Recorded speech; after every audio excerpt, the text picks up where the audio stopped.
And that's why I think they're the most overrated pro in Magic.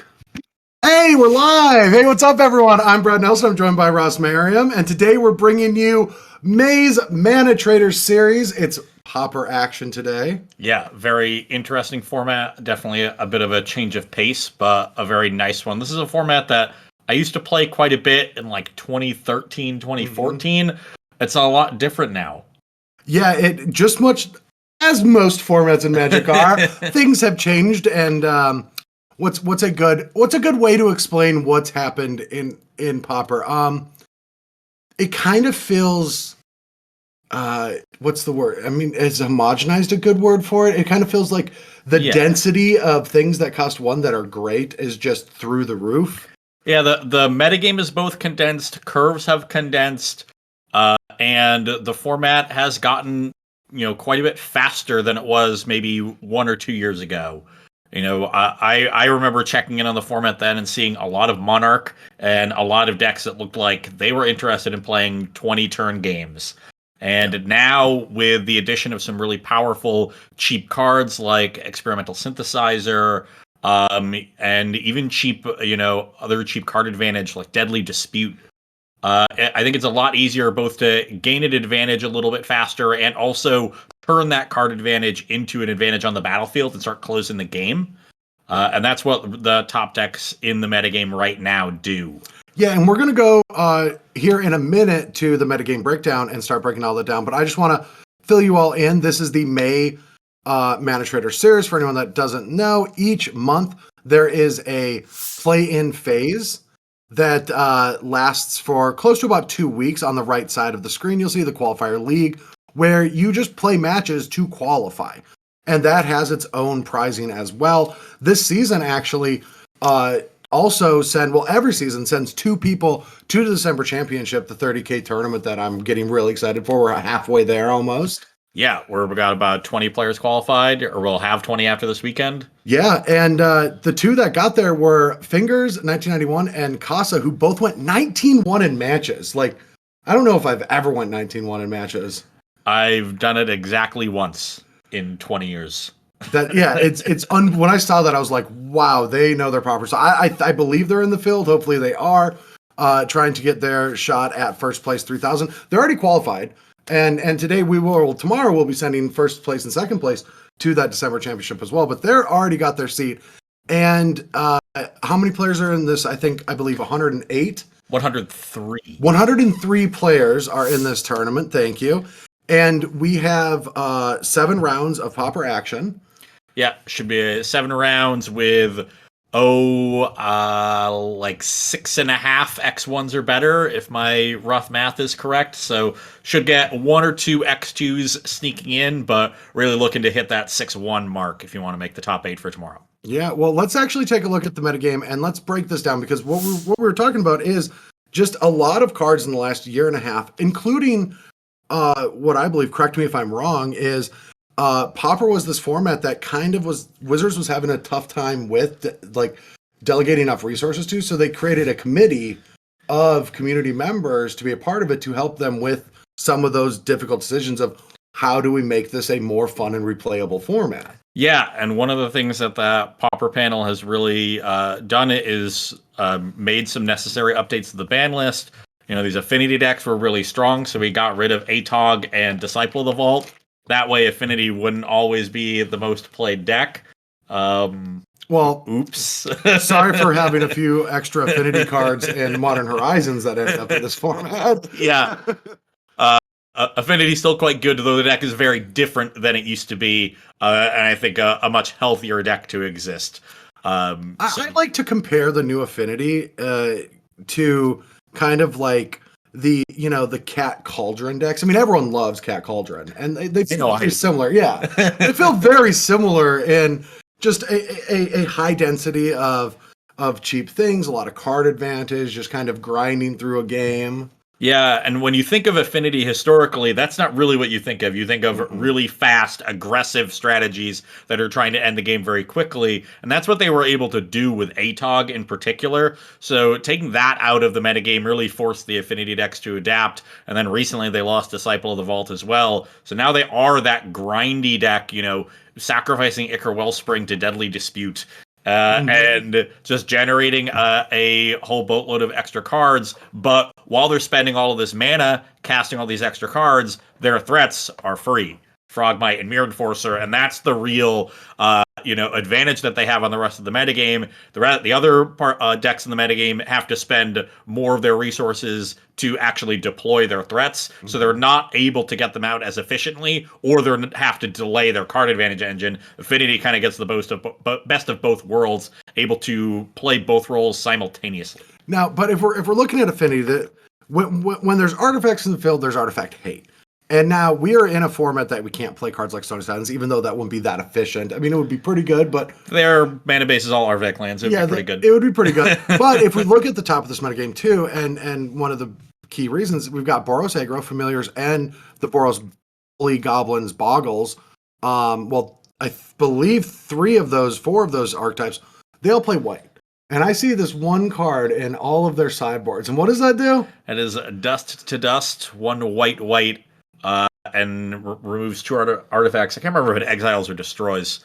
Just 3 mana to deal with 2 artifacts on 1 card. That's really, really strong. And the most common hate card we have in the format. And that can do a lot of damage. If they're not on the board yet, it can really set them back. And if it's good to know if it exiles, because there are indestructible lands. Yeah. So we'll look that up. But yeah, and then we've got Boros Aggro. Now, what is Boros Aggro and Boros Bully? Because from my side, those 2 names would feel like, anyone that's being an aggro is being a bully. Yeah, they are very, very similar decks. So Dust to Dust does exile, so that's great. So you can hit their mana base if that's going to set them back.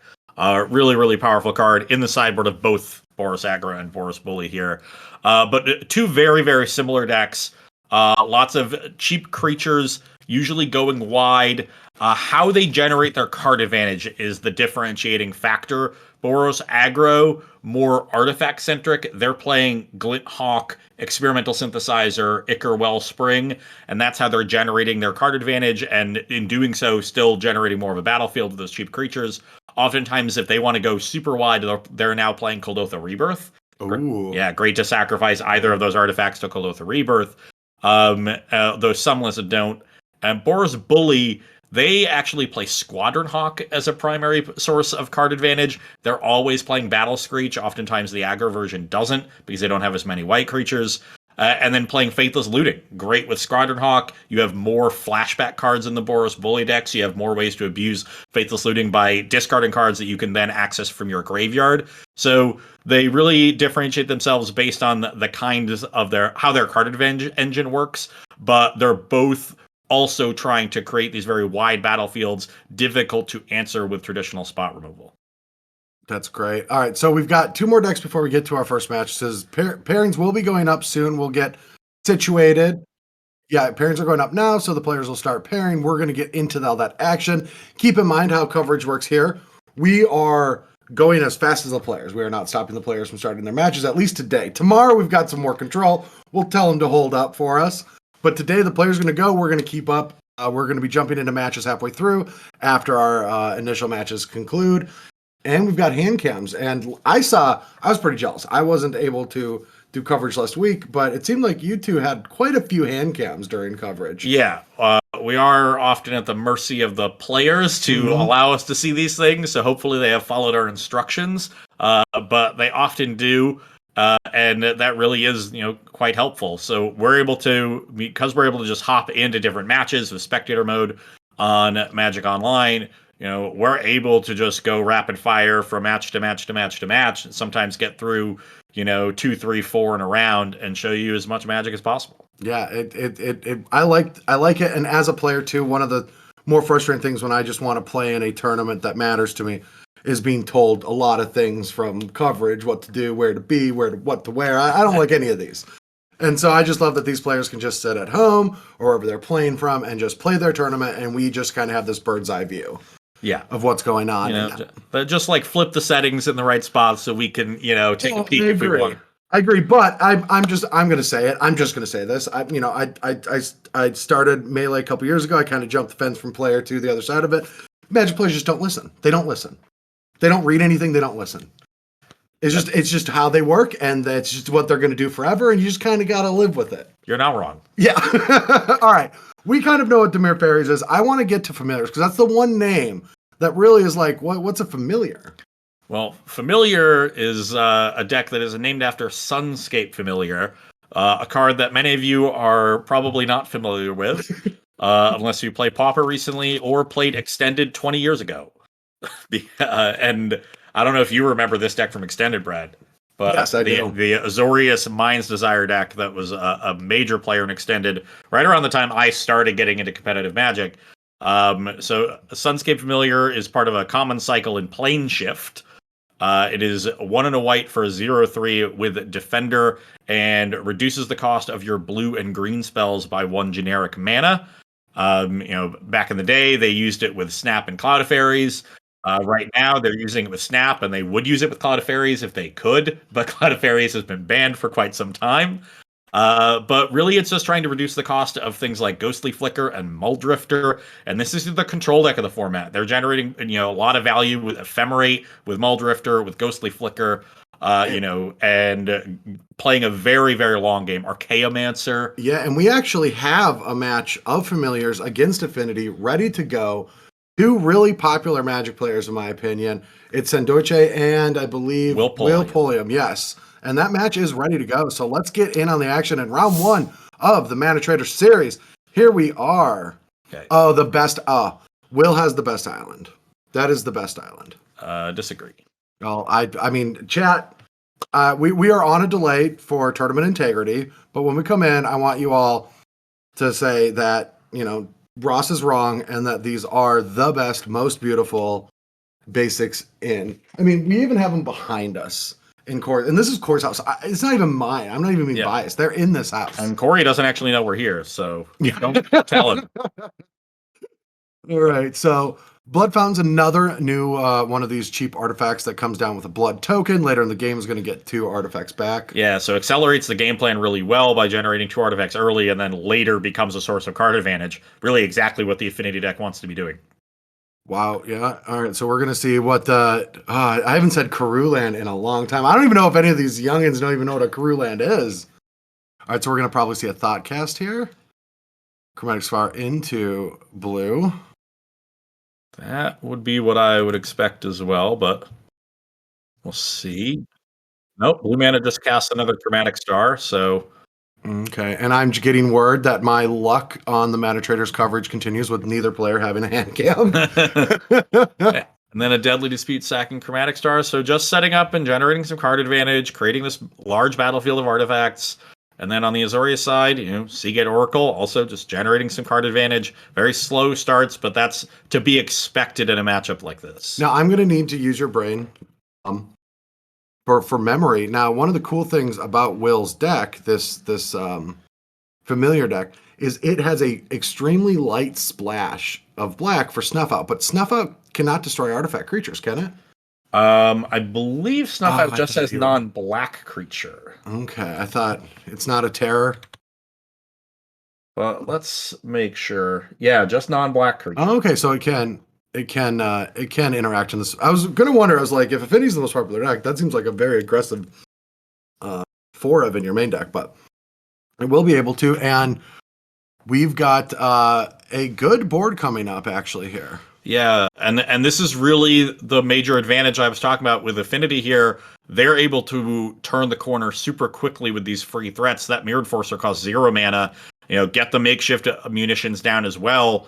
This is going to generate a lot of damage, output. And the Azorius deck doesn't have a lot of ways to stop this other than gaining life itself, which they've now set up.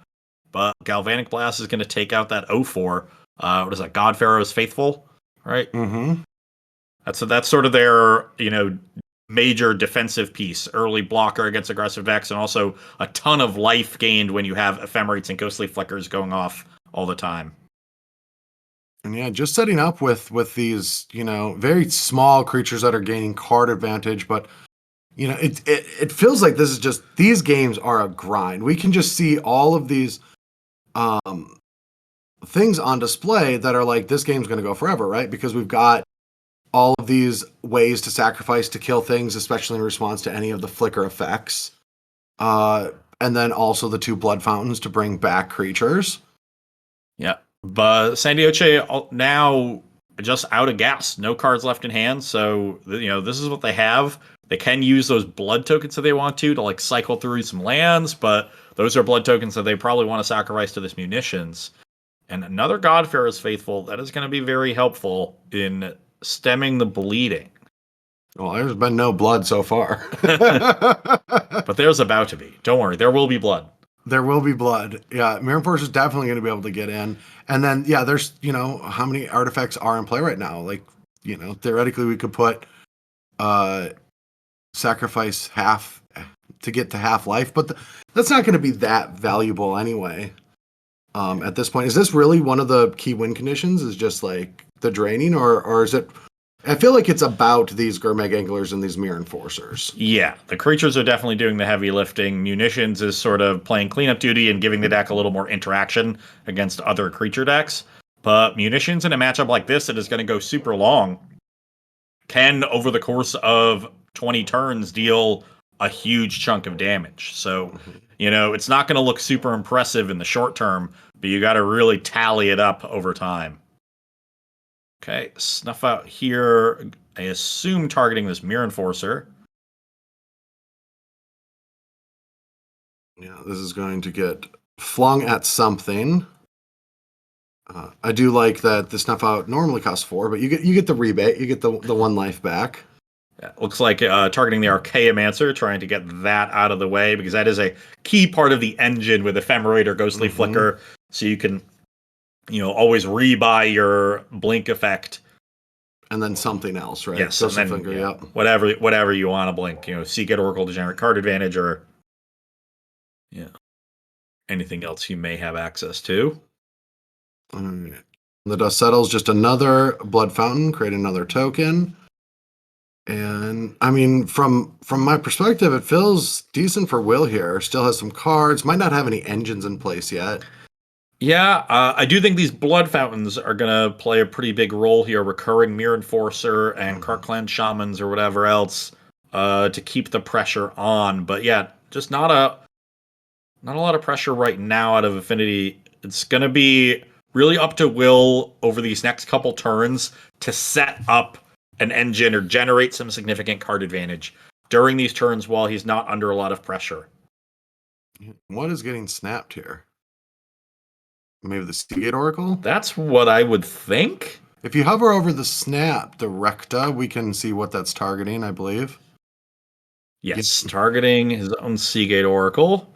And the snap is generating a mana because of the Azorius Chancery. Unless the Oracle gets killed in response. Gonna try to gun it down. Yeah. We have a hand, so that means that there is a second snap. Okay. Well, I believe it's updated because there's 3 cards in hand. So now, usually against a removal spell, 2 bounce spells can beat it, but against something, well, I guess it does take mana. Yeah, and look, there is a second snap. So they could cash in the Karkland Shaman here. I think that's just, it's with Outflying, yeah. Yeah. Yeah, and it looks like that's what they'll be doing. Important for them to hold priority here because the Shaman itself is going to die to whichever activation resolves first. So you want to put 3 on the stack. Didn't do more to get rid of the God Pharaohs, but I guess it makes sense if it's not really doing much with that much mana in play already. Yeah. And now Will is completely out of gas with just an Ash Barrens left in hand, and I think we're going to see these Blood Fountains come up big. And with 6 artifacts, even after the first fountain, just cast Frogmite Mirror Enforcer both for free. Was an interesting decision to sacrifice a Blood Fountain over one of the lands? Just keeping that tempo up? Yeah, could have really didn't need the extra land here with the untapped land being left over, but I don't think it's going to make a huge difference. We are getting reports in from our delay that someone in chat said that they're only a fine island. Could we have them banned, Director? Is that no? Okay, never mind. They're lucky. Brad, everyone knows that the best island ever printed is the 1996 Arena Island. No one knows about that. You're so old. You're older than I am. Shh. All right. So definitely just a ton more permanence for Sandoche, and that's just kind of the gift of this deck, is just generating all of these little values. And yeah, and you see that there's 9 artifacts on their side of the battlefield here, so it's not going to take that many more attacks with this Mirror Enforcer to just get Will in range of makeshift munitions. Oh, there's a 10th. So if this is another brick, they really just have like 2 turns. Oh, just gonna take down the... Yeah, I like this. Just getting this familiar off the board, clearing things away. Yeah, after it blocks the Frogmite, so it only costs you 2 permanents. Getting rid of the last Blood Fountain, that is interesting. I don't understand it personally, but I guess if you want to have as many shots at killing them, like, what is that? That's 6, 7, 8, 9, 10, 11, 12. I guess it's not lethal, but an artifact line off the top that's untapped, it would be lethal then, right? No. No one. Okay, so Deep Analysis, a good draw, but only finding another Deep Analysis and some lands. Will is definitely going deep. And the flashback on those costing 3 life is a big deal here. Really, basically just unable to flash those back after they take this hit. So Will is down to his last draw step here in game 1. And it really is Blood Fountain, the card that pulled Sandoche ahead. Yeah, and Will's deck doesn't really play for position. It's very much about like building a board state and going from there. All right, so yeah. Muldrifter would to me be the best option, but Archaeomancer would have been good there too. So we are switching over to this Esper midrange deck. This familiar strategy. This is Will's list? Yeah. Okay, perfect. So this is how, these familiars decks have long been Azorius, and recently they've started incorporating this Black Splash for Snuff Out, along with Suffocating Fumes in the sideboard as a way to deal with cheap hordes of creatures. In this matchup, though, it's the... that's Dust to Dust because it's weird and old. So we do see the 4 copies of Dust to Dust on the sideboard, along with 2 copies of Revoke Existence. A downgraded Dust to Dust, but we just want that much hate for Affinity. So a lot of respect shown from Will's sideboard for this matchup. I would expect all 6 of those to come in, and probably not much else. Oh, if we can talk old days when you're talking about respect to Affinity, I remember playing a Goblins themed strategy with 4 Oxidize, which was a 1-mana destroying artifact, and 4 Viridian Shaman, which was a 2 colorless green 2/2 that comes to play, destroys an artifact. Yeah, all it's just like Uktabi Orangutan, very common card that everyone knows. Yeah. All right, players are ready again, and we'll see if this artifact hate can actually help interact. And that's usually kind of how Affinity decks work. They're very good game 1 strategies. Yes, but the nature of them, leaves them open to sideboard cards like Dust to Dust, and we see Dust to Dust and Revoke in Will's hand, but no colored mana, just that Ash Barrens that he's unable to cycle. So, has to send it back, and now has a reasonable hand here, but no hate. Gonna need to dig for it with this Preordain and this Muldrifter. Yeah, going to use the this island to cycle an Ash Barrens. Brad, I played a Goblins deck back in the day with 15 cards on the sideboard for Affinity and 0 cards for everything else. For sure. I was just talking about my main deck. Yeah. Those were in the main. All right, Duress is probably going to take this. I guess it's going to take the Preordain. Yeah. And if any of you whippersnappers back home would think doing that is ridiculous, because you're going to lose to everything else, actually, you still just lost to Affinity. Yeah. I was definitely an Affinity player back then. That was the first year I started playing Magic. I became a Spike immediately. All right, Plains get cycled from that Ash Baron, and now we've got a Godfarers into play. Muldrifter probably going to be the next play because they're going to have to do something. Will needs to start generating some value immediately against a deck like this. Like, you just do not want Affinity to be setting up turns. And one of the things I was interested in when Will mulligan was there was a blue elemental blast, and is that to beat the opposing Pyroblast and Galvanic Blast just to protect your creatures? I'm guessing so. You can protect the creatures. You can answer makeshift munitions. Yep, if that's a problem in a long game. So it has some utility. And these are very long games, like I said. So even if you only bring in one copy, you're going to find it pretty often. And even if it sits in your hand for a while because your opponent hasn't played the right card for you to answer with it, that's not going to usually cost you. Yeah, all right. So these are always the tough spots where when I'm fighting against a card advantage Affinity deck where I have a card like Revoke Existence, you're already down a card on the mulligan. So like the Revoke doesn't even feel that good. I know it's hitting a land, but it just doesn't feel good because you don't have a lot going on. Now, this does allow you to play Muldrifter hard casting it, not even evoking it next turn, which then could let you blink it a few times and start getting back into the game. Yeah, that is what I think is Will's plan here, is they really view this Muldrifter pretty highly and want to make sure that it's around for them to blink. So really just trying to slow the game down so they can get to that point. But, if the game is going to go long, using a spell to deal with a land when they eventually will draw out of it can bite you. Now, that's the ideal. That works. With a snapback to protect, too. Okay, still willing to evoke this Muldrifter, but very wisely leaving the planes up and now ordering the triggers correctly so they'll draw before they sacrifice. But looks like they did not find the Ephemerate to get paid off there. Yeah. But very heads-up play there. No, Snap could have protected that, right? No, Snap costs 2 mana. So unless you have does it untap your land? That's something. Yeah, that's not the one that returns an island. I have a few things to learn about this familiar deck. The card you're thinking of is Snap Back, where you used to pitch a blue card. I've said Snap Back many times so far today. Yeah. Sorry, everyone. Yeah, Snap is from Urza's Legacy, I believe. The one with the hammer. Yeah. All right, so Deep Analysis, another one of my favorites when I was just starting to play Magic. Yeah, that's a classic one. Psychotog was literally the first Magic deck that I bought because I didn't know anything about Magic, and the people at the video game store gave me Carlos Ramau's Psychotog deck. Mine was Blue-Green Madness. That was my second. Much cheaper. Okay, Deadly Dispute sacking Ichor Wellspring. So you see, both players setting up, making land drops, drawing cards. Affinity making a few fewer land drops.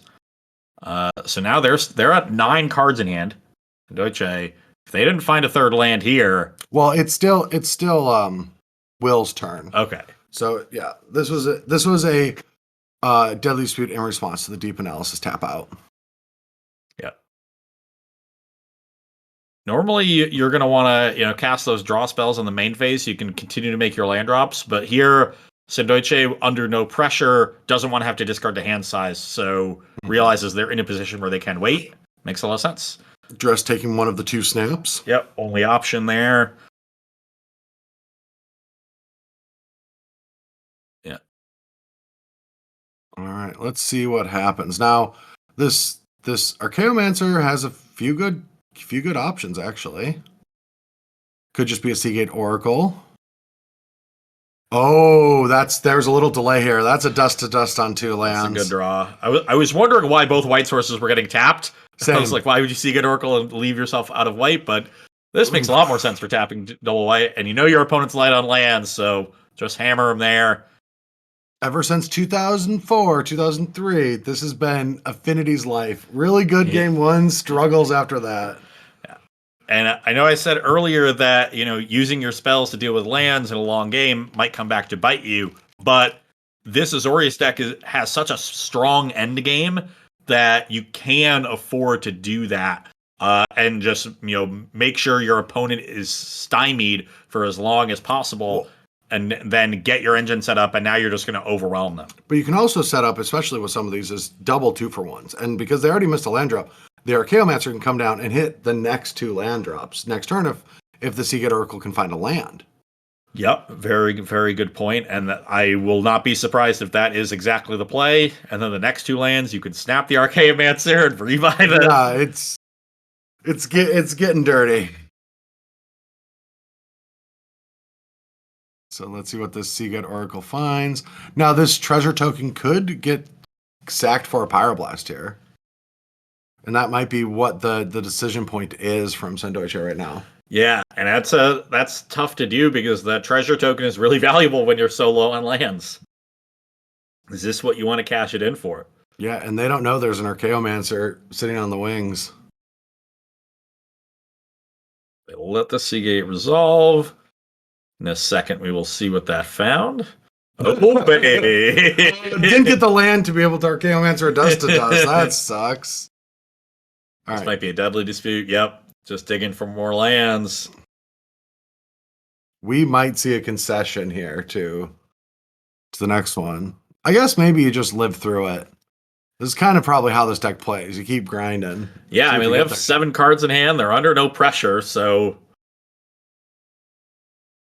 I don't think I could do it. Unfortunately, I don't think I could sit through league after league saying, okay, I've had 5 of my lands destroyed in 6 turns. I have to keep playing. So, interesting there. I wonder if Sandoiche had any Mirror Enforcers in their hand. Because with 6 artifacts in play, you can announce the Mirror Enforcer, then cost a lock in. It says it's cost 1, and then you can sack the treasure to pay to cast it for 1. Now, maybe Moto works in such a way where they don't allow you to do that. Oh, you can. Yeah. I did that recently, that exact thing, but in a MH2 draft with the Sovereign, the 9-mana Cascade Affinity. You never know with Moto. Last month it was Corey and I played a fun game of will Hullbreaker Horror trigger or not, because sometimes it did and sometimes it didn't.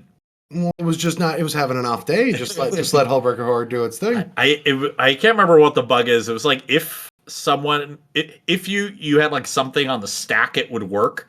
And if there was nothing on the stack, it wouldn't. Well, how can you not have anything on the stack if it triggers off spells? Like I think if your opponent had something on the stack. Well, that's a bad bug. Yeah. It's a very proactive thing. Yeah. So like you couldn't use it proactively, but you could use it reactively to like bounce their spells.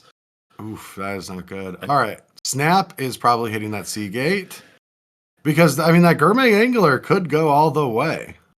Yeah. So, yeah, these Dust to Dust really leaving them light on mana, but Gurmag, doesn't cost very much. So, yeah, Snap very good against it.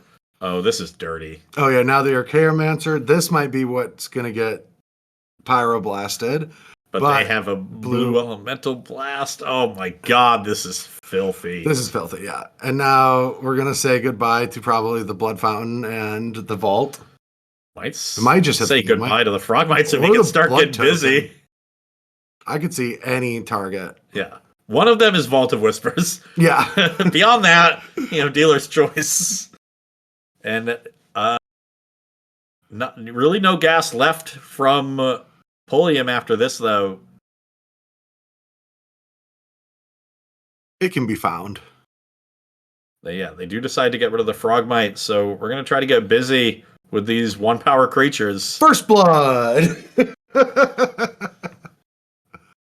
And, it doesn't take much from here for Polium to start going off. Any flick. Oh, and there it is. There's the Ephemerate.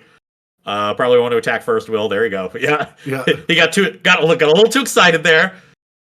What's your first target? It's probably Snap. Honestly, my first target would just be Archaeomancer, so I have the Ephemerate in case they draw land and have a removal spell.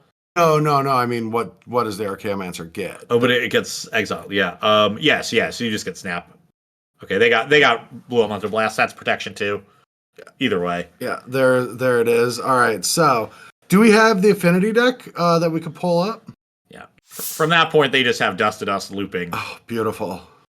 Yeah, and we saw Duress and Pyroblast come in. Those make a lot of sense. That this is a race deck is one that's built off of enters the battlefield abilities. So you really don't want to answer things once the creatures once they enter the battlefield. You want to stop them on the stack or stop the blink effects, and that's what Duress and Pyroblast do. Would not surprise me if the Galvanic Blasts were out of the deck. And so just sort of upgrading your disruption in that way, because you really can't cut the threats, because the deck is actually kind of threat light. You make up for it with all of this card draw. So, the Kirk Clan Shaman, the Galvblast, the Nile Spellbomb, it can stop an Archaeomancer. Maybe that's good enough because it's such low cost. Yeah, I definitely think the Nihil Spellbomb stays in just as a way to also interact with Deep Analysis, Archaeomancer. Yeah, that's Deep Analysis too. Yeah, I mean, you don't want these Dust to Dusts or Dawn to Dusts, Dust to Dawns, Dust to Dust, Dust to Dusts. You don't want these coming back multiple times. You get hit by them a few times because there's not a lot of answers to that specifically. Oh, okay. So we have a mulligan to 5 actually from Will. Yeah, because if you look over here, you see 5 cards in their hand, and they were on the draw. And it was makes sense. Azorius Chancery going to help undo that a little bit. And I do like the ability to float 1 mana, bounce the Ash Barrens with Chancery and then cycle it for a basic. But they have a Dust to Dust, they have a bunch of card advantage, so their hand seems fine as long as they can find some more lands. And Affinity just doing normal Affinity things here in the early turns. Ichor Wellspring, Deadly Dispute, making a bunch of artifacts, drawing a bunch of cards. Dude, Duress on that Dust to Dust. That is big. Yeah, very easy take there. Exactly what the card you want to be taking. Oh, yeah. Yeah. When I dress my opponent in this matchup, I want to see exactly 1 Dust to Dust in their hand. No more, no less. All right, let's see what the Seagate Oracle can find for Will, because these are the scarce outs. You don't have interaction, you just have a bunch of card advantage. You need to find that interaction, because Sandoche has 8 cards, a bunch of permanents, was on the play, up on cards. And this is a turn that they could, go big. If they've got Blood Fountains and stuff, looks like just a little bit more disruption. The Ephemerate gone with another Duress. What else we got? This is 5 artifacts, so they could cast a series of Mirror Enforcers. There's 1. They could cast a second one here. Didn't have it. Yeah, could be holding up a Pyroblast. Could be holding up a Pyroblast here, which would be quite good. Nope, looks like it's not there. So if I'm Will, I'm assuming that they just don't have it, because I think that's a pretty juicy target. Did you find a land? Here's one of those really cool new Evolving Wild-esque lands from Streets of New Campana. And importantly here, lets them find the swamp so that Snuff Out is free. So that's a great turn. Play another Seagate Oracle, generate that card advantage, make my land drop, kill your threat. And now, I'm ready to start doing cool things with a Snap and Muldrifter. All right. We're seeing a blue source. That's for Thoughtcast. Oh, one of my favorite Magic cards. Just more and more card advantage. It's kind of the deck, right? It just keeps snowballing. Yeah, it's not your grandfather's Affinity deck. We were the grandfathers, Rust. I was going to let that go unsaid, but... We are the grandfathers now. There's a second Azorius Chancery, which is actually a pretty good draw. This is a mana-intensive deck, and a second Chancery means the Snap generates 2 mana. All right, Muldrifter is going to get Power Blasted, and there's just no defense from Will from that. Already behind on cards and mana.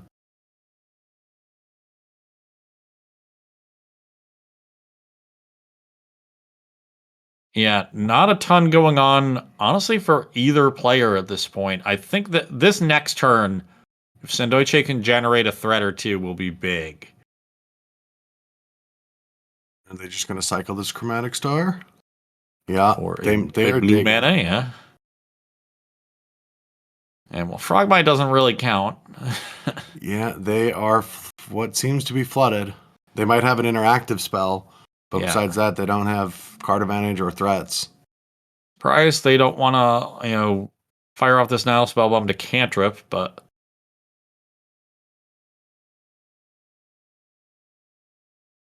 ooh, Archaeomancer is a nice one.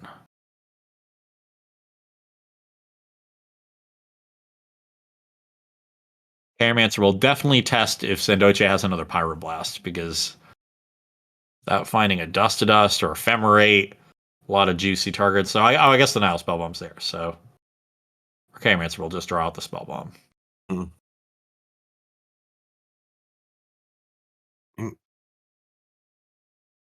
Ooh, that's a nice one to find, actually, because this could draw the Spellbomb. Yep. Especially with Sandoche on very, low on gas.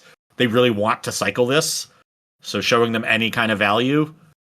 Oh, that's cool. And now you can use the Snap first, and then Archaeomancer the Snap. One of Mortuary Mire. What does a Mortuary Mire do? Can we It pull puts that a up real creature quick? from their graveyard on top of their library. Oh, cool.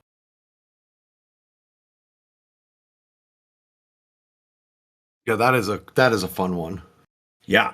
And, definitely not a card you would automatically think to put in this deck, even after you put the Black Splash in, because it's not a swamp, so it doesn't turn on your Snuff Outs. Yeah. You can't tutor for it, but this is a deck, again, like you play super long games. You play Chancery. Just a little bit of extra value, one good top deck is worth it.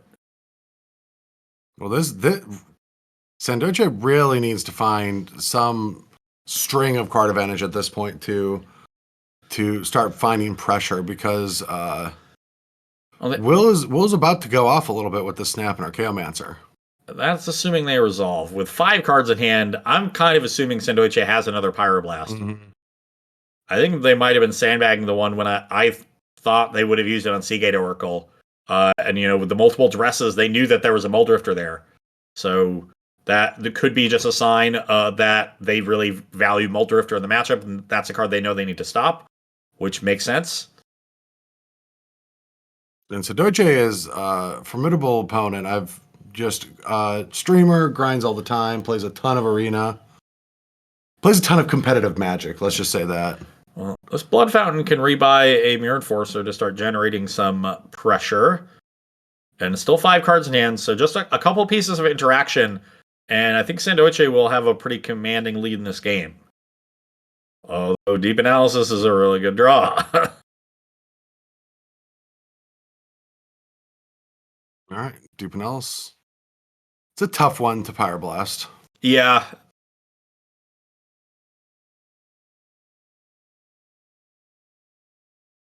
Oh, well, that's awkward.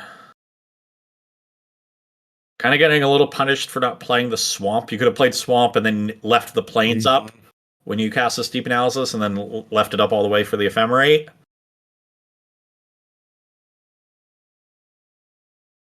But this is, getting paid off for not playing the Swamp, as if you draw another Chancery. Now you can get that down.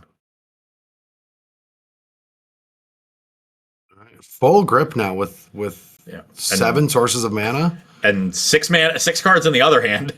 It's turn 8, and now it's full grip for both players. And both players have, it's 6 mana versus 7. And that's not including the treasure tokens. When's halftime? So at this point, I think we are now settling in for a longer game. And Sandoche behind pretty significantly on the clock. No, this is... I can't imagine... Can we talk about what just happened here? What? Now, couldn't there be a double block? Park Clan Shaman to clear the back. I guess it was just a Reckoner bargain. I guessing that was what it attack, sacrifice the Frogmite deck gets double blocked. It doesn't seem the life total that important. That's a very... I just found that an unusual attack and an unusual block. Yeah, not really sure what the goal was there.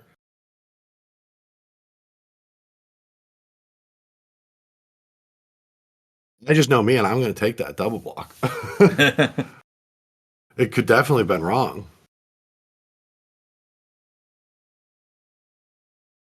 I mean, I guess, yeah, if you don't have an answer to the makeshift munitions, then that might be the reason. Wow. Really fighting over this snap. Honestly, kind of surprised at this. I understand that the snap is generating some mana here, but at this point, both players have a lot of cards and a lot of mana, so you shouldn't be that worried about tempo. I would be much more worried about sources of card advantage. Well, what we're going to start seeing here is kind of, this Archaeomancer can get the snap back, you can ephemerate it.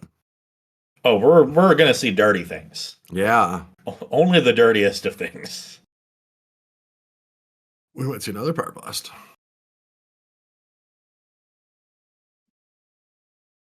Oh, just tapping them out. Okay. Well, that's gonna work. Yeah. Because that swamp didn't come down. No, because they have a mana floating, so they can just pay 3 and still have the mana floating. Yep. Yeah, they still have the mana up for the ephemerate. It'll just prevent this turn from doing anything nuts. So Sendoche here spending a lot of resources to stop the tempo from Will, but doesn't really have the pressure to back that kind of play up. So to me, it seems like they're setting themselves up to lose this attrition war. Well, both players, Will didn't double block there because, there might be a makeshift munitions being protected for a potential lethal. Again, electing for the 2 life over getting the board piece off the board or forcing a sacrifice. Yeah, very interesting. I think that's that's knowing your matchup. If you double block that, you're taking 2 extra damage and they're just going to sack that Frogmite. And they kind of want to cast that sack draw 2 anyway. Oh, that's why we've been getting aggressive. Triple Galvanic Blast for the win. The classic Kibblers. The classic Kibbler. They let the frog through. And that's it. The Sendoche wins the match with triple Galvanic Blast. I'm not sure what got sided out for all that interaction because they brought in Duress and Pyroblast, and I'd been assuming that it was Galvblast that came out. Well, at least one Galvblast came out. Yeah, potentially. at most one Galvblast. But that is quite a way for that game to end. I thought we were going to be there for a while longer, but Sendoche says, nah, let's get out of here. I got to get some breakfast. That's crazy. That game could have ended the turn prior if there was. We talked all about the double block, but that was keeping them alive. Well, I don't know if they sniffed that out. Well, no, they snuffed it out. Well, they didn't block with the 1/2, so they clearly didn't think that there was triple Galvblast coming.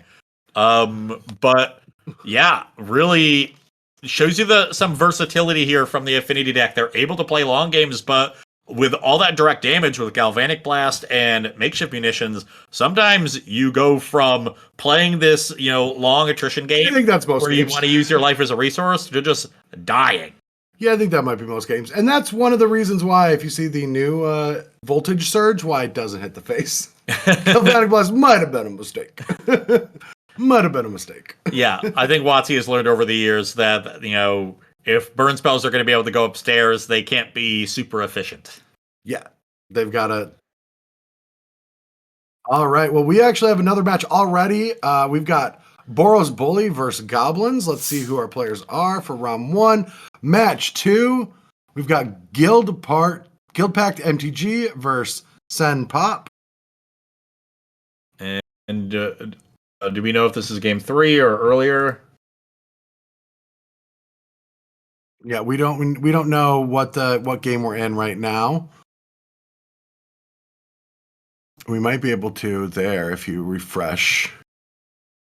But all right, so let's see. So we've got them comboing right now. Now this is a really cool combo. It's Putrid Goblin plus Skirk Prospector plus First Day of Class. I believe that's what that's the full combo. And yeah, if you just go find the first Day of Class, which is whenever a creature enters battlefield gets a +1/+1 counter. Whenever you sacrifice your Putrid Goblin, that persists, which puts a negative counter on it, but it'll get that +1/+1, so it can be sacked indefinitely. Yeah. And +1/+1 counters cancel out -1/-1 counters. They don't both exist on the card simultaneously. That was a rule change probably 5-10 years ago. And now how does the deck win though? What is the Now, this is the mana condition. What's the win condition? So there are several ways. One is on the battlefield here, that makeshift munition. So you can just keep generating red mana and then start sacrificing the Putrid Goblin to munitions once you have enough red mana to ping them to death. So once they get up to 36 red, they can start doing that. And that is tutorable off of Shred Memories, which these decks offer, or Shred Memory, which these decks often play a single copy of. And yep, we see one copy in Guild Pack's list. They can also play one Flame Wave Invoker. Cool. That can be that's a goblin, so you can find that off Goblin Matron, which the deck plays 4 of. I'm going to assume that they're in game 3 because of the clocks, and I'm just going to assume that we will not see another turn. We came in to watch, but yeah, I think we're going to see a lot of clicks. Yeah, we're just going to see them clicking up to theoretically 72.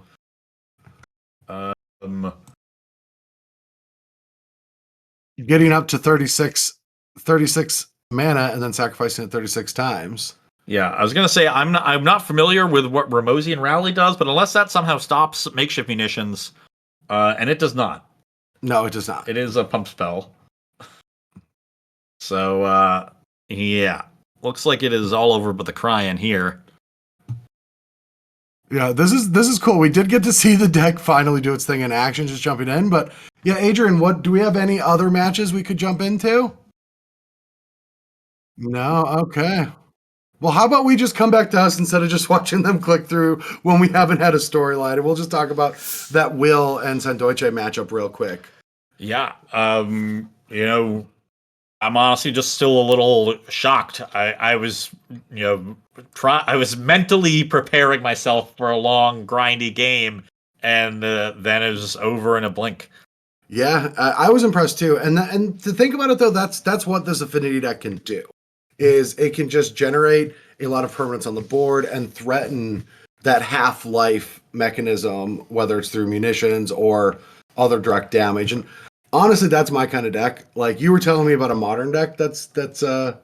That like I just love these like artifacty small ball, combo-ish strategies. And decks that can turn the corner really quickly. And that's what I was talking about at the beginning of the show is, the top 3 decks in the metagame are Fairies, Boros Aggro, and Affinity. And those are 3 decks that, they have a lot of card advantage. They can play and win long games with regularity. But what separates them from the rest of the pack is that they can also turn the corner really quickly and get the game over with. So they can, they can not close that window, not give their opponents a lot of time to draw back into the game. And I think that's one of the things that is holding back the Familiars deck. That is not a deck that turns the corner very quickly. No. You're trying to build towards that end game. We saw them in game 2 be able to limit the Affinity deck's mana, buy themselves a lot of time, and build themselves towards a sort of lock end game where their opponent just wasn't going to have any mana. But outside of situations like that, which don't happen all that often, you are playing even longer games with that Azorius deck, and it's actually somewhat suppressed on Magic Online because it's so slow. People time out with it. Well, and that's one of the things that I also have this rule. So I've been here for a long time. We've talked about how a lot of these cards we played with when they're in Standard. And well, I don't exactly know how powerful that deck is. Like, I'm not familiar enough with this format to know if that's one of the best decks or not. My piece of wisdom when I looked through and I was researching this format was, this is the kind of deck that you're the kind of person that wants to play the kind of deck. It's very good, right? But as I've grown in Magic, I'm like, give me the powerful thing. Give me the easier thing. I'll do the powerful thing. Just give me whatever that is, whether that's, now it's 4-color elementals in Modern. Before I would always be the Jund person. I'm not the Jund person anymore. I haven't played a tournament that wasn't Jund yet, but I'm not the Jund person anymore.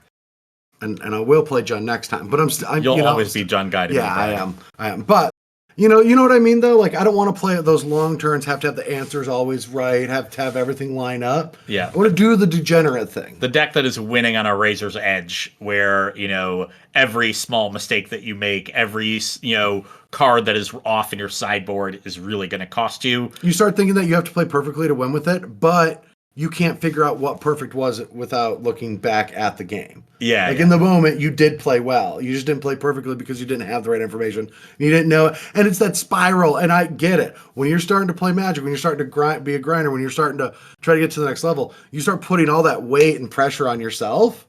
But you just play the really messed up thing.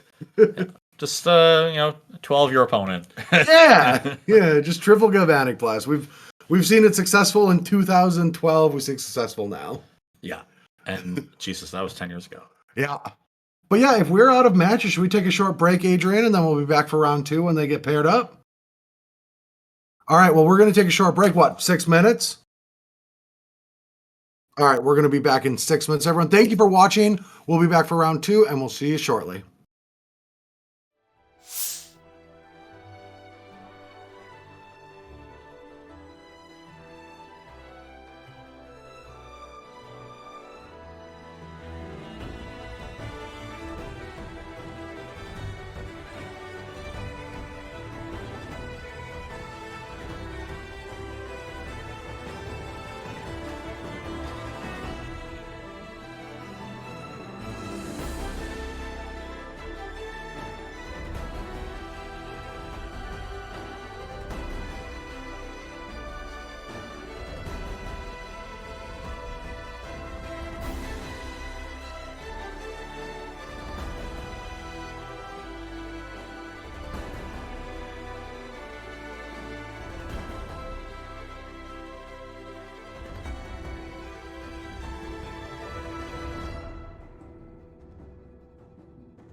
Hey everyone, we are back. I'm Brad Nelson, joined by the one, the only Ross Merriam.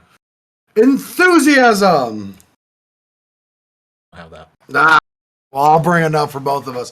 All right, so we are close to round 2, and we got a few players cleaning up for day 1. We've got 7 rounds of Pauper action for this month's Mana Traders series, and that'll give us a little bit of time to break all this down. So, as most of you are aware already how the system works, there's a few that might not, and it's a really awesome system. If you want to get involved with the Mana Trader series, it is a monthly tournament that has 3 individual phases. Well, technically 2. They break it down into 3. I'm going to get them to change that, but let's talk about it in the 3 phases. So the first is, if we can throw up that screen real quick with the prizes and the structures. The first is the Qualifier League. Now, this is you get to play whenever you want against other players that are also qualifying. It feels very much like the ranked queues on Arena, the way that the system comes. You come and you play, and you have to hit certain qualifiers. Now, you can go to the website to learn more about what those are, but you just play your matches. You have to hit certain thresholds to qualify for what we're doing coverage of today,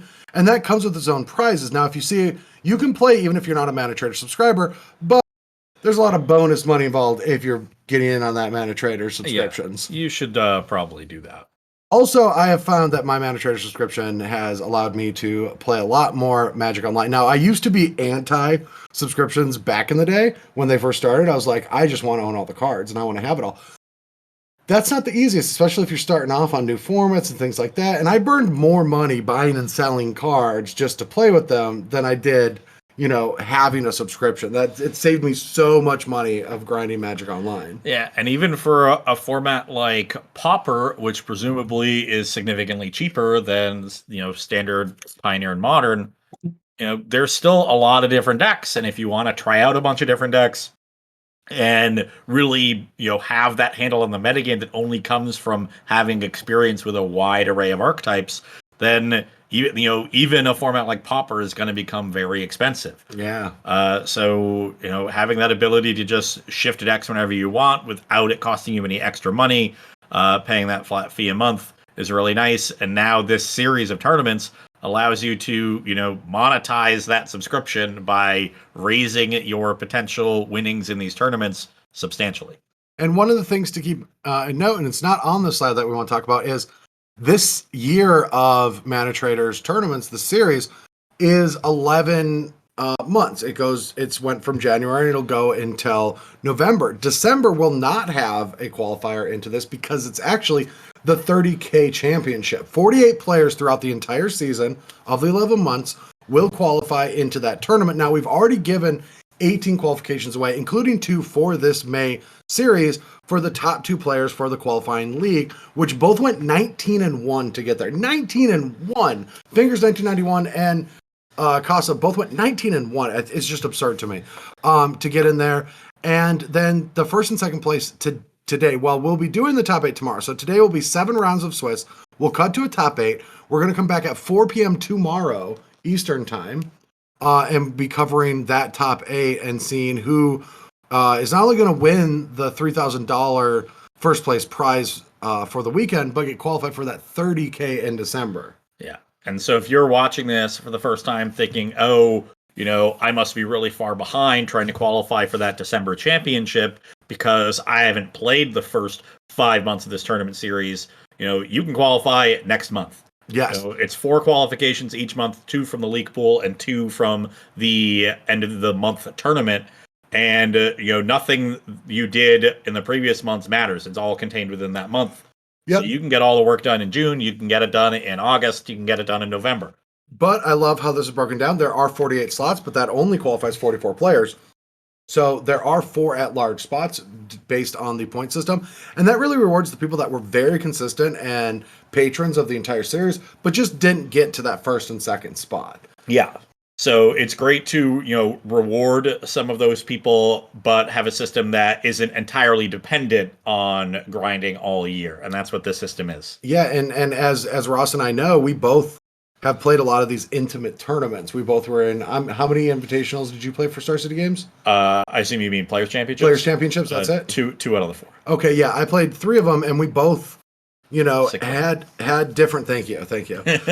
We both had different philosophies on qualifying, but we both had to live in that constraints of we have to play a lot and we have to be consistent and play a ton to get there. And it was very dedicated and backbreaking because there wasn't a ton of mechanisms to get you there out of just you had to win an invitational.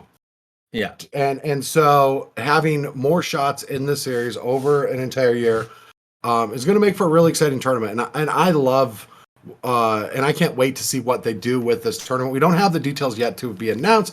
They're still being worked on. But if you want to try to qualify, you can get in there. And details should be coming here by next month, hopefully. Yeah. The main thing you need to know is that it's a 48-person tournament that's giving out $30,000. So it's good. Do the math. Yeah, I don't know it. I'm not going to do it. 10,000 over 16, so you're a little over 600 a person. That's not bad equity. Yeah. So yeah, pretty good. Yeah, that's pretty good. But yeah, so let's talk about Pauper. Let's go to the metagame breakdown real quick before our players get paired for round 2 and see it. We did see in the first round Affinity dispatching the familiar strategy, the top dog taking it down with 3 Galvanic Blasts and Deutsche. And I've been a big fan of Sandoche. Actually, I top 8'd effectively a set championship. I don't know the branding of it. This was in 2021, I think. I don't know. 2020 to 2022 was it's been a match of time. I think it was in 2021. And I literally reached out to Sandoche and was like, I like your list. Can I get it in a cyber guide? He delivered, and I top 8'd the tournament with it. And I've been a huge fan of his ever since. And he always just plays just a very good proactive strategy. And it's a very successful thing to do. And that's what we're seeing from a lot of these Affinity and Boros Aggro players. And I like Pauper because if you look at the top 3 decks, it is a good spread of archetypes. Can you say anything into my ear, Adrian? Yeah. Just we might just tell me what's happening real quick. You keep. Yeah, we're having a little bit of technical issues. I'll let Brad sort that out. But as Brad was saying, this really is a very nice array of different strategies here at the top of the Pioneer metagame. All of these decks are capable of generating lots of card advantage, as we've talked about, and playing long games. But Affinity is able to turn the corner really quickly. Boros Aggro has some very fast draws. You're able to get out on the battlefield. They're all decks that play very proactively. Dimir Fairies maybe a little bit less aggressive than Boros, but has aggressive elements and is able to play that tempo game of getting ahead and then interacting with the opponent while you are, applying pressure. And then we've got, Boggles, a classic aggro strategy, sort of aggro combo, where you're not very interactive and you're just trying to build that big threat. We have a Goblin, straight up combo deck.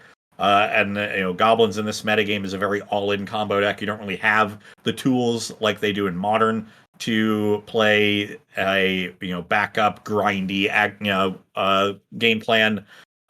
So you're really just using Goblin Matron as a tutor and trying to set up that combo of Sack Outlet, Putrid Goblin, first day of class. So in Pauper, because you're dealing with a less powerful format with all commons, there is a little bit more bleed over. The archetypes aren't as sharply defined because you don't have super great, mythic rare build around cards. But as far as, a Pauper metagame goes, this is one that, even though maybe it's a little narrower than it used to be in terms of total number of decks that are seeing play, the, diversity at the top is still there because we still see representatives of all the different macro archetypes. I mean, I'm going to disagree with you on that. I've been playing a lot of competitive Match over the last 2 years, and the top deck only having 14.6% of the field is exceptionally diverse. Exceptionally. Yeah, they're used to super wide metagames in Pauper over the years, but yeah, compared to what we've seen in Standard especially, and even Modern and Pioneer, 14.6. Now, Boros Aggro and Boros Bully, you can kind of conflate those. They're pretty similar decks. And Dimir Fairies, there's also Izzet Fairies and Mono Blue Fairies, very similar decks, different variants. We have 3 copies each of Izzet and Mono Blue in the metagame, so maybe 17 total, so you're looking at 16.7% or so. there you're looking at 18.5% of the Boros decks. So if you want to conflate all those together, then those are slightly higher numbers, but they're still not super oppressive. We're used to seeing consistent numbers in the 20s and 30s. I know, exactly, and we're seeing that in even Modern, which is usually one of the most diverse metagames. And from the competitive standpoint, it seems like we're getting to about 5 or 6 decks. It feels like we're gonna have to see a shake up Banhammer here soon, just to see something change a little bit. There's the same 4 or 5 decks at the top, and granted, this format, Pauper just got some shake up bans. It hasn't seen, this is the first big Pauper tournament since then. So if this got, this format got run through the grinders for a while, we might see it change a little bit and get a little bit more tight. But that's kind of that's the fun of these formats that aren't always in the limelight, in my opinion. Oh yeah, because when these formats exist outside of the meat grinder that is the super high level of competitive Magic, you see a lot more fringe archetypes have their day in the sun, and I'm sure over the course of these next 6 rounds of Swiss, we'll be able to feature some of them. Hopefully some do quite well. I know there's one in particular that I am rooting for. What is that? It is Cycle Storm. We have exactly 1 copy. I don't even know what Cycle Storm is. Baby. Oh, we're gonna have to get this, Adrian. If you gotta go look up this Adrian's our director for everyone. The Cycle Storm deck, you're gonna have to find what player that is and make sure that we're this deck is sweet. I don't know who came up with it, but they are a genius. Our Cycle Storm player is 0-1, unfortunately. Well, that means that you know what happens. Okay, so whenever Ross and I go to let's say an SCG Open, right, in the past, like they would feature Ross as early as possible because he might lose out, but they won't feature me until rounds 2, 3, or 4 because they know I'm going to keep playing, right? And so what we do here in these strategies is let's feature them right now while they're still live in the tournament. Just see this deck. I say this should be our.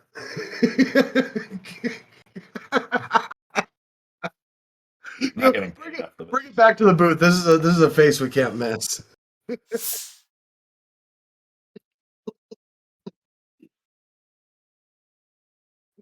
Last time we played in an Open, he won it beating me. Let's roll the replay of that.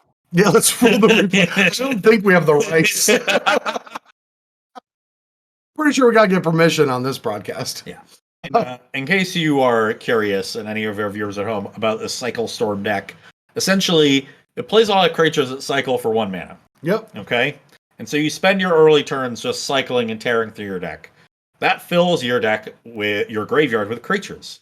And so you play Songs of the Damned, a 1 black instant that adds black to your mana pool for each creature in your graveyard. Yep. As a ritual, you also play Dark Ritual and Cabal Ritual, so you have a bunch of mana. And then you use Reaping the Graves, a 3 mana instant that is Raise Dead with Storm. Okay, yeah. You rebuy a bunch of the creatures, then you cycle them again and do it all over. Or what's the end mechanism? Well, eventually, you turn black mana into red mana with Blood Celebrant, your 1 Blood Celebrant and/or Lotus Petal, and then start hard casting Drannith Stringers and kill them with the triggers. Oh, and it will put a cycle on, and it'll trigger that before you draw a card, even if you have 0 cards in your library. So you can win with 0 cards in your library and a bunch of draws on the stack. Let's not put this on camera because winning with this deck seems like it'll take forever. No, I'm kidding. I do want to see this. Yeah. You even get to cycle with your mana base, playing Barrenmoor and Ash Barrens, which does count in case that comes up. But yeah, this deck is this is a masterpiece. Even the sideboard has other basic lands for sideboard cards. Yeah. Yeah, it has a forest and a mountain, so you can bring in Gnaw to the Bone. And the Flaring Pains to beat the Prismatic Strands. Yes. Oh, this is beauty. Beauty at its finest. What's a Grizzly Survivor? Grizzly Survivor. Ooh, just in case you need to win with a creature, I guess. You could set it up. This is unbelievable. I cannot wait. Yeah, the players are getting paired, just so you all are aware. We're going to get them paired up against each other, linked in. And yeah, no, this deck it's a thing of beauty. This is the kind of looks thing gorgeous.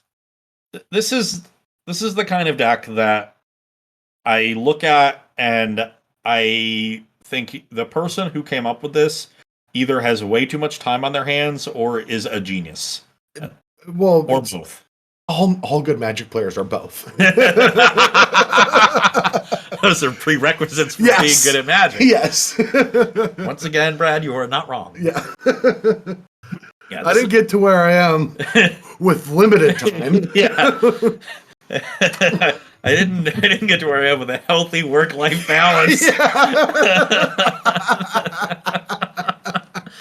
But this is indeed my personal favorite deck in all of Pauper. Yeah, it seems awesome. It seems fun to play once, and then never want to try to win with again.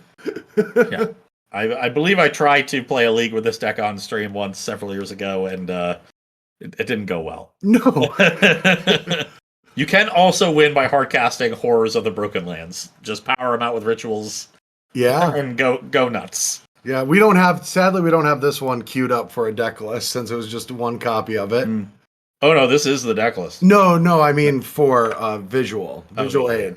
You're so just so you know, so you're aware, you're admiring a deck list off screen and they're just looking at you admiring a deck list off screen. Well, I hope they see the joy on my face. They do. So, are we going to get this one queued up? Say that again? Are we going to get this queued up? Not you. Oh, you're talking about. Okay, Cycle Storm is going to be on backup, and we're still waiting on our main match. And who's our main match?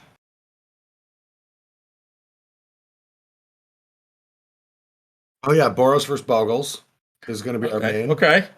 Which Boros? Is this a Boros Aggro or a Boros Aggro? Bully?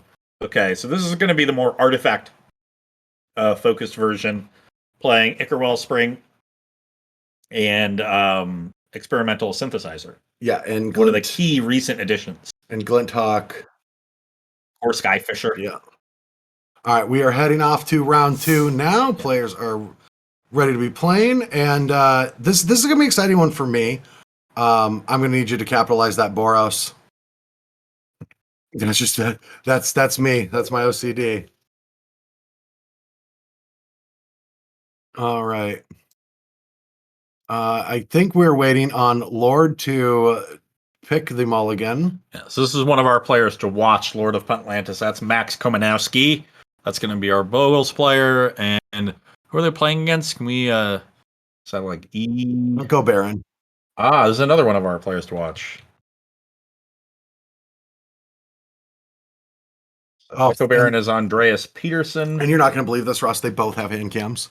Oh my God. Commanders are the future. I gotta say it. I used to be one on Magic Online, and now I appreciate the new blood. Okay. So Andreas Peterson's list a little bit different than the stock list. They are playing Golden Egg over Ichor Wellspring because they are not playing Kuldotha Rebirth. So a little bit more of a grindy version of the stack because they're also playing 3 copies of Inspiring Overseer. Yeah, a new card advantage. Yeah. So trying to be a little bit less synergy focused and a little bit more just doing my thing. They got Seeker of the Way here. You don't see that all the time. That is pretty common. But really just, straight up creatures removal, card draw, very straightforward. Now this is interesting. We see a commune with spirits and a bunch of setup from Lord, but not deploying the Slippery Boggle. What is the reason? Is there a way to get that off the battlefield right away?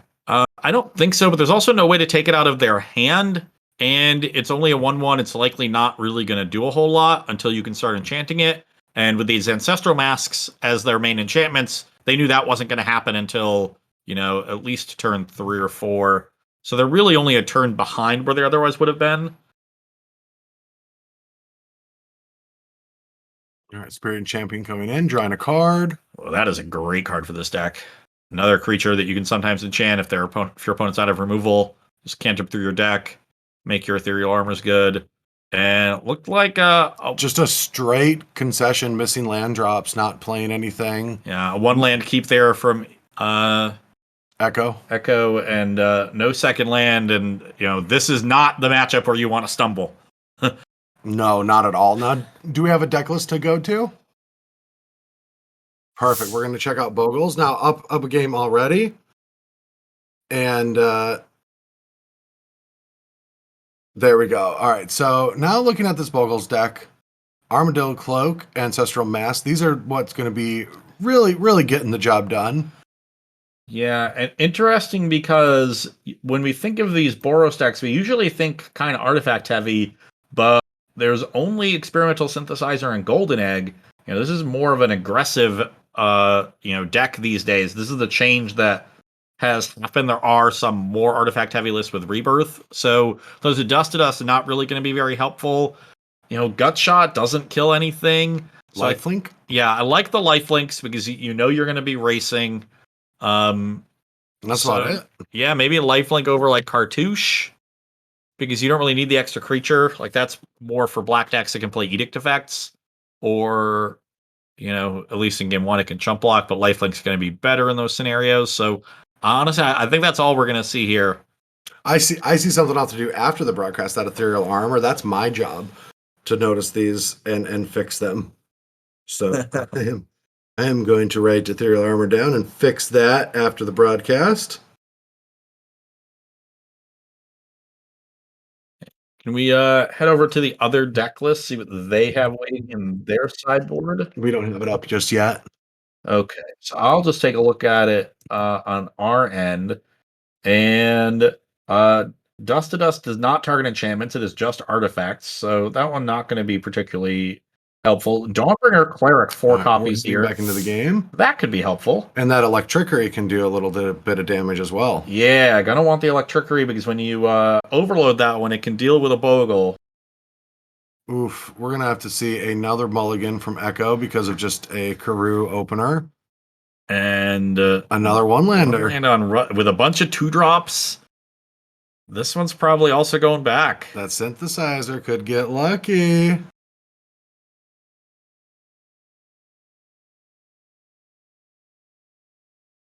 All right, let's see if they're going to keep this. This is a very tough choice. And they're still waiting on Echo to probably put a card. Meanwhile, this looks like a very good hand from Boggles. They've got their Gladecover Scout. They've got some additional mana with this Sprawl and ways to dig for important cards. This is so big. Do we hit? We hit. We even got an extra life point out of the deal. And now we can Glint Hawk that Synthesizer back, digging for another land. Leaving the battlefield is how this card works. So Glint Hawk. Oh, yeah. Yeah, it's such a good little combo. Okay. So we found an Ethereal Armor off of that commune, so they're ready to start pumping this Gladecover Scout. Oh, and they just draw a plane. So actually, that leaves you a lot more options. Still tough because, what are you going to do? Play Seeker of the Way, I guess? Yeah. Well, you want to play the Glint Hawk, and see what you can hit. They found another Synthesizer. I think you just let that one go. Yeah. Yeah, get the Seeker down. Like, this is a racing matchup, so Seeker is actually one of the more important cards on the Boros side. Yeah, very powerful card that was uncommon initially. Yeah, I don't know when it got downshifted, some supplemental set, but all the supplemental sets are always really important for Pauper. Yeah. These weird cards just get printed at common. So Armadillo Cloak comes down, 3/3 trample hexproof. Yeah. And I have to imagine that one's going to get No. Dawnbringer Cleric. What is this Power Blast for? It can counter a Slippery Bogle. Is that what it's for? I mean, that's the only blue card in the deck. Is there anything in the sideboard? Nope. It's there to... Wow. I mean, if you're on the play, I imagine that's going to come out on the draw. But that's honestly a sign of desperation. Yeah. But because you need it to line up very specifically against a very specific card to work. And I know that, if they don't have watch this though. Dawn Dawnbringer Cleric off of the synthesizer to take the cloak, keeping one in hand with those Skyfishers to be able to continuously pummel anything enchanting. That second Dawnbringer Cleric was clutch. Yes. We have presented a loop here. Powerful Ethereal Armor coming down, giving a 4/4 first strike. And we're seeing a bit of a floody kind of draw. A lot of mana, a lot of Glade Cover Scouts on the Boggles side. That is not what they want to see. So what do you do here? Now you have a bunch of options, right? We can Skyfisher a Cleric and just Cleric it back. We can play the one that's in our hand. But we could also core Skyfisher the synthesizer first. I want to maximize my number of Dawnbringer Cleric triggers because that's what you're worried about is important auras. So I would use my mana, Skyfisher back the Cleric, get another flyer into play to start applying more pressure, and make sure I will have the maximum number of Dawnbringer Cleric triggers over the course of this game. If your opponent doesn't find more good auras, they're not going to do anything. Yep. So that's all I'm really worried about if I'm playing the Boros side right now. And I'm worried about closing the game. So Skyfisher, kill your important aura, save my other cards, in particular my cheaper cards. Use all my mana, apply more pressure, deal with your most important thing. That's everything I want to do.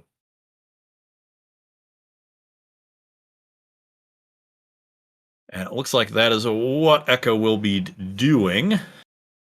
One of the interesting is one of the things is could have played the one from hand to exile the Ethereal Armor, then attack with the whole team, see what happens with the scouts, and then deploy a Skyfisher to bring back the Cleric that was played that turn.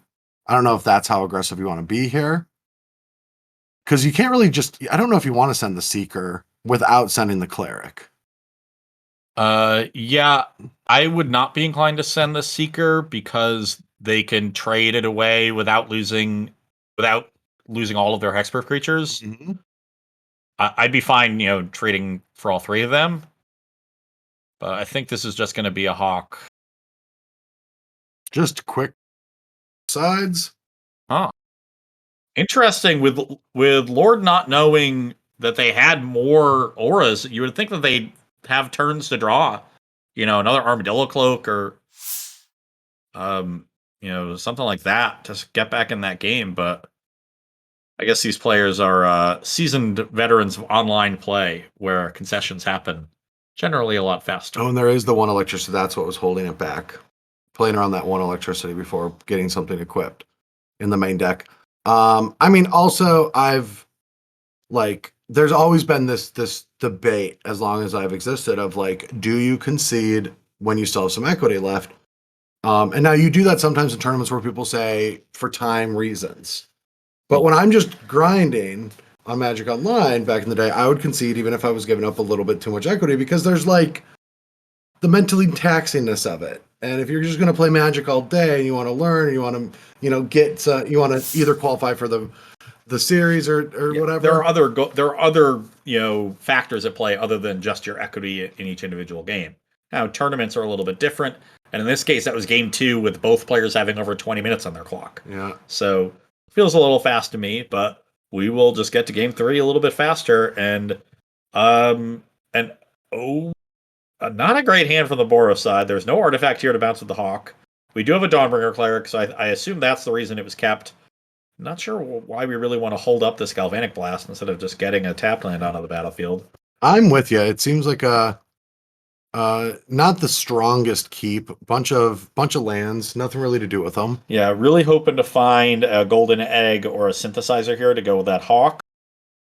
And a pretty solid hand from the Bogle side of things. Just mana, cantrips, a hexproof creature, and some auras. They are going to need to find a third land.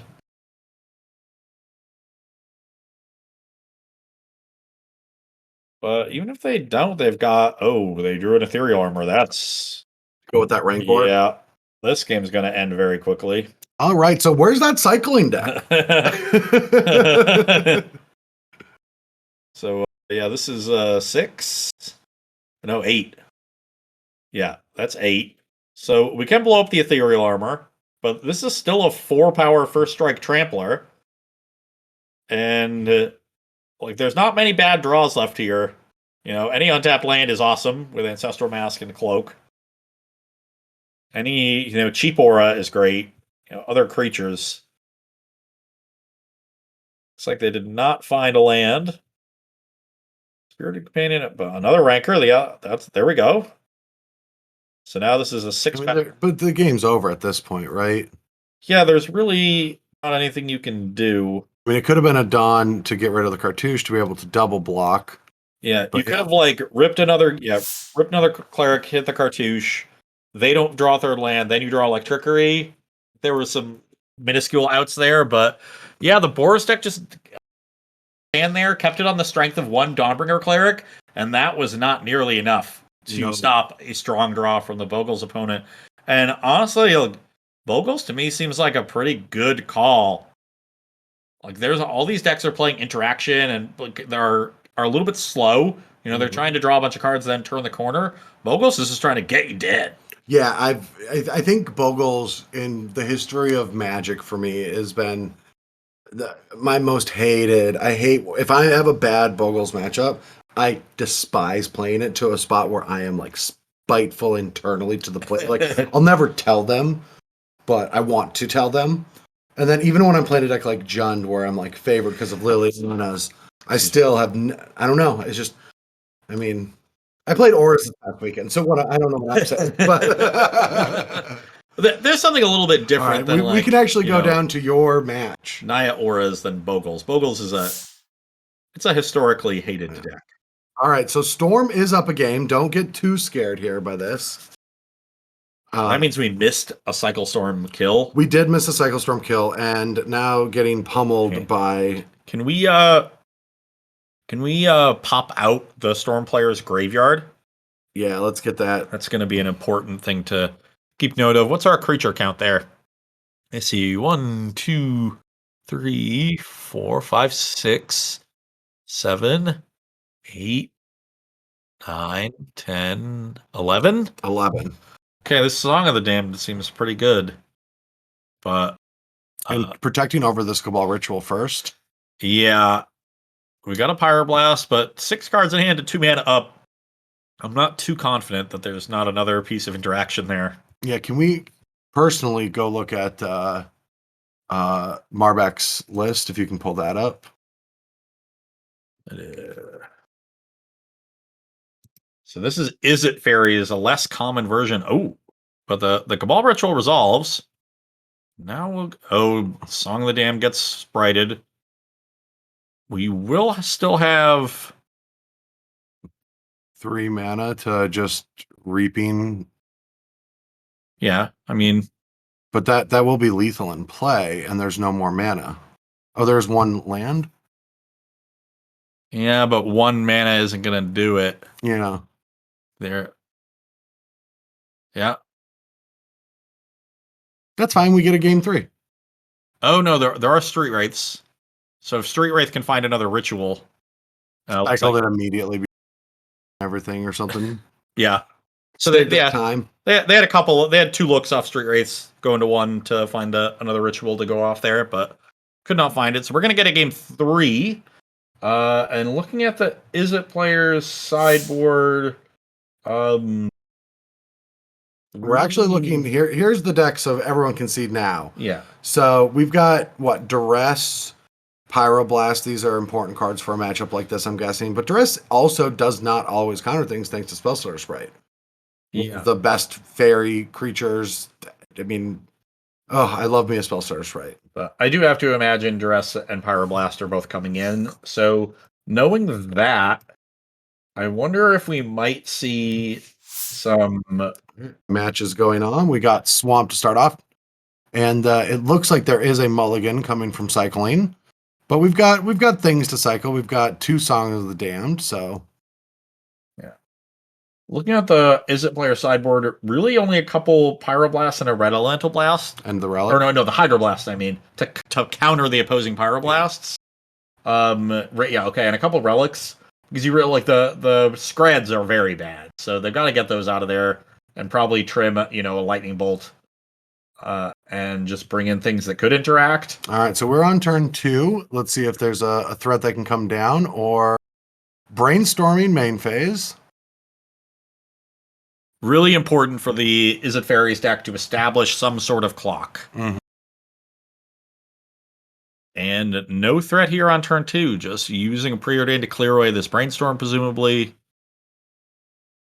And exactly what we expect from our Cycle Storm player, just cycling. There is 2 different, angles, right? Getting some pressure on the board or finding one of those relics. And if that relic's already there, card manipulation seems fine. It's a decent pace. Yeah, Relic is basically a threat because of how devastating it is. They probably don't have it, though, because they did not want it. Like, last turn, they would not want it to get to rest. That would have been... Yeah. And if we look at our Cycle Storm player's hand, it's 4 rituals and a duress, so they really need a Reaping the Graves to start getting things going. Otherwise, they're really just kind of stuck in the mud playing off the top. That's kind of what happens with these kind of decks. Yeah, the cycling is meant to, replace, you think of combo decks typically playing things like Preordain and Brainstorm that we see on the other side, because of the nature of this deck taking advantage of Songs of the Damned, replacing that with something that's significantly less powerful than just cycling. Mm-hmm. So less velocity per card, but you have a really high volume of those cycling cards. So, we could see them rip another couple off the top here pretty easily. Yeah, and a low count of cards that don't actually. Yeah, and there's Horror, immediately cycles. What do we got? Another Horror. Immediately cycle. What do you got? Another Cycler. What do you got? Another Cycler. And that they're cycling main phase very wisely in case the chain ends in a land that you want to play. At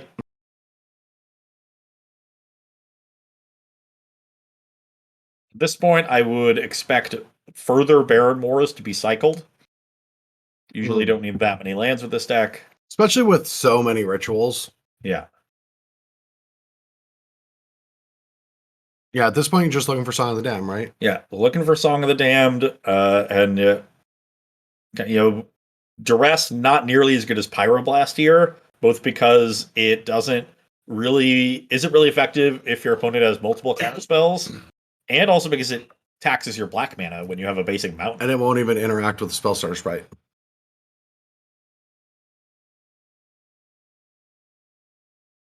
Yeah, kind of surprised to see 3 Pyroblast, 2 Duress. I would imagine Pyroblast.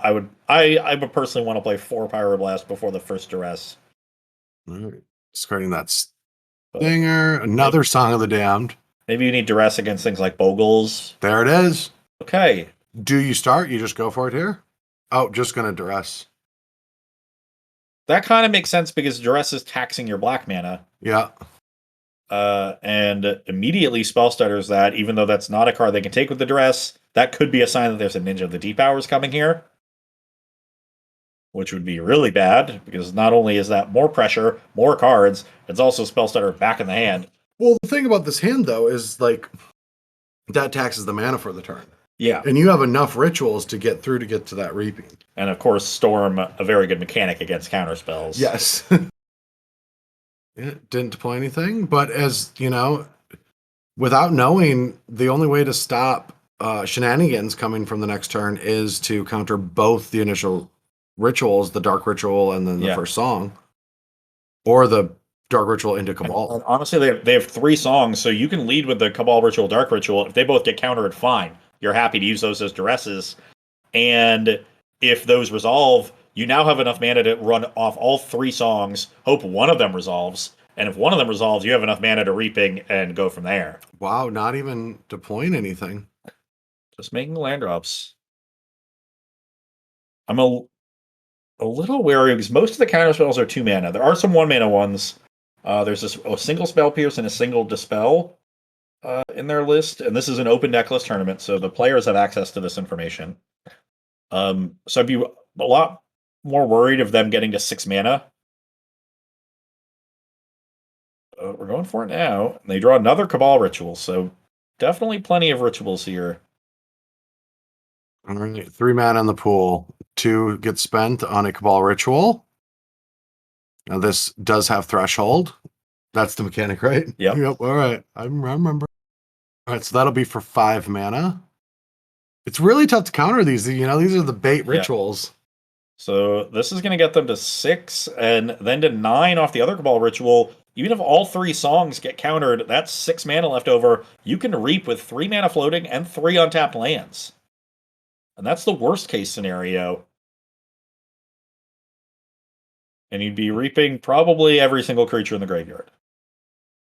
Because your opponent's casting a bunch of spells if they want to counter these songs. Yeah, this is the 4th spell.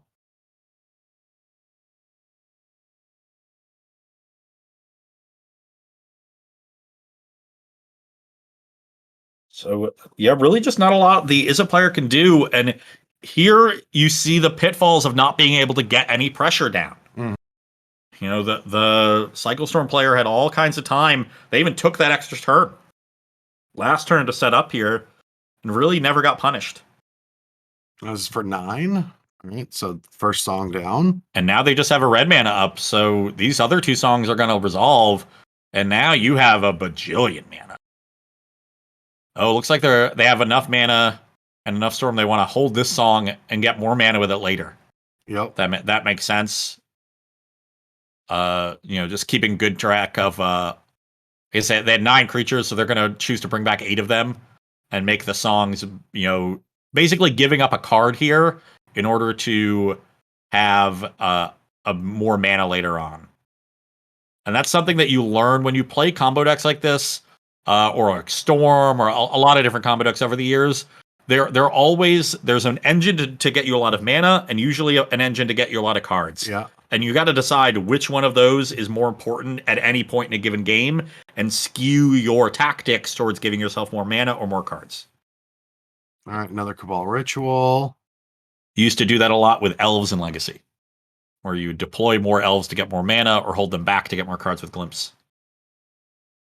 These Pyroblast not looking so great, but we found more reaping, so I think this is over. Like this looks like, full force. I'm doing everything I want to do. There's 11 mana in the pool. There's another reaping in hand. And they're at 22 cards in library. And we haven't even seen a ton more rituals. Yeah, there's another Cabal Ritual. There's one more song in the deck.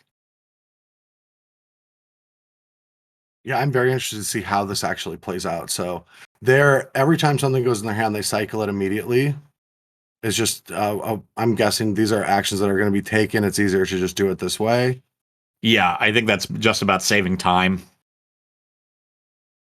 Very efficient with the strategy. Yeah, you can tell it's not their first rodeo. We can't even see all the cards. They're filling up so hard. I mean, they're going to draw their entire deck. Like, we know that they have another reaping. But I guess they're getting a little bit low on mana at this point. That's now what I'm curious about. But there is 1 songs left in the deck. I wonder if they could potentially end up fizzling if they don't find it in their next few cards. So they're going so quickly. I don't know how many Dark Rituals and Cabal Rituals they've gone Can through. we pull their hand up on the right side? There's also 4 Lotus Petals in this deck, and I don't think we've seen a single petal yet. No. So we'd have to. We don't have it set up for this many cards. Okay, there's the other songs. So that's all right. That should do it. There's the Blood Celebrant to get them some red mana to start casting Drannith Stingers, which are all in the graveyard, but they have a reaping to get it back. I don't think it's important now that the last song, we just want to know if that was there. Not worth it for you to manipulate everything. And here's the Scob. This can rebuy another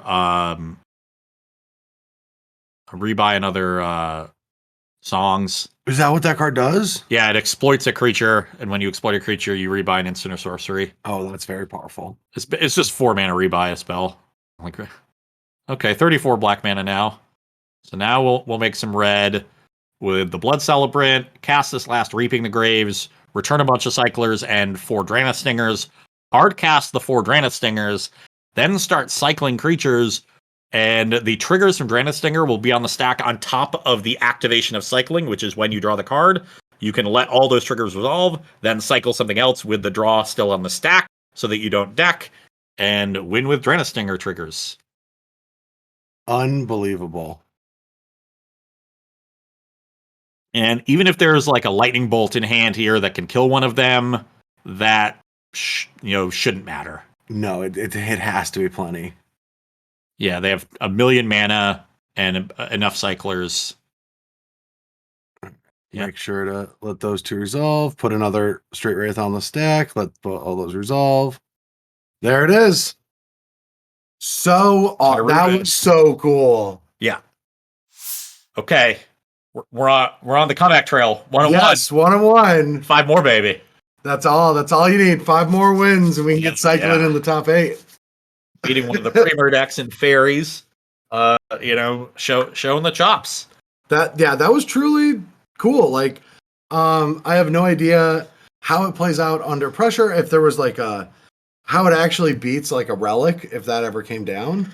Yeah, that seems tough because you can literally just run out of enough cyclers. Like if they deal with it, if you have to cycle some Draenei Stingers early and they relic you and you have like 2 left, now you've got to have like 10 mana left over and 10 cyclers just to kill them. And you have to deploy one of each of your combo pieces, right? You have to do a song and a reaping. Yep. And then they can blow it. I guess you could then reaping again in response. Looks like Lotus Petal was actually the card that they brought out, and we saw their entire deck in that last game. Makes sense. Yeah, that is a card that you often in combo decks will bring out in longer games. Gets more exposed more games.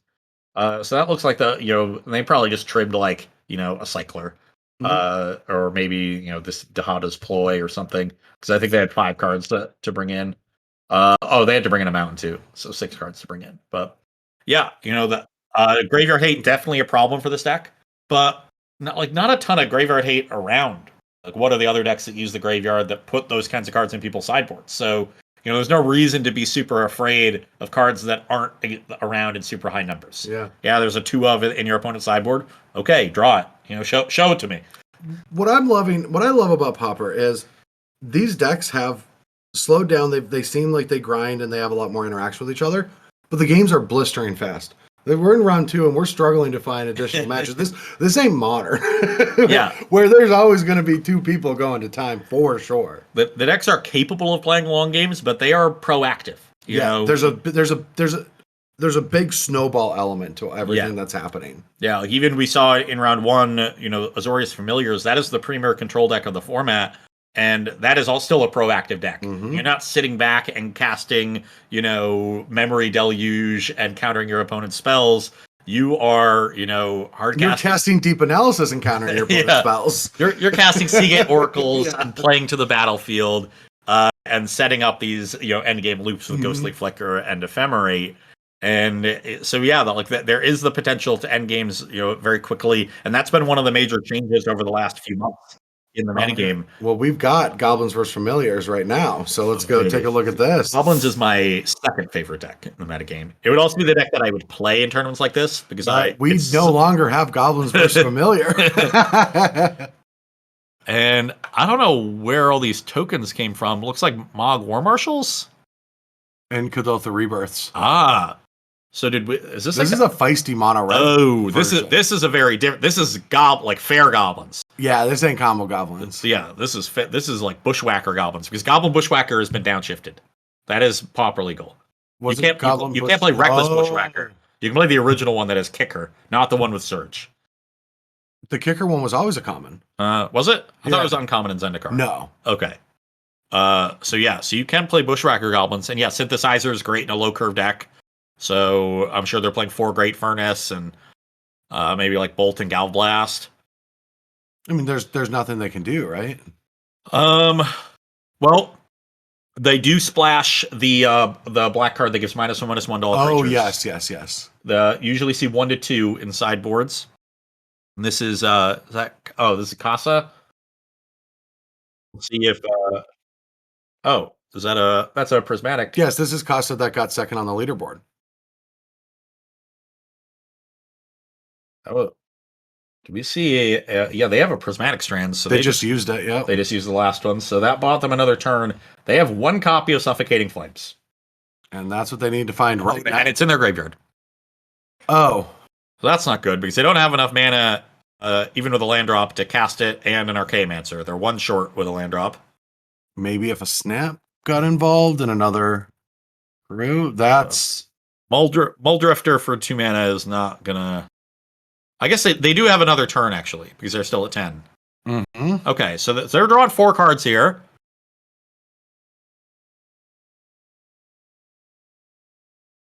We have the game plan. We know it has to happen.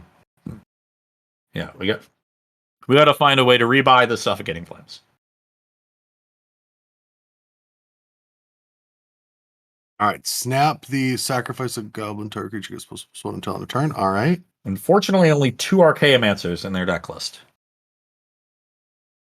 All right, and they use the snap on that to force them to sack it to itself, which it's like you get this, or I get 3 mana. Yeah, that was a potential way for them to win on their turn. If they get to 11 total. Oh, goblins. you see the card that just got put out? Oh, that's gonna end the game.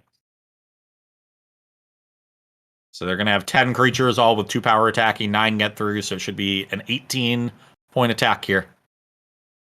Yeah, Bushwhacker says no extra turn for you. Was Casa one? Was this a 1-0 match?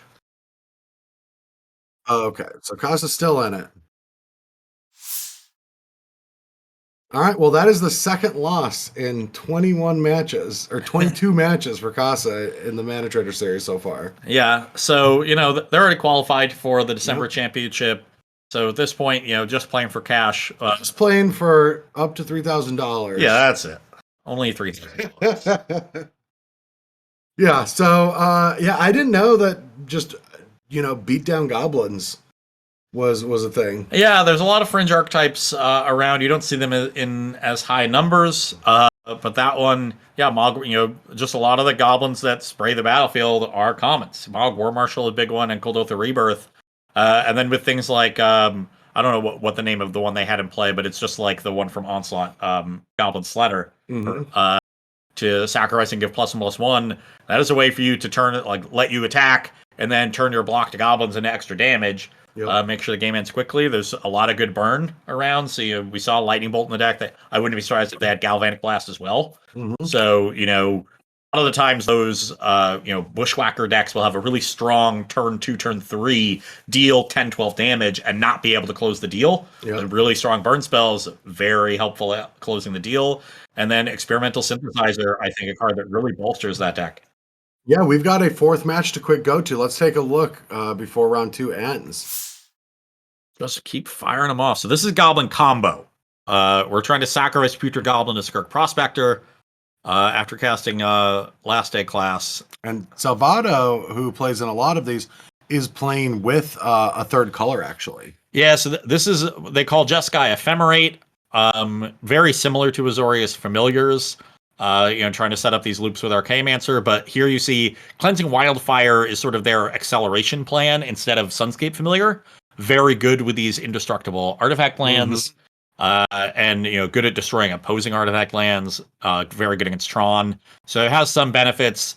Obviously Sunscape Familiar can lead to really degenerate stuff in multiples, giving you those discounts, but very similar decks. You get some red removal in this version, but definitely a solid archetype here.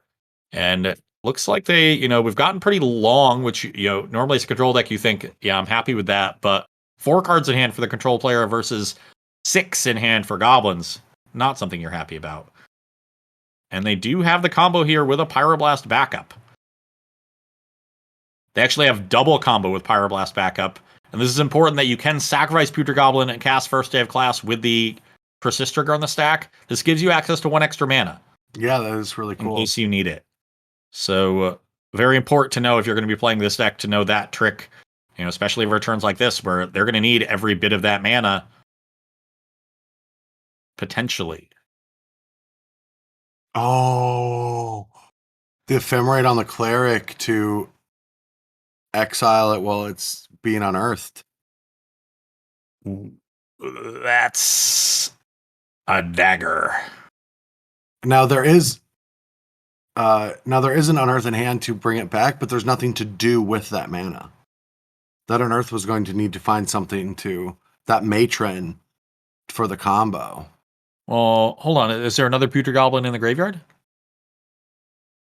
No. Oh yeah, you would need to. No. So now we No, we can matron. We have treasure and a swamp. And then we can sack matron for red, and then sack Putrid Goblin for red, and cast the other first day of class in hand. So I think it's still locked up here. How does the second first day in class lock it up? Oh, we just don't have a way to kill them at that point. That's what I mean. Yeah, okay. We have the combo.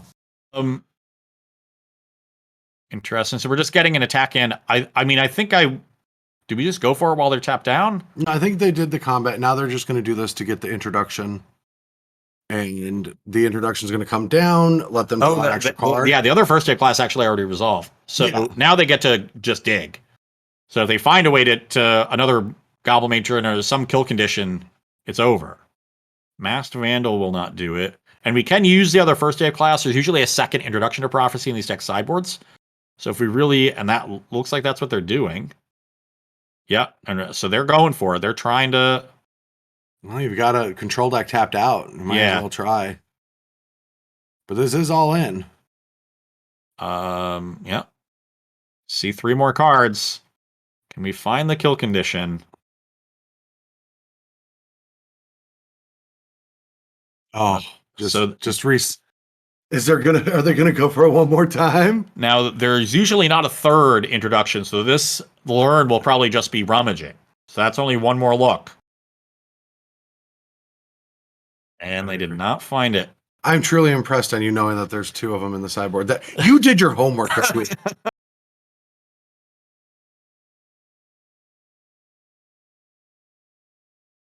Yeah, 3 first day of classes cast, so that Skirk Prospector is a 4/4. Oh yeah, when we were setting up coverage this week, I told Russ, I was like, you do your homework, I'll take you out for dinner, and you deserve your dinner so far. Knowing that's impressive.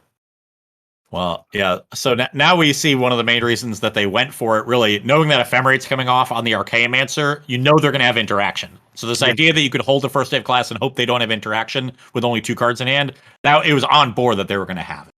So I like being aggressive there, even though your odds aren't that high, because those are your best odds at winning the game. Yeah, and now you're just in trouble. You've got some board presence. Yeah, you got some big creatures. They only have 3 cards in hand. Well, now you got a 1/1.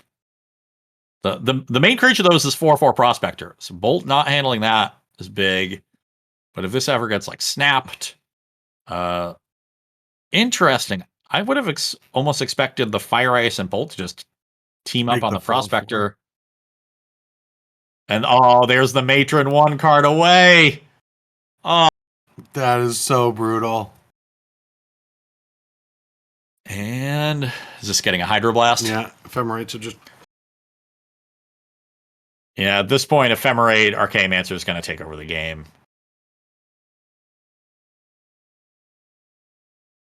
You just don't have enough time. Yeah, that Lightning Bolt will be able to deal with it, next onslaught. Yeah, the 2/2 Matron gets blocked. They can double blocked even, yeah. So you can freely take 4. You got enough life to play I'm with. not judging Gilpack. They're already like, I'm dead. Yeah. At this point, you got to hope your opponent like misclicks something. And that's it. So Battle wins 2-0. Oof. Had a nice sweat there. We saw 7 cards towards the kill, 2 introduction to prophecies and an extra rummage. It was brutal. It was a lot of cards to look at, and it was just the last one. Yeah, card 8 is what we needed, unfortunately, and sometimes that's the way it goes. Well, and that is how it goes for round 2 of the Pauper Mana Trader series. We're going to take a short break, everyone, while the players get ready for round 3 and get situated. I keep saying seated. I can't get away from it. They get paired up on Magic the Gathering Online. I'm sure most of them are seated. Well, but they've already been seated. They don't have to get seated. Well, I mean, maybe they got up. You know what I'm trying to say? Or drink or use the restroom. I'm. Maybe they had to let the dog out. We'll be back for a phone call shortly.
We're going.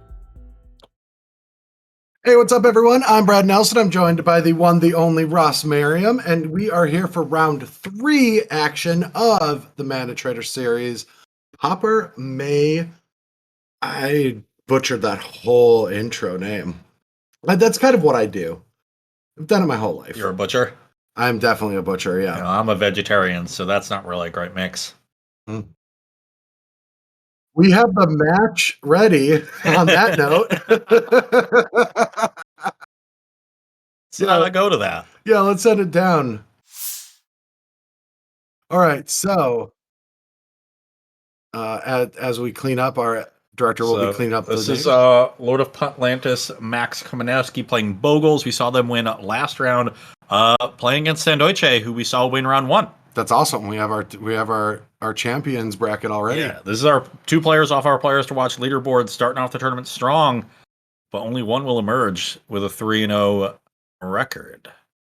And with it only being 7 rounds, that's a really good start. A lot of the deeper ones that you're getting your sea legs at 3-0, but here you're getting close to the finish line. And yet you can also get to that point where you start to feel like, well, I've got a shot to sneak in, even if I stumble here and finish X2, because there's going to be 1 or 2 X2s that squeak into that top 8.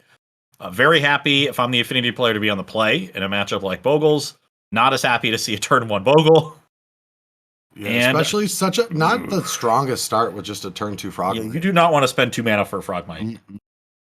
Even spending 1 mana for a Frogmite doesn't feel great.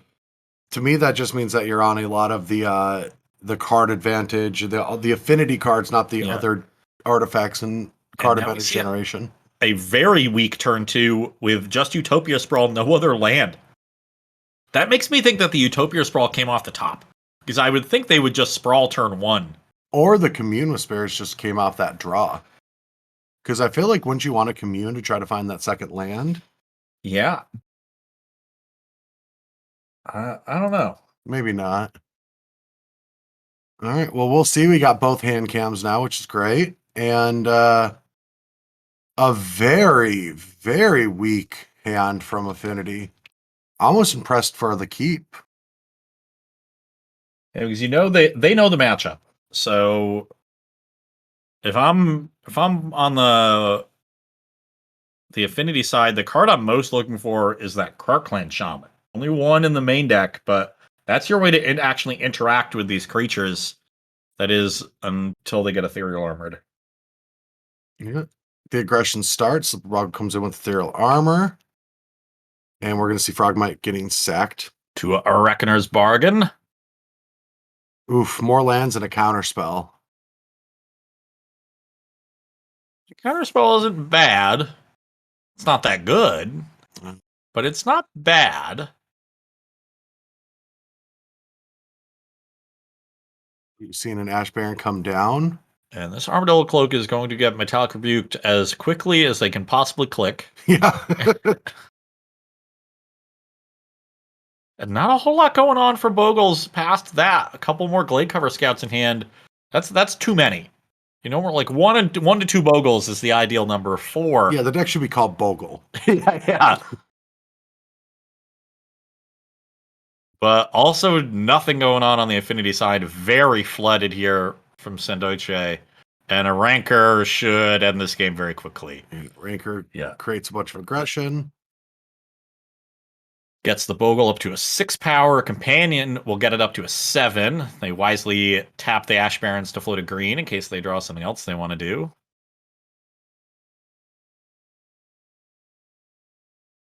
And we'll either see a Rancor get cast or a Glade Cover Scout, I would imagine. Or a Commune. No, they're just going to combat.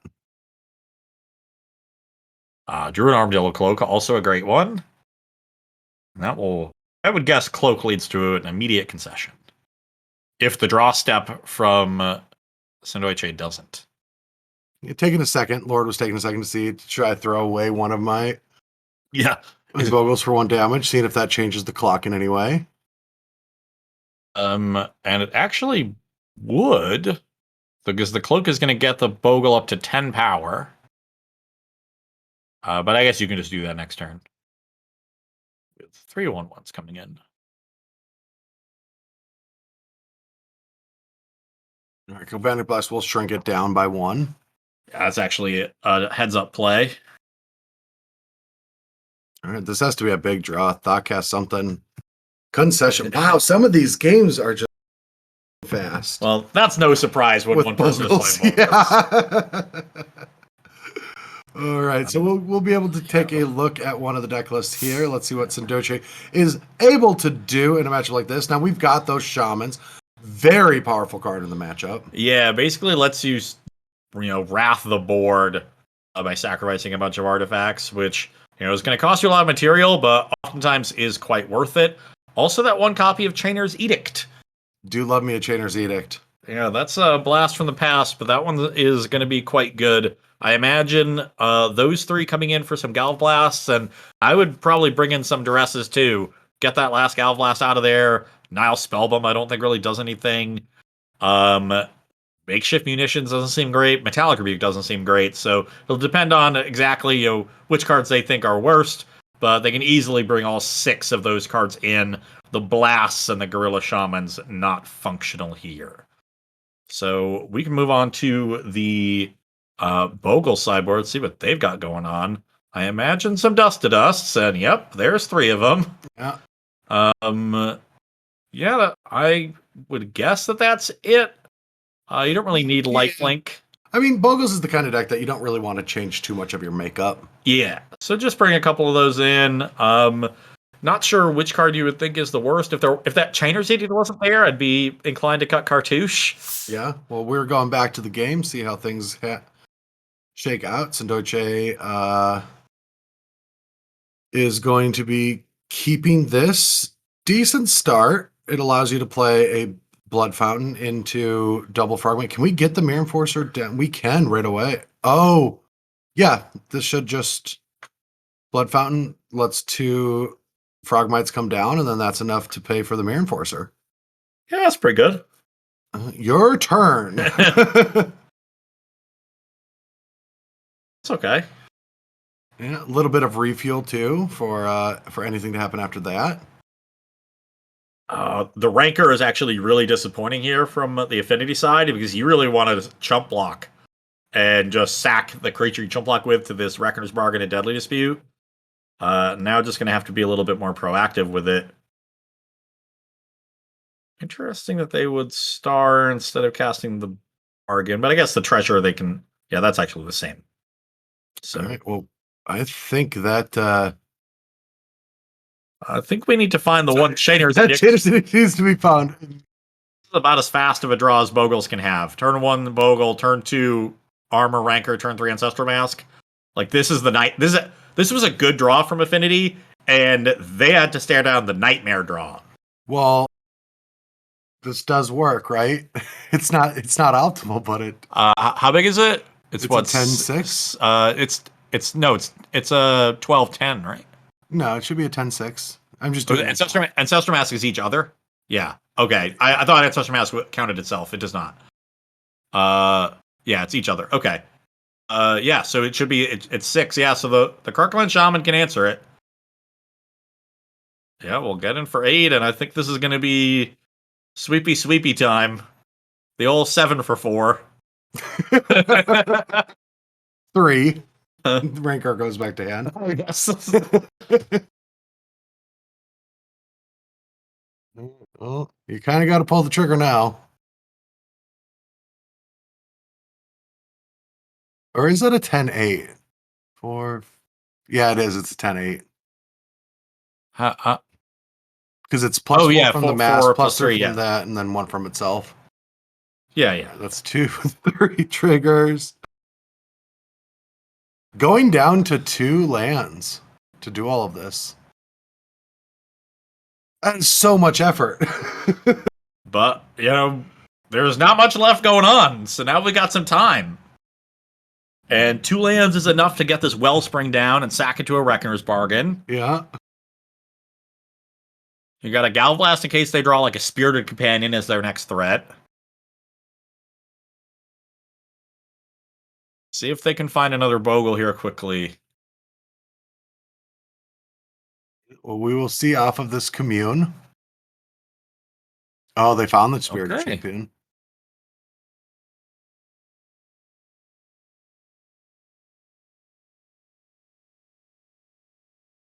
All right, let's see. The hands are always a little delayed, but so they did find that Great Furnace. That is a big draw off the It Wellspring. is. It's huge. Because that just protects from one of the other auras that makes it. But they just found another companion. That's tough. This Rancor really doing a lot of work, stopping all the chump blocks that are possible with the Reckoner's Bargain and Deadly Speed, the profitable chump blocks, I should say. Interesting, they didn't want to use their mana there. Like, what else is that Galblast doing? Well, it's holding off from a more powerful aura. You could also potentially find a second one. Oh, baby. Or you find that. Kirkland Shaman. It's been very good. And the Angler can stop to force them to deploy more onto the board. So they can just take this damage. This damage will drop them to 5 life, but they can put an Angler into play, hold them back. And yeah, this game swung very quickly. This is going to be turn 7 for Sandoiche. They had to sacrifice 9 permanents, really, because the shaman died. Yeah. They had to throw away 9 permanents on turn 4. And on turn 7, they still have 7 permanents on the battlefield and 5 cards in hand. Commons are strong. Like, are you kidding me?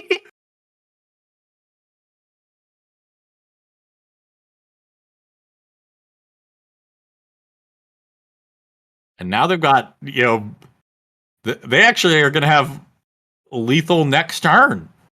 They get to use the shaman to clear away all the blockers, attack for 9, and then send this Galblast upstairs. Such a swing. This is a really impressive showing from Affinity. Really. Yeah, it's been a very impressive game by both sides. Yeah, I mean, you can't have a better first 3 turns than what. No, and you could even ask for the rebuild. The rebuild was decent. It wasn't perfect, but that's how. I mean, you'll take this draw every game with Boggles. Like, oh yeah. And the one thing you're going to say is that, like, maybe you flooded a little bit, but that's how Magic goes. Yeah, you also cast a bunch of cantrips, like yeah. And it's not even. Yeah. This is awesome. This Affinity deck is just, to me, this is the deck that I want to play the most. This is the deck I would want to take into a tournament. Yeah, I honestly, I haven't, watched it and played a ton of Pauper recently. So when I look at this Affinity deck on paper, I think this looks slow as molasses. No. And they actually, turn the corner so quickly. We saw that draw that was just turn 2, 8 power with 2 double Frogmite Mirror Forces. You still have draws like that too. But even, in the face of a 10-8 Trampler with Hexproof on turn 3, you're able to somehow deal with it, recover, and take over the game. Yeah. All in the first 6 turns. Yeah, all right, so we have a Duress that can't be cast initially. Is this a keep, though? Because the Blood Fountain and the Angler are really not going to do much. So I was about to say, why is this Gutshot in the deck? And then I realized that Kirkland Shaman completely dominated the last game. Yeah. It's like, okay. Well, this seems like it's going to have to be a keep, even though it's a 1-lander with a star. But it's a 1-lander on 6 on the other side. So yeah, you're going to have some time, it looks, this game. And they put back their second Kirkland Shaman, so this Gutshot could come in handy. So I feel like that whenever the Shaman comes down, it's going to do its thing immediately. All right, is a second land showing up? Both decks do not have a lot of lands. The Furnace does show up. So that's necessary. Not a Vault, so they can't Blood Fountain into Frogmite, but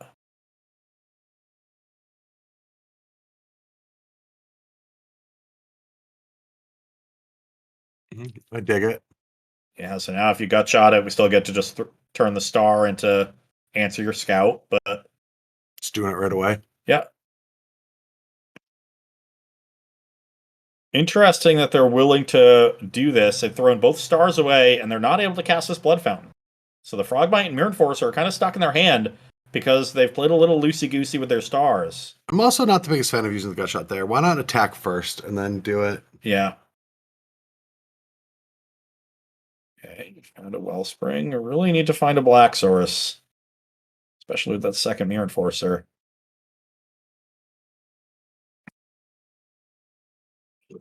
Still no land and a couple 3-drops stuck in hand, so yeah, Black Source would put Sendoiche in a... Yeah. Okay, well, so next turn. Well, that's enough to get one Enforcer down. Okay, which is great. That'll stop the attack most likely. Mm-hmm. There's not really much you can draw Oh, here. Lord has to go running lands or this game is over. Yeah, one person drew out of their mana screw, the other person did not. Another 3-drop is about as bad as possible. Yeah, and unfortunately... Oh, unfortunately, I don't know who you're rooting for. Well, I just mean unfortunate to see what was a good match end like this. I feel like a lot of these games end like this. Yeah. One way or the other. And there is a second land, but it doesn't do a whole lot. No, chump block is going to happen next turn. Yep. And like is an Armadillo Cloak even good enough? If they get the opportunity, if a land comes off the top, you can Blood Fountain back the Shaman. Yeah. Oh, yeah. That was the end. But yeah, there's a land off the top. Could just Blood Fountain back the Shaman. Shaman kills both the creatures. All right. Coming back to us after Sendoiche goes quickly to 3-0 bracket. Yeah. You're going to have a lot of time between this round and the next one. And really, when you look back on that match, you know, if I'm from looking at it from the Boggles seat, it's easy to say, oh, I just kind of got unlucky game 3. But when you're playing a deck that has a lot of built-in inconsistency, it's game 2 is the one that you got to have. When your draw is that strong on the play, because they lost game 1. No, they. They won game 1. Yeah, okay. But we're even so, that when your draw is that strong, like that's the ideal 1, 2, 3. Yeah, even having to force your opponent to throw away, not full 9 cards, but 9 game pieces, just to deal with it, and still just easily come back faster than you. Truly impressive. Yeah, and there's a reason Affinity is the most played deck and among the most successful decks. We've got Goblins versus Dimir Fairies as undefeated players up next. Let's see. We've seen Izzet Fairies earlier. We did not see Dimir Fairies, which is the most popular version. And this looks like the red, Bushwhacker Goblins. This is not Goblin combo. I agree, but I'm liking this aggressive because the format feels like it's getting sophisticated with itself. A lot of its interaction pieces are coming around what the existing metagame is. Yeah. And you've got a Goblin person saying, I'm going to come under that. The one issue is that there are a lot of these cheap sweepers. Fiery Cannonade recently got added to the format in a downshift. Oh, really? Yep. Fiery Cannonade is Pauper legal. We know the Dimir Fairies decks, can have whatever that sweeper is. Now, to be fair, though, this Mog Raider, did it get a second creature type with Pirate? Because it deserves it. I'll check just for you. Thank you. I'm gonna get Aaron on the phone. It does not appear. It did not. Yeah, I'm gonna have to get Foresight on the phone here. If there's ever a Goblin Pirate, it would be Mog Raider. All right, Spellstutter Sprite is going to do a little attack and not attack to get that Ninja of the Deep Hours into play. Trigger and get a card, and let's see if there is a 4th land drop.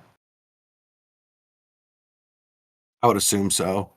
No land drop. All right. We are believing that Goblins is up a game, and we've got Synthesizer coming down, hitting a lightning bolt to take care of this Ninja. Oh, Rebirth. So I've been checking out the deck lists here, and our Dimir Fairies player, MKC, also known as Paul Whitcomb, 1 copy of Suffocating Flames in the main, 1 more in the sideboard, but also has an Echoing Decay in the main deck. Wow. Very good against Goblin tokens. So that's sort of 3 sweepers for all of these tokens. That's a good number. All right, Dispel's going to take care of that lightning bolt, but that is a lot of Goblins in play. Yeah, I don't even know if I'm a big fan of Ninja in the matchup. They have so many ways to block it down. after you get one hit off of it. This is a matchup where I feel like I would try to be a control deck with, Monarch and Gurmag Angler as my finishers. Ninja can sit back. Yeah, it is a 2 toughness creature. But if they don't get this Mog Raider off the board, then it's not really going to block efficiently. All right, let's see. We don't have the fairy player's hand, so that would be the most important piece of information for us to be able to dissect what happened. But bunch of Mog War Marshals here, also pretty strong in this matchup for Las Vegas Chaos. Just a good creature against a deck that's playing a lot of removal.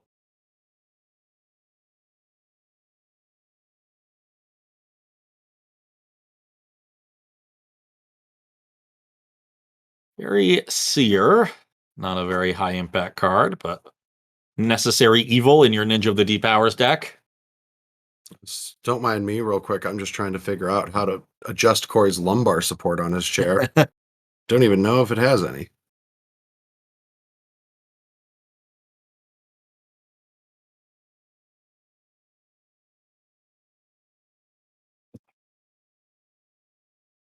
And Scry 2 happens, and now we'll see. Finally found that land. It's going to be important to try to take over this game, but yeah, if this Raider isn't dealt with now, it's going to make combat kind of difficult. Raider also very, very good against Suffocating Flames. Essentially cuts the card's effectiveness in half. And has another Raider now. And that's a really big, powerful part of these combats moving forward. I think we're going to see a that spell swing spread that with combining its powers with Fairy Seer to stop a 2-mana creature.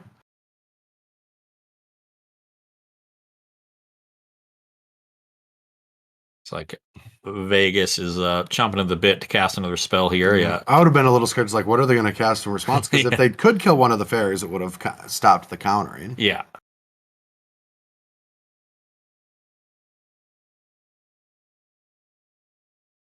Yeah, not much you can do. You can throw everything in front of the Mog to get 4 goblins off the board, but yeah, because of Mog Raider, Vegas has infinite control over how combat plays out. So they're always trading the creatures they want to trade for whatever you're blocking with, no matter how you block. And it's normally the blocker that has the advantage in combat. But flipping the script here. And getting to see some old cards shine. That's one of the cool things about Pauper is seeing like these old combat goblins. Like we don't really see this kind of magic. A triple block that doesn't involve an Embercleave is not something I understand. So I suspect we will just see, the War Marshal, its 2 goblins get sacked and an attacking goblin. So 3 damage will come through. And the Dimir player just trying to trade down material as best they can. Wonder if we'll see, like a snuff out on this Mog Raider. That would be really nice. No snuff out. And honestly, like if you're Las Vegas, like, aren't you kind of scared of a snuff out there? But they just played right into it. Well, what are you going to do? You kind of got to attack. I agree. Maybe you just don't attack with Mog Raider, though. Yeah.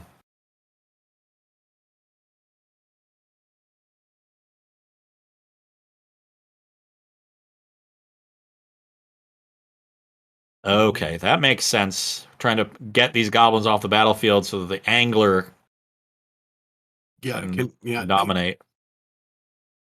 Taking a good angler. All right, Power Blast is not going to deal with.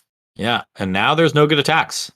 Even with this other Mog Raider, you're only looking at 4 goblins. You can make. I guess you could attack with the Epicure and volunteer a trade of your battlefield for Gurmag Angler, but that does not seem great.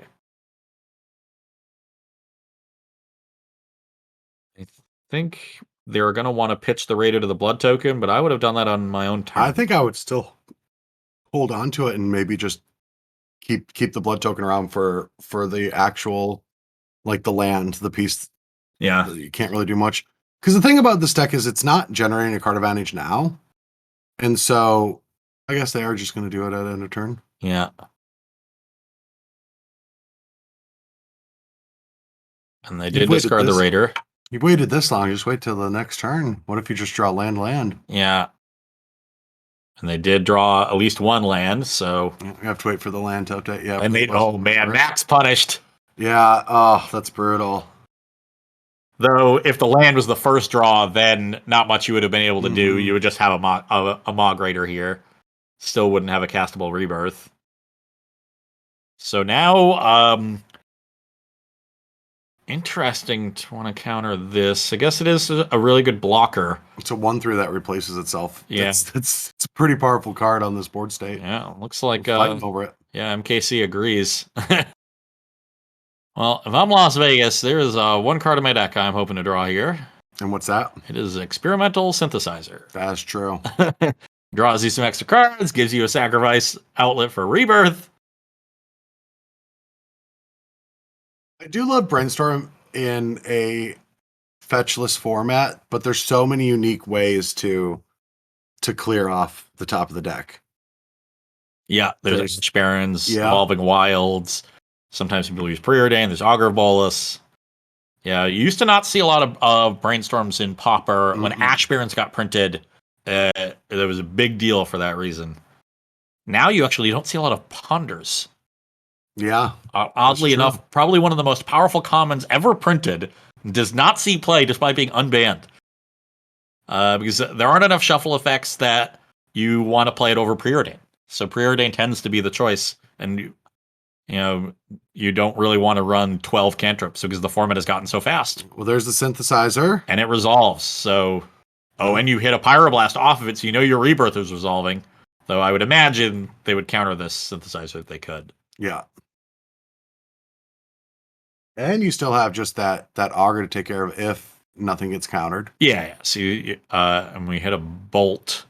That's kind of interesting because it can let you finish off Angler. So like you can Pyroblast the Augur, attack with the 2 Goblin tokens in Vildar and Epicure, because you don't want to trade away the Raider, and then trade 2 creatures and a Bolt for the Angler. 4, 5, 6, 7, 8, 9, 10. Yeah, you still don't have, and everything's face up, so you can just let that 3 damage go through. And there is only 2 cards in hand on the other side. I don't really like attacking with the Raider. Unless we're just gonna like let the Raider die and send the Bolt upstairs. Maybe that's the plan? Yeah, I don't know if you want to throw all your resources to... Yeah.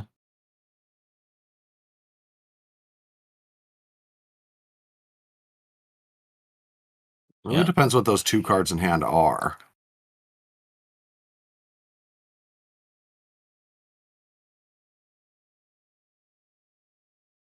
All right, we're seeing MXC debate. All right, so just throwing it immediately. That's weird. Yeah. Because now you're running afoul of a removal spell. Yeah.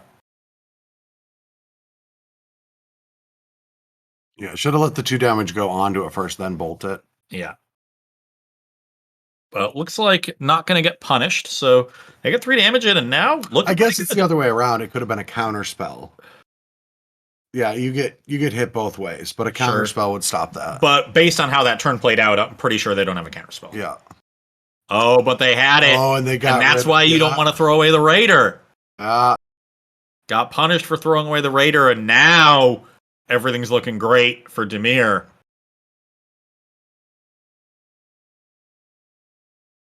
Yeah, that's brutal. Yeah.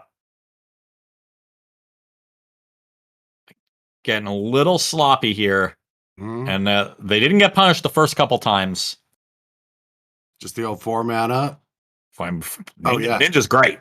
That's probably, either that or Thorn of the Black Rose, their Monarch creature, are the 2 best cards possible. I feel like Monarch might come out in the matchup. Maybe. You don't want to give an opponent Monarch too easily. Yeah.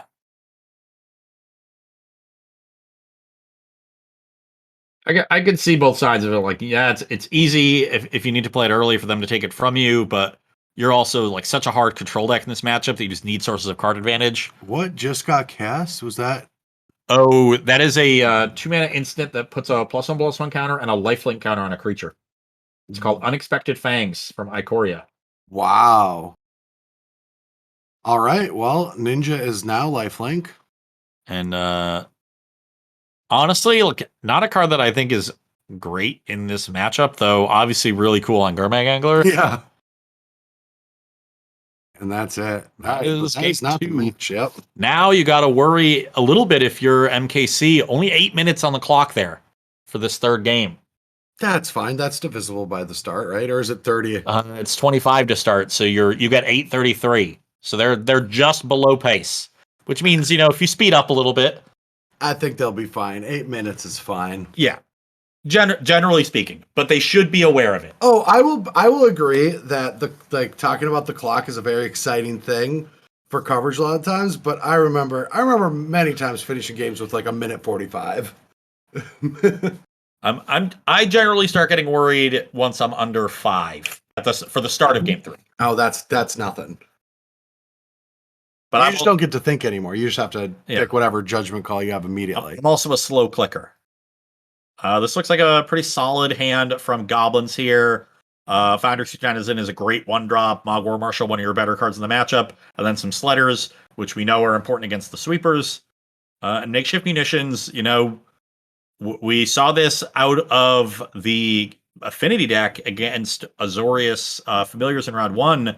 In long matchups, that's a card that can just deal a lot of incidental damage. Right. And if there's no 1-drop from MXC, then this Denizen's going to get some early damage in. Yeah, you would like to see a Fairy Seer here to trade, but only 3 copies of the Fairy in the deck. It's not a super powerful card. And you see Island, so that means no Snuff out here. All right, we'll see Mogwar Marshal come down, give 2 triggers. And I would expect a pay for the Echo. It might be wanting to play around Pyroblast. Yeah, and that's what we're seeing. Yeah, you could have seen Hydroblast. Or Hydroblast. Yeah. Oh, they've gone with Beb. Blue Elemental Blast. I wonder if there's weird corner case cards that favor Blue Elemental Blast. Because typically people have favored Hydroblast and Pyroblast whenever they have something like Pyromancer, so you can just cast it for no real effect. Blue Elemental Blast requires you to have a red card to target in order to even cast. That can sometimes be better against things like Misdirection, which obviously is not in Pauper, but that's been... And I just love that Wizards has figured out in play, we have a Sledder and a Raider, which are functional reprints. And I'm glad that Wizards fixed their mistakes with the Red Elemental Blast and the Hydro Blast. So these conversations don't happen anymore. I've heard the corner case scenario of these cards too many times in my life. And every time I hear them, especially, after a long tournament, you go out to dinner and have a few drinks with some Magic players you haven't been around, and they love telling you that every little corner case. And this is the downside of trying to play around a Hydroblast. Now you just got your War Marshal counterspelled when you didn't need to.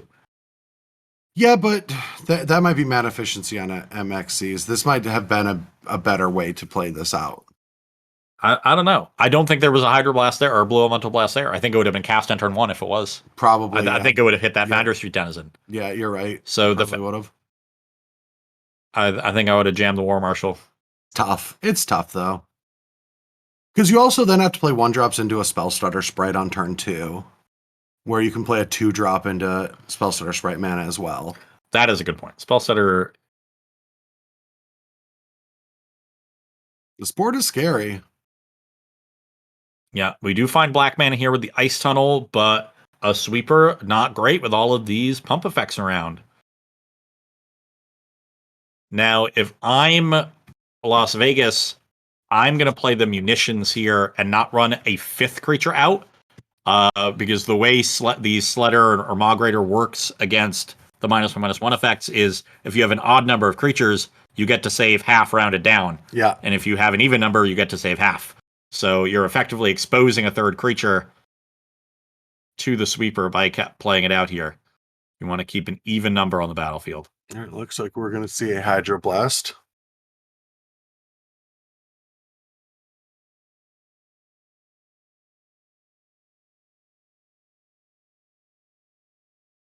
Or are we? Maybe, I mean, it's a tough decision. Like, do you want the Foundry Street that isn't as good now that there's a lot of things in play, or there's 3 redundant effects? Yeah, I'm inclined to just take it, kill a creature on end step if they don't cast anything, but be able to counter something. Oh. Okay, that's fine. So, that's so costly. I mean, you're taking 2 more damage this turn to take out a 1/1. That seems fine. Or I guess actually you're taking 3 more damage. Again, because of Sledder. Mm-hmm. Well, you're not going to pay 4 mana for it. But now I think we might see the Hydro. No, they tapped that blue. They got me with that. If there's a Hydroblast, it's being cast now. Sorry, blue elemental. And we're pretty close to stabilized here. We're also pretty close to dead. So is this the sweeper? Yeah, you can only save 1 creature here. And you want to do it on your turn, even though it's an instant, because that creature will attack for 1 less the following turn. Yep.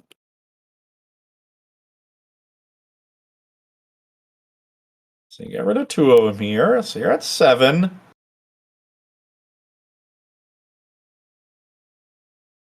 Now, can you pull up for me just the goblins list?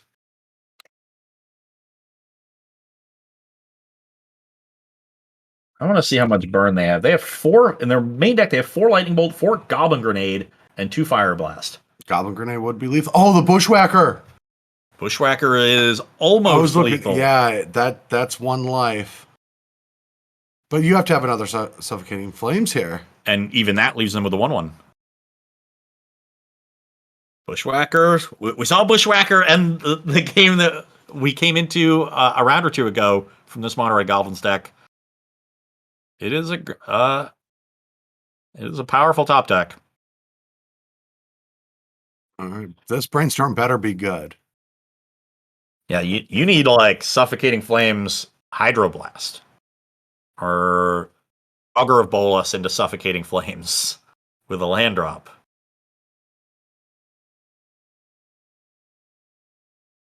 All right, Fairseer can deal with 1. Okay. But now Suffocating Flames not so good. So I expect we will see Augur and then maybe some piece of interaction. Oh.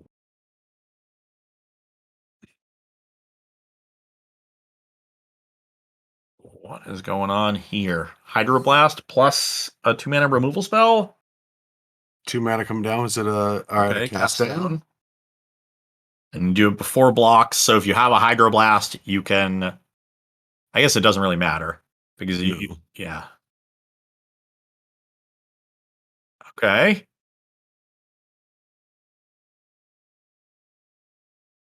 No. Oh, didn't have it. Just playing it out. Oh, so close to stabilizing there. Just probably needed, 2 more, or really 1 more life point because it could have chump blocked and untapped with only 2 creatures to deal with and maybe figured it out. But that Goblin Bushwhacker, a great draw. I think if there was a brick on that turn, that would have been enough time for the Fairies player to stabilize. Potentially stabilize, yeah. But I mean, you're in a tough spot even if you don't. You need to draw. It seemed like they needed to keep drawing out. Yeah, definitely. But yeah, that will do it for round 3 of the Mana Traders coverage. Thank you all for watching, hanging out. Let us know in chat what your favorite Pauper deck is. We'll see if it's in the tournament. We'll try to get that on coverage here in the following rounds if they're still alive, if there's any archetypes or copies of them. And do you have anything else to say before we go to round 4? No, everything's been pretty cool. I kind of want to see more of this like mono red Goblins deck. It's been that is not a deck I expected to see much of, and we've seen it win twice now. And it seems like it's going to keep being there. It's 3-0 already. Yeah. But yeah, that'll do it for round 3. We'll be back in round 4 after a short break. Thanks for watching, everyone.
Hey everyone, welcome back to MetaTrader's coverage of the Pauper May series. I'm Brad Nelson. I'm joined by the one, the only Ross Merriam.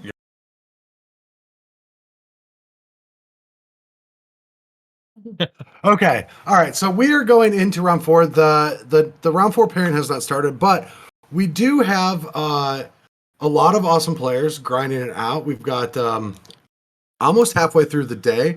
We've got an exciting match for round four once things get paired. We'll go to that deck soon, but let's check out the players to watch and see how the day has been shaping up for them. And we've seen a couple of them playing and winning. So you see Sandoich, who we've watched twice now, taking out both those matches at 3-0. At the opposite end of the spectrum, Will Pulliam having a rough day. O2 dropping with familiars. Everybody else kind of middling. We see a bunch of 2-1s and 1-2s. And, you know, I see a 3-0 and a 2-1 for our two Affinity players. I see our two Boros players, a 2-1 and a 1-2, so they're batting 500. Our Burn player, unfortunately, 1-2. I like that Rakdos Burn deck. Yeah, that's a cool deck. It is a very cool deck. Yeah, and we do have Sandoich on Affinity. Affinity seems like the most popular and the best performing, at least out of the players to watch. And we've seen it do some impressive stuff on camera too. So that's what I'm getting from there. But this round, we're going to take a break a little bit from some of the more well-represented decks, because I'm sure we'll see them later. Oh, because we've been showing only the most well-represented decks through coverage all day. Only Affinity and Cycle Storm. Yeah. But yeah, we've got a very exciting deck that is 3-0, and that is Gruul. I'm going to say it's ramp. It's, it's like a mid-range deck, but this is a very cool ramp deck that is centered around giant common cascade creatures in Boarding Party and Annoyed Altasaur. A lot of its early stuff is all about Mana Acceleration and Utopia Sprawl, Wild Growth, and Arbor Elf. We've even got Gruul Locket in there. Yeah. Sometimes you need your mana to draw some cards so you don't flood. What is Thermokarst? Thermokarst is a 3-mana LD spell that gains a life if you destroys a snowland. It's Stone Rain for Grain? Yeah. It's from Ice Age. It was printed in one of the master sets. This is a card that I own 4 of on Magic Online because it was in Mono Green Stompy 8 years ago to deal with Tron decks. Wow. It was the most expensive card in my deck. At the time, it was they were like $3 a piece. But yeah, this is a bit of LD going on here. Monvuli Acid Moss supplementing the Thermokarsts. This is the kind of thing that can go very well against the artifact lands if they're playing the regular ones early. And, really slow your opponent down so you get to this really powerful late game that generates a lot of card advantage because the Cascaders at the top generate an extra creature. Then all of the mid-range creatures, Llanowar Visionaries, Cerulean Packmate, and Owlbear, all cantripping. So a lot of value in this deck. That's where your card advantage is coming from. You actually often see this kind of package of cantrip creatures and cascaders at the top end in a Jund shell that has more interaction. But this is a Gruul version of the deck that is going hard to ramp towards these and playing LD instead of more removal to keep its opponents off base. So a cool variant on what is generally a fringe archetype and doing quite well so far. Yeah, and one of the things that I'm a huge fan of is Acid Moss. I'd never say the first because I can never say it correctly. But Acid Moss searches for a forest, but because of these snow coming to play taps, they are both mountains and forests. So that's a cheat way in Pauper to be able to go get that red splash for those boarding parties. So really cool. Now it used to be that there were basically no dual lands other than Evolving Wilds, and now there's a lot of different options. And here we see Highland Forest being the choice because of Acid Moss.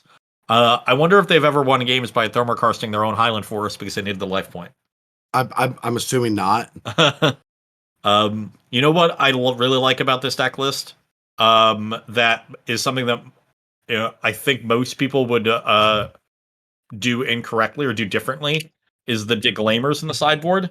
Yeah. That's their disenchanted choice. Yeah. Not a ton of enchantments around. Obviously, maybe you're a little worried about, Boggles or whatever. But if you're trying to beat Affinity, normally I would think just get some Ancient Grudges in my Gruul deck, right? Ancient Grudge is great. But with all of this LD, I'm actually really concerned about answering those indestructible That's lands. true. Yeah, and that's the a Glamour great, answers those. that is a great. Yeah, that makes a lot of sense. But the match is actually up and ready for us to go. So let's get in and see how this Gruul midrange deck does. Playing against. Okay, so those are our matchups from last round. So Yeah, we'll get those updated real quickly. So our Gruul player is Shatun at the top of the screen, and Sandpop. What are they playing? I think we've seen them Say before. that again. Oh, against Boros Bully. Boros Bully. Okay, bring up their deck list here. The Boros Bully list is playing some Rally the Peasants, 4 copies of Prismatic Strands, 4 Battle Screech, and they're the Squadron Hawk Faithless Looting version that I talked about at the beginning of the show. Mm-hmm. So you see they're playing Lunarch Veteran and Sacred Cat as some of their 1-drops, because you can Faithless Looting them away. And really going wide. So this will be an interesting matchup for Gruul, because Gruul can go, the Cascaders can go a little wide, making 2 blockers. But you got to get onto the battlefield pretty quickly. And no real interaction in the main for the creatures on the battlefield. They are going to have 3 fiery cannonades after sideboarding. But this is going to be an important matchup to come out quickly. And we see our Gruul player keep a hand that is all mana. Yeah. But that's actually pretty defensible, because you need to be able to accelerate. You just got to hope to draw some good spells. So far, That's how ramp works. Yeah, first draw, not great. We may be seeing this Gruul Locket get sacrificed next turn.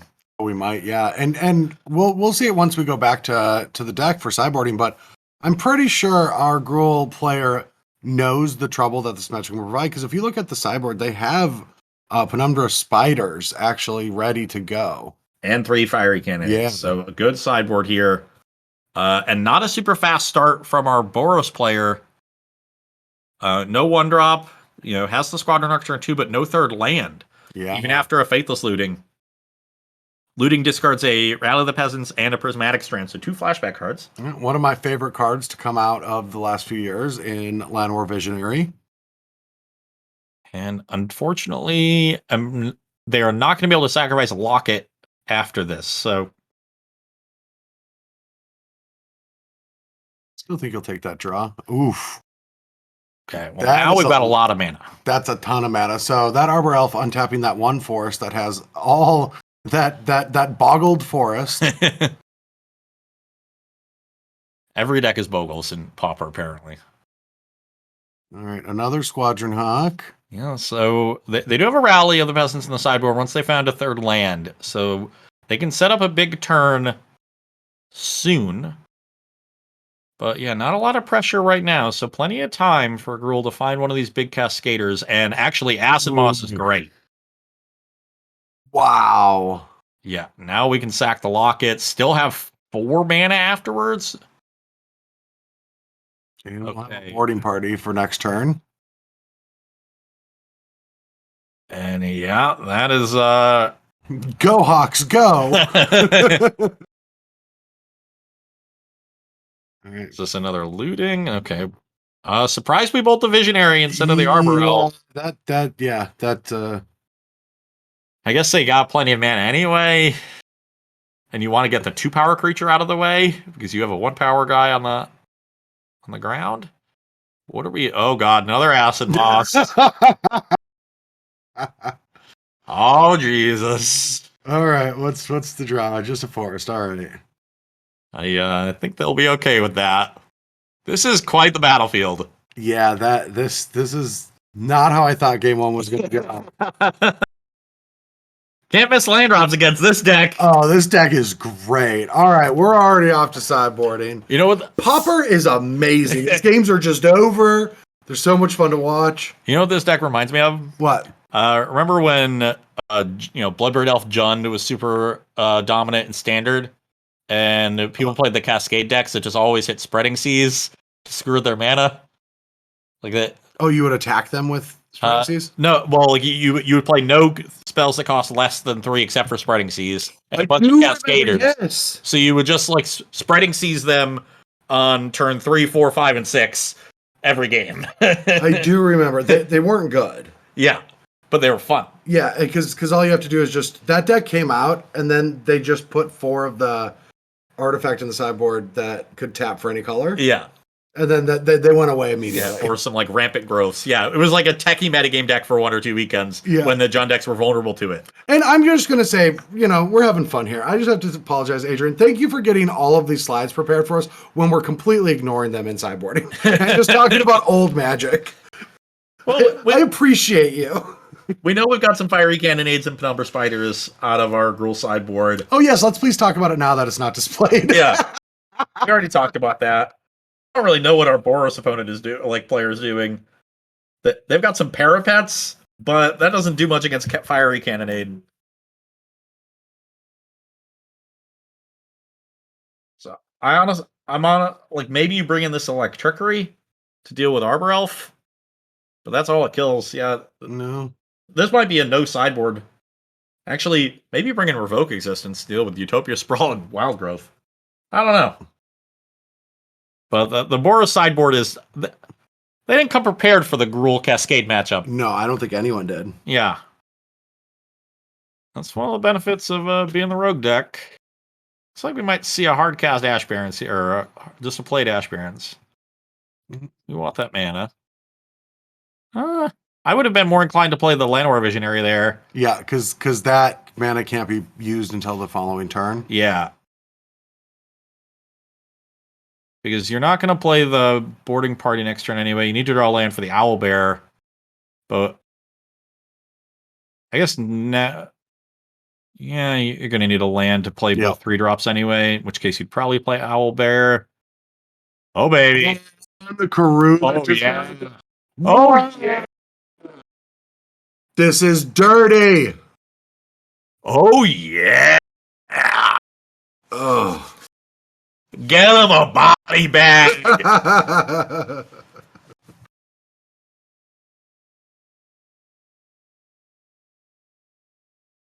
Excuse me. All right, so Faithless Looting did get a Battle Screech. That's going to be able to... yeah.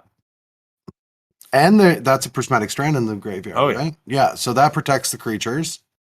Oh, yeah, they're prepared, and they've got a force in the air here. I'm inclined to play Gruul Locket and Visionary, yeah, because you're only going to get 1 blocker anyway, and now you guarantee yourself a mana next turn, so you can either play Boarding Party, or if you draw a land, the Altasaur. And the Altasaur is what you really want to get to, because I assume, because its name has Alt, it has reach. Well, let's check. It does. It does have reach and trample. Yep.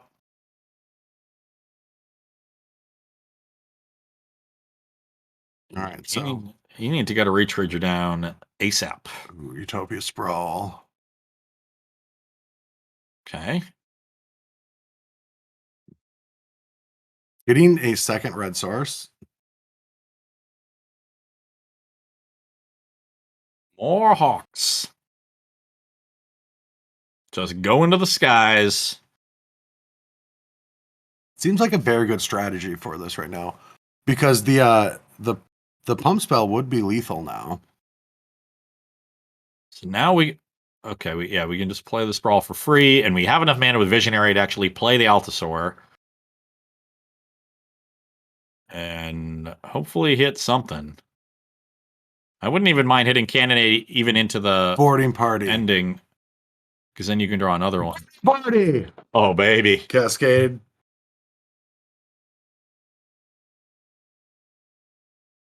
Visionary. Okay. There's a lot of power and toughness on the board. Yeah, and now we can try to maybe turn the corner. We can get in for 6 here and have 16 next turn. So you got to be a little bit careful, especially because there's another boarding party in hand. If you're Sandpop, And you still have the Prismatic Strand in the graveyard. True. You've already got your careful is rolled up. Yeah. And Prismatic Strand really, there's a good chance it doesn't get cast this game, but it is doing a lot. Uh-oh. Double Bolt. Third Hawk. Fourth Hawk. Ooh. Squad goals achieved. And now we are in trouble. Uh-oh. Another one. But they're going to need a lot more than that with 6 flyers staring down. That's 15 damage over the course of 5 attacks. 5 plus 4 plus 3 plus 2 plus 1. We're probably finding a third game here, but we have Cascades, and that is, ever since COVID and everything else, I really care about dopamine hits, and a Cascade is a very good dopamine. Okay, so we hit Fiery Cannonade, but that's actually not going to work out the best, right? Because that's going to get stranded and kill off the 2 visionaries, right? Or is that prevent all damage? Yeah, Strands is an old card. Old cards tend to not say you control on them. Terrible. But it also means that another Cannonade is a good draw. And we've got sort of 2 shots at it with Boarding Party in hand. Now, there could be another Strands coming, especially with this looting. There could also just be the pump spell Rally, right? Yeah, Rally would also end the game. Surprised not to see an attack with the Boarding Party. Oh, no, because of the Strands. Okay, Strands named Red, so yeah, the attack with the Boarding Party was unnecessary. All right, so not easy decisions off this Faithless Looting. That is probably bad news for our Gruul player. It could be good news, just nothing like easy to put in the graveyard. Okay. Thraben Inspector, one of the best commons ever printed, in my opinion. One of the best cards ever printed, in my opinion. It really is. All right. Annoyed Eltsar is going to eat something and drop to 3 lives. Okay, can we find... Oh, there's another Cannonade! But there's a Strand, right? Is there? No, is there not? There's not. Yeah, we used it. We used it last turn. Whoa, no way. We used it last turn. Oh! Play the Boarding Party and you're dead. No way! That was only 2 fire... No, there's 3. Wait, why didn't we play Boarding Party? Oh my god, if you get bolted, you can get bolted now. No.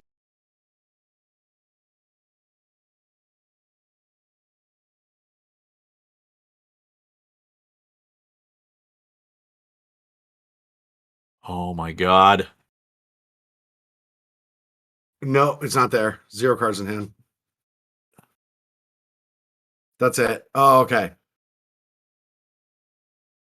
Ooh. What's the name? Shadon? Yeah. Oh, you scared us. You scared us with that play. But our group player is 4-0! All right, and we're going to be showing them for the remainder of the tournament every round. Because that is now my favorite deck and a person to watch. Let's take Will Pulliam off that. Yeah, get them off that leaderboard. Let's get the Gruul on. That is, I love this deck. I love ramping into Cascade. Yeah, that is, wow. I'm just trying to think of, well, there was only 3 Cannonades. They had to hit them back to back. Well, you don't win tournaments with just skill alone. Once again, you're not wrong. Yeah. I agree with you, though. I also love ramping into Cascade. You know, you need when you're dedicating yourself to ramp, you need your ramp cards to be able to take over a game. And commons aren't the ones that really get you back up, by right? themselves. So they need a little help. Cascade is like, okay, here's 2 cards. Or in the case of that one Altasaur that hit a Boarding Party, 3 cards. It's like, I'm looking for something to ramp into that's similar to like a Soul Tile Tomatum. What do you got for me? And they're like, well, we got this dinosaur that Cascade. Normally, you see it in Pauper is the big over-the-top win condition is Ulamog's Crusher. Oh, yeah. Yeah, but that one gets snuffed out, I think, a little too easily these days. Yeah. So hard to play that one. Cascade significantly better, against control decks where a counter spell is only going to stop half of it, a removal spell is only going to stop half of it, and then against aggro decks, you can both play a little bit more defense or turn the corner really quickly, or in this case, find the key cards that you need. Yep. It was land destruction in game 1. It was fiery cannonades in game 2. So Cascade really doing it all. I can't wait to watch more of that. We have to make sure that if they lose next round, we get them for round 6. That has to happen. But right now we've got Dimir against Boros. So let's check in on this action. Okay.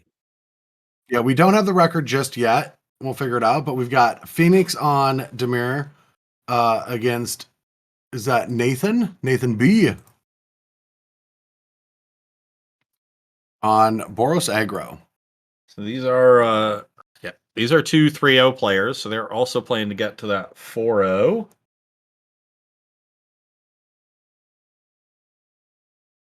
And a bit of a slow start from both players. No turn 1 or turn 2 play from our Boros player is quite strange. Yeah, and as we've seen our matches so far in this tournament, that no deck is really doing that. All right, Counterspell taking out Seeker, unless there is the Pyroblast. Yeah. All right, Seeker of the Way is on the board. An oddly reactive hand from our Boros player with Electricity, Pyroblast, and Lightning Bolt all there. I mean, munitions, but this is going fine. But the you know, when you play against a Fairies deck, part of the thing is having the interaction to stop there early. Yeah. That's perfectly fine. And also no third land drop from Phoenix here. That's big. So Hydroblast, or that's a Blue Elemental Blast. That helps. Especially with that core. Skyfisher. Oh, I would be slamming the core. I would. Yeah, I was going to say, I would think be slamming the makeshift munitions, in which case we should have done that pre-combat. We just missed a point. Well, 17 is better than 16. Don't ask me why. But another Beb takes care of the munitions. This Seeker is going to put in some work. We need to find some black mana. Black mana from our Dimir side. And if I'm on the Boros side, we need to find another synthesizer. Yeah, some more card advantage for sure. Yeah, Ichor Wellspring will be fine too. Manic Blast, not great. We're going to cash in this Electricity. I kind of... Yeah, both went to the bottom. It's not that necessary to cash in the Electricity because you have the answer to Ninja if they go for that. I feel like I would have just held it. And I'm jamming this 2-3. Like, my opponent's stuck on lands. I'm trying to kill him. Especially... Oh, yeah. Yeah, you got a bunch of burn in hand, too. You got to get them down. Yeah, just bounce the mountain. Leave up both burn spells. Can't wait to get a bunch of value. All right, a null. Does a narrow, but okay. Yeah, not what you want when you're behind. Honestly, don't care that I already played the Skyfisher. Synthesizer is still a great draw. Oh, yeah, and with that null just rotting. Yeah. Especially because it makes the Seeker a 3-3 without having to waste a burn spell. And are we sending the Bolt to the Augur? I don't know why. Like, is that really necessary? might as well. Get off the board. What's wrong with it sitting there? What's wrong with killing it? I'd rather send that Bolt upstairs. My opponent's at 8. I've got 2 artifacts in play, too. Or, no, I've got 3 artifacts in play. That Galblast is 4 damage. It's going to kill him this turn. Yeah, probably. I just cycle an Ash Barrens. Ooh, that's a good reason to hold on to that bolt. Well, they need it. They're dead anyway if they don't have a bounce spell or a blue elemental blast. So you could just send this Galblast upstairs and see. Mm-hmm. So I guess that you then really run afoul of a bounce spell. They don't really play bounce spells in these decks, and so let's see. Well, let's see what. Oh, they're sacking the synthesizer, which takes off Metalcraft. Yeah, that's awkward. And they find another Boros garrison. I don't like the way I would have flying at the face, see what happened. Yeah, there's no bounce spells in Phoenix's list, so you're really just afraid of that snuff out is taking it out. Oh, and now there's also only 3 blue elemental blasts. I've already cast 2. You're literally only afraid of a single card in their deck. Make them have it. They've only cast one blue elemental best, right? I thought they had cast 2. There's only one in the graveyard. Oh, exiled. Yeah, one got exiled of the graveyard. So there's only one card you're afraid of. Now you're afraid of any removal spell. Or I guess, they need 2. They need 2 removal spells. They could. All right, well, Thraben turns it back on. And you can just wait for your opponent to tap. Aw. And that's another blocker. Well, Now everything's getting tricky. Oh, Galvanic Okay. Blast. Galvanic Blast hit, so at least I get my Thraben Inspector. Yeah, well then, and that presents lethal unless there's a removal spell, right? And they're not even make them attack. Oh yeah, that does present. Yeah, I mean, there's nothing they could have if it resolves, right? There's no bounce spells, and they know it. Okay. Well, that was the end of that. We'll hunt down, see if there's any more matches. But Pauper is fast. Yeah, every deck has all this card advantage. I expected games to be long, but every time somebody misses a land drop, they just die. Well, that's new Magic. Yeah. Yeah. The cards are too good. Oh, they are. Even the commons. It's a problem. Maybe we should talk to some of these people that have helped design sets recently. The words have been exchanged. I mean, these artifact lands, they're pretty good. Oh, well, we've given up on that argument for the last 20 years. Yeah. Weird that they would print another cycle of those. Look, they got fixed. They come into play tap. Don't worry about it. Don't worry about it. They went so well the first time. It was great. Magic didn't almost die. Everything was fine. They'll go great again. Say that again? Yeah, I heard it right. Blue-green fog. Oh, baby. Turbo fog, let's go. Oh, there's nothing turbo about it, but let's get into the action. How are you drawing extra cards? And they die. Well, no, they have 9. No, I'm joking. They have 9 cards in hand. I know I'm joking. Accumulated knowledge, that's a good one to draw a bunch of cards. All right, Tangle. Okay, Can you pull up the Tangle's stack a list? So who is that? Hammy? Ham. Pews? Yeah. HAMP. Their deck is being listed for some reason as Tron. Well, we didn't put in the name for them to pick. I feel your struggle from the MTG Melee side. Adrian, there's a system on the Metro side. I feel your struggles, Adrian. Okay. On deck names. Okay, Stream of Thought is the big card. 1 blue sorcery, target player puts the top 4 cards of their library into their graveyard. You shuffle up to 4 cards from your graveyard into your library. Replicate 2 blue. So that's what you're doing, yeah. That's their loop card. Frantic Inventory and Accumulated Knowledge are their card advantage. And Pieces of the Puzzle. And Pieces is also great because you can put Moment's Peace in the graveyard with it. Oh, yeah. I love me a Pieces of the Puzzle. We also have Weather the Storm to buy time. Growth Spiral to ramp. And we're winning with Mill with Stream of Thought. So no creatures. Bunch more card selection and Impulse and Preordain. And some surprise that they're playing Impulse instead of Ponder. They're also playing Desert. I didn't know that got downshifted either to common. Ponder, I looked this up, that Ponder is a legal card in this format. It is legal in Pauper, and yet they're playing Impulse over it? Well, you want to hold all your mana and whether I don't know. I guess. I don't know. Don't judge the Turbo Fog player. We got 1 Respite, which is a 2 mana fog. You gain life for each attacking creature, and 2 Tangles, which is the 2 mana fog that stops the creatures from untapping. All right. The clowns are coming in. Yeah, gonna hold back some just for that Tangle, for that purpose. Yeah, because you do have a Rally of the Peasants, so.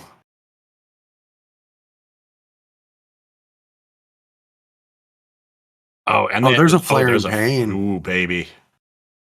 The pain, it is flaring. And they've got this Torment's Crypt. They've got all the angles covered, actually. They just have to get damage through.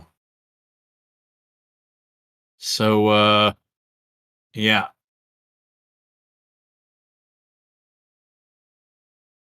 Doesn't look great. You also have a Reb for a counterspell on Flaring Pain. They really do just have every angle cut off. Yeah. not really sure what this parapet is doing. That's meant to like stop. Oh, stop these deserts. That's -1, -2 from desert. Is it? I thought it was deal 1 damage to an attacking creature. No, it's just it's desert. I'm thinking of quicksand. Okay. Okay. Yeah. Okay. Yeah. Good against desert. Okay. Well, desert's actually gas in this deck. Yeah. All right. So we're going to see a stream of thought with replicate. And I wonder if we'll see the Torment script instead of just a red elemental blast. All right. So they'll still get 1 copy. So replicate is a trigger like storm. Is rally flashback 2 red, 2R? Yeah. Okay. I just want to make sure. Hydroblast on Reb. I really want both streams. You know what? Well, the Boros player really needs is a little bit more mana. They want a turn where they can rally and Flaring Pain. So another land. Sure. That's what they're looking for. We're looking at now 20 cards at 24 cards in their library after that stream resolves. So plenty more work left to do for our Turbo Fog player. This deck is absurd. Yeah. It's awesome. I wish this deck was around when we played Pauper on Versus. No. Why would you want this? No. I played Enchantress Prison against you, so...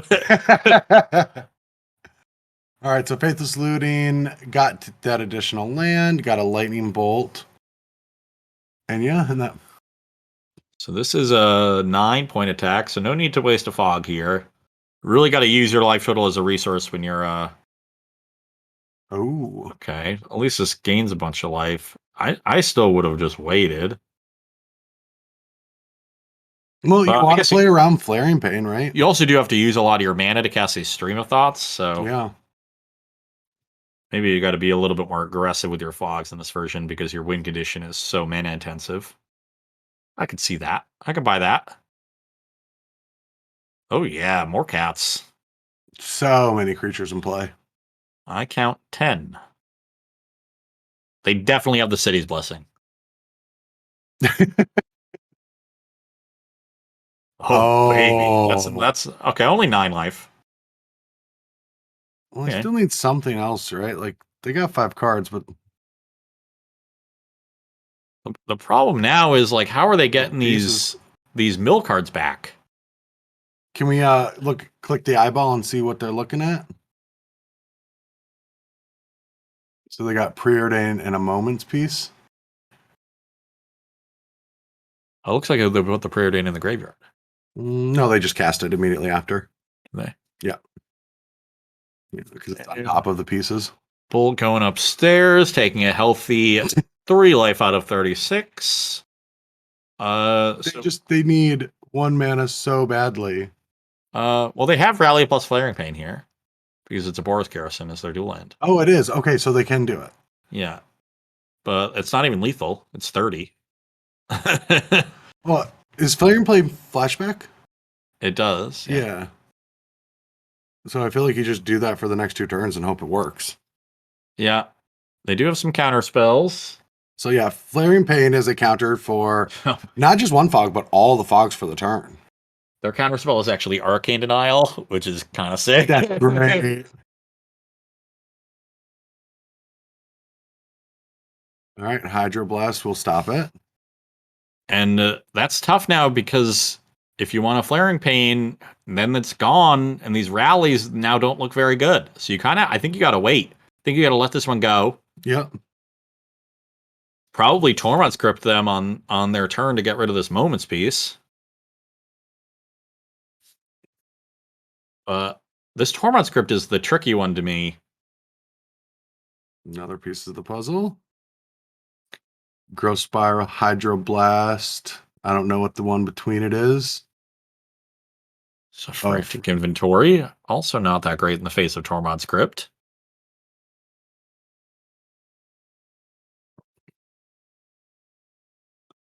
All right, so they're popping it off. Yeah. So they don't have that Moment's Piece. AK in response, so we Yep. get more cards. That puts our Fog player up to 9 cards in hand and 10 in library. Okay, I love Wow. this deck. I think I might start playing Pauper. Like a lot more of it. This seems really cool. So they've got the Hydroblast in hand to deal with this Flaring Pain. And why did we end with a Moment's Peace in the graveyard? We discarded hand size. Okay. Yep. So we've got Flashback Moment's Peace plus Hydroblast, your Flashback Flaring Pain, if we want it. And this Rally of the Peasants is making sure that we want it. Okay, Tangle instead of Moment's Peace. That's fine. So I think we've got enough time to do our thing. The question is whether they have enough to mill 19 cards. They really just need one more copy of Stream of Thought. Yep. And that should do it.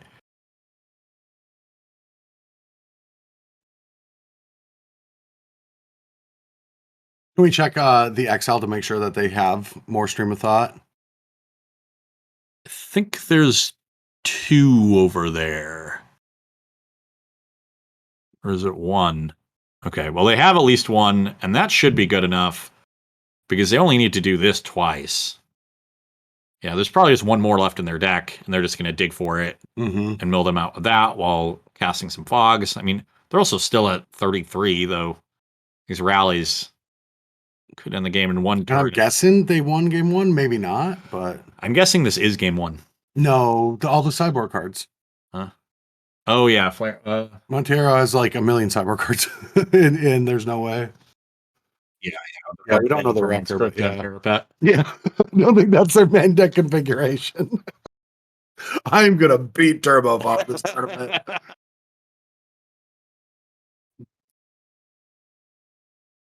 right, Preordained digging for that last copy.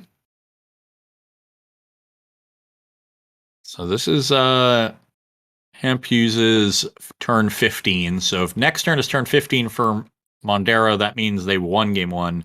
If next turn is turn 16, it means they lost game 1. How do you actually know what turns it is? Moto has a turn counter. Oh, I never even looked down there.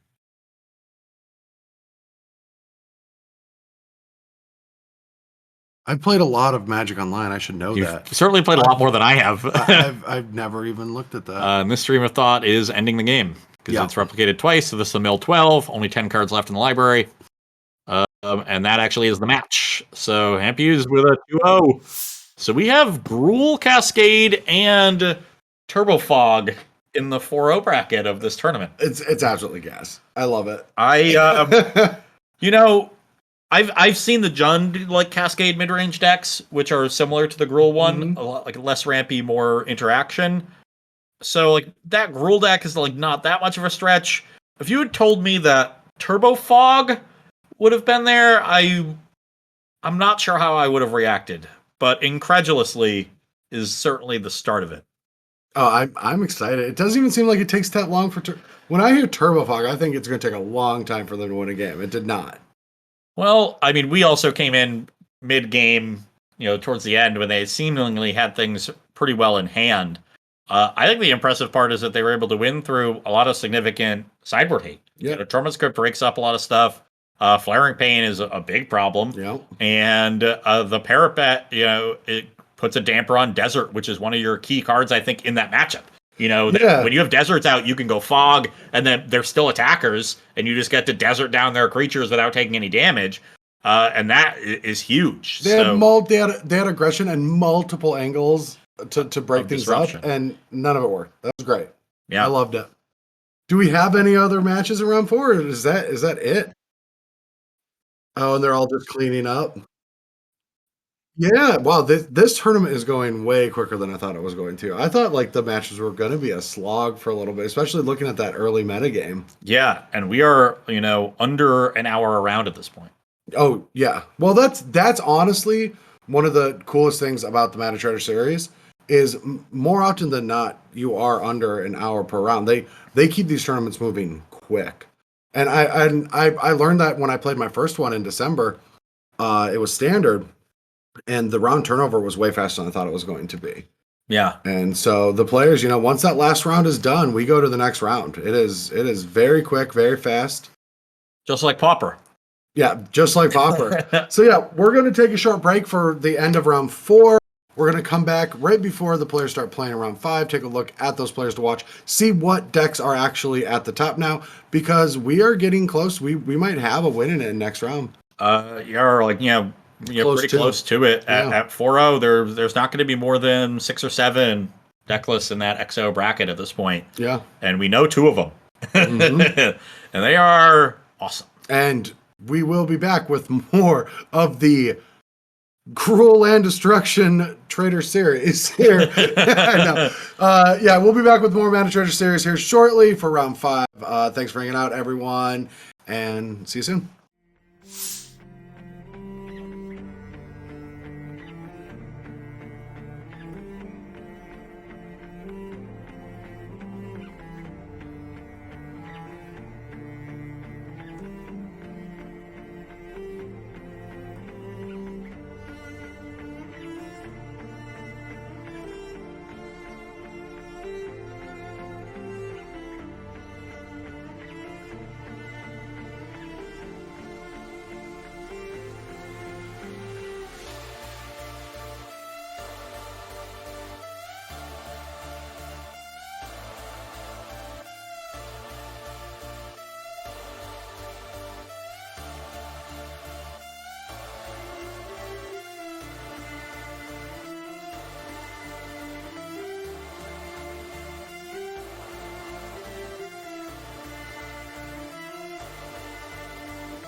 Hey, what's up, everyone? I'm Brad Nelson. I'm here with Russ Merriam, and we are getting into round 5 of the Mana Trader Series Pauper May tournament.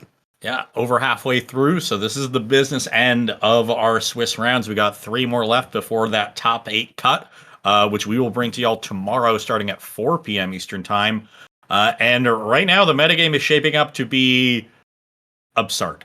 Yeah, you were doing some calculations, and of the top 3 archetypes, are any in the 4-0 lists? So we got 1 Boros deck in the 4-0 lists. I don't see results from 1 match. We could have a Fairies deck at 4-0, but if Burn wins that match, it's just 1 Boros, no Fairies, no Affinity. There's definitely no Affinity there, which we saw on camera a couple times early. It looked great. Yeah. And was the most popular deck. It seems to have been the most successful deck recently, but camera, I don't know what's going on. Maybe a lot of return to dusts.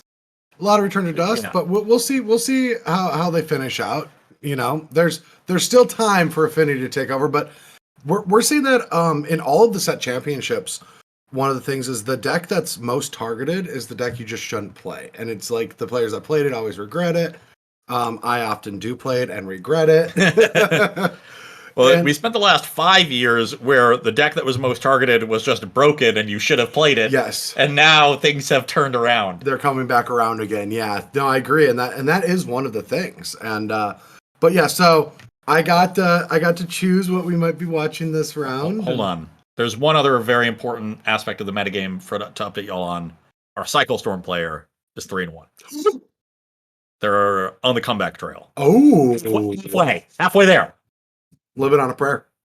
So I'll be silently and vocally rooting for them. Well, since I have the headphones and get direct one-on-one, I get to root for my favorite deck again, and we're going to be watching some Cruel. Some more annoyed Altasaurs. The deck is awesome. Oh, it is sweet. I also just want to see people get acid mossed into the Stone Age all day long. Oh, yeah. No, all day. It's so... In a format with Karulans. Oh, yeah. Azorius Chancery, get it out of here. Oh, be still my beating heart. Great Furnace, out of here. Now, I've got a big question. Are we ready for the next match, or are they still... Oh, there's still a little bit more being played. So we've got a little more time to talk about things. Let's... You know what I want to see, actually? What? I want to see what was it, Boarding Party, the 6-3 haste? Yeah. I want to see that cast against a Azorius Familiar's opponent who has the Swamp in play and the Snuff out in hand and just hit out of LD spell to the Swamp. Yeah, because the LD spell resolves first. I want that. That's what I want to see.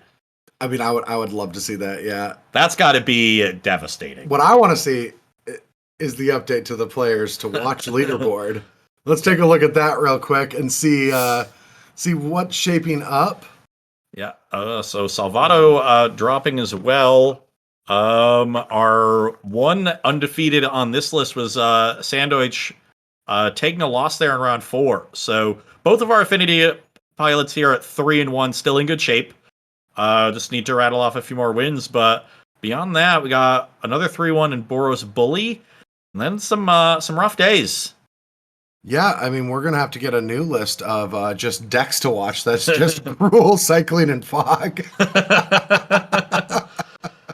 It's always, when I think of Pauper, I think, all these classic archetypes exist because of certain cards that aren't common. And I'm like, yeah, there's no way you can recreate them. But they always find some obscure common. Like, oh, yeah. that gets you there. So yeah, of course we can build a Turbo Fog deck without Howling Mine or, all the cards that, have made it playable in the past in higher powered formats. But, oh yeah, we'll be fine. We'll just mill them out with our Replicate spell that reshuffles cards into our deck.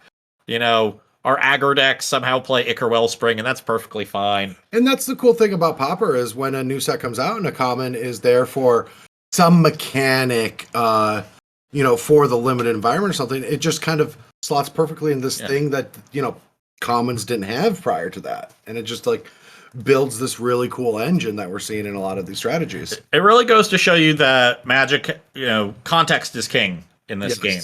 Obviously, these decks aren't winning, any Pioneer tournaments anytime soon. But it does. If you're It doesn't matter how powerful you are in a vacuum. It matters how powerful you are relative to what other people are doing. So there's definitely a ton of space here with such a wide card pool, so many tens of thousands of cards. And that's why that's why I'm a proponent for even more formats. We've only made like 3 or 4 in the last year. We need more. Okay, Please. Sorry, that was a joke. Please no. Yeah. Just the abject terror that washed over my face hearing Brad say that.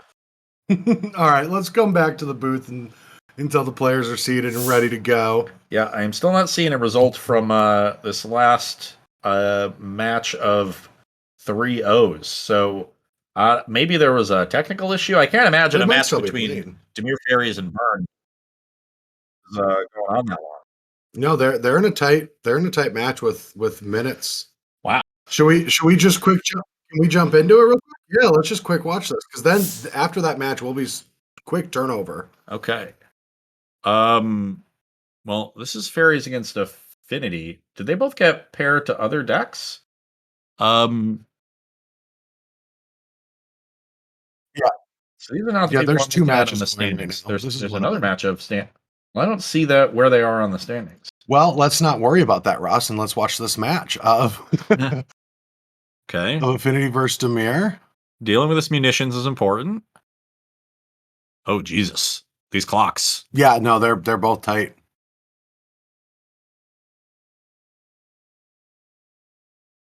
All right, another auger. 2 more augers can block this Mirror Enforcer. All right, Snuff Out is the easy way to deal with it. So these players are both 2 and 1. So probably playing for their tournament life here Yeah. in a very tight one. All right, well, getting in that 1 point of damage because they don't have a lot of clock time, but the Affinity player will be able to crack that Blood Fountain for 2 Mirror Enforcers if they chose to. Signs not to. And they're the one who's down. At this point, a 30-second edge on the clock is huge. So it's really the onus on P-Tarts here to find some more pressure. A minute and a half is a lot of time once you're just attacking, though. Yeah. All right, so 4 mana. What's 4 mana going into? I think this is the Blood Fountain. Yeah. Oh, yeah. So now we get our 4/4s.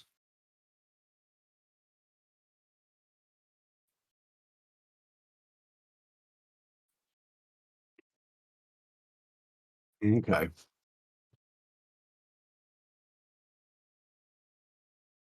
All right.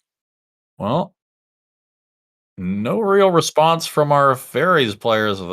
There's going to be enough time, even with some blocking, to end this game, given that these are lethal attacks. Oh, yeah. Would you have been inclined to attack with the Frogmite, thinking that, they could double block, but then they're definitely chump block? Like, I guess they're chump blocking anyway. I don't know. It's a tough one. I don't think I would. All right, so we're going to see Chromatic Spire into Red Source. All right, yeah, just trying to find something, maybe even a way to sack. And we loot with the Blood Token. No follow-up.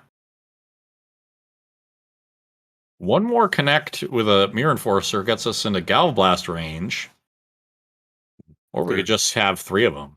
Yeah. That worked for a person earlier. That was our round 1 fireworks. I'm surprised to not see any blocks there. Maybe just has the counter spells. Yeah. Oh, yeah. Yeah, there it is. That's enough power to block there. Yeah, and you just take the 2 from the Frogmite if you need to. That doesn't make a huge difference. Oh, do we have Galvblast with a way to protect it or a second one? Looks like we got something. Yep, that's a Reb. Oh, that's it. Yeah. All right. And now you gotta figure maybe you're supposed to play around that Galvblast because your opponent only had 33 seconds on their clock. Do they have time to attack through all your chump blocks? You could potentially draw something out of it. Keep drawing more chump blockers. It is tough, but also making those decisions. you both are put into a spot where you also don't want to take too much time to think it. Yeah. But now you're the one behind on the clock. Yeah, that's a tough spot. I think in an infinite time game or an untimed game, you want to get to the point where you're actually stabilized, right? And they played in a way where they could and force their opponent to have multiple things, either 2 Gav Blast or Gav Blast plus a Red Elemental Blast effect, and they did. But you kind of have your opponent up against a wall there, then you can use that as another sort of form of defense. And maybe that changes the way you want to play. That's hard to say, but super tight game there. And that means our affinity players are 3-1. So a lot of it, we've got at least 3 affinity players at 3-1. So and Demir did beat Burn for that 4 spot. So we've got Fairies and Boros among our top decks. Affinity, the only one of those top 3 decks not in the 4-0 bracket. But as we said, a bunch of them lurking at 3-1. So those top decks definitely in it to win it here in the last 3 rounds of the tournament. Wouldn't be surprised to see that a lot of them trickle up. But for now, the story of the tournament to me is these rogue decks really, showing their power. Yep. And are we close to moving into round 5 here? Yeah, the last round just finished, so now players are going to be getting their pairings and things will be trickling in here soon. Okay. I'm just going to try and update this so we get full standings. And we're going to see a little Gruul action. Oh, yeah. No, Yeah. I'm sorry. Anyone in chat, if you need to stop me from my Gruul shenanigans, we will. And I just want to see them get their 5-0, get their dream, and then we'll watch them get their 6-0, get their dream, and then we'll watch them get their 7-0. And I'm watching tomorrow. Yes. Yeah. So we got Cycle Storm at 3-1. If they're 4-1 next round, we're watching them at round 6. No, I completely agree. Oh, that would be Cycle Storm would be everything I've ever hoped for. Yeah, well, that is one thing. I'm guessing that the Turbo Fog deck cannot beat Cycle Storm. Yeah, it's probably not a great matchup. Yeah, it seems like a tough one. Yeah, that's not great. But, on my wish list, it goes World Peace, then Cycle Storm winning tournaments. It's not quite at the top, but it's close. Where's Hunger in there? World Hunger is 3rd. Okay. Yeah. 4th is my own hot tub. That's it? Well, I mean, it's a long list. Yeah, no, see, the trick is, at least I've learned, you don't buy the hot tub or the boat. You let become friends with people that have hot tubs. Well, I've already done that. Yeah. And it's great. Yeah. So it only took us 4 rounds to completely go off the rails. Oh, yeah. No, surprise. Who in chat had 4 rounds in the pool? We'll find out in 7 minutes. Yeah, that's very true. No, so, bring this around for anyone that's listening. Bring this back on track, you mean? Bringing it back on track. Little promotion here. If you want to get involved with the next months here, you can do so by, first of all, getting a ManaTrader subscription. And for a short period of time, you can use the Bash Bros, exclamation Bash Bros in chat. That'll get you a link, but you can use the code Bash Bros for 20% off your next 2 months. That code will be good for a little bit longer while supplies last, and I think there's a lot of supply. But that's going to get you unlocked for not only a higher prize pool, but the ability to, borrow cards from ManaTraders. Yeah.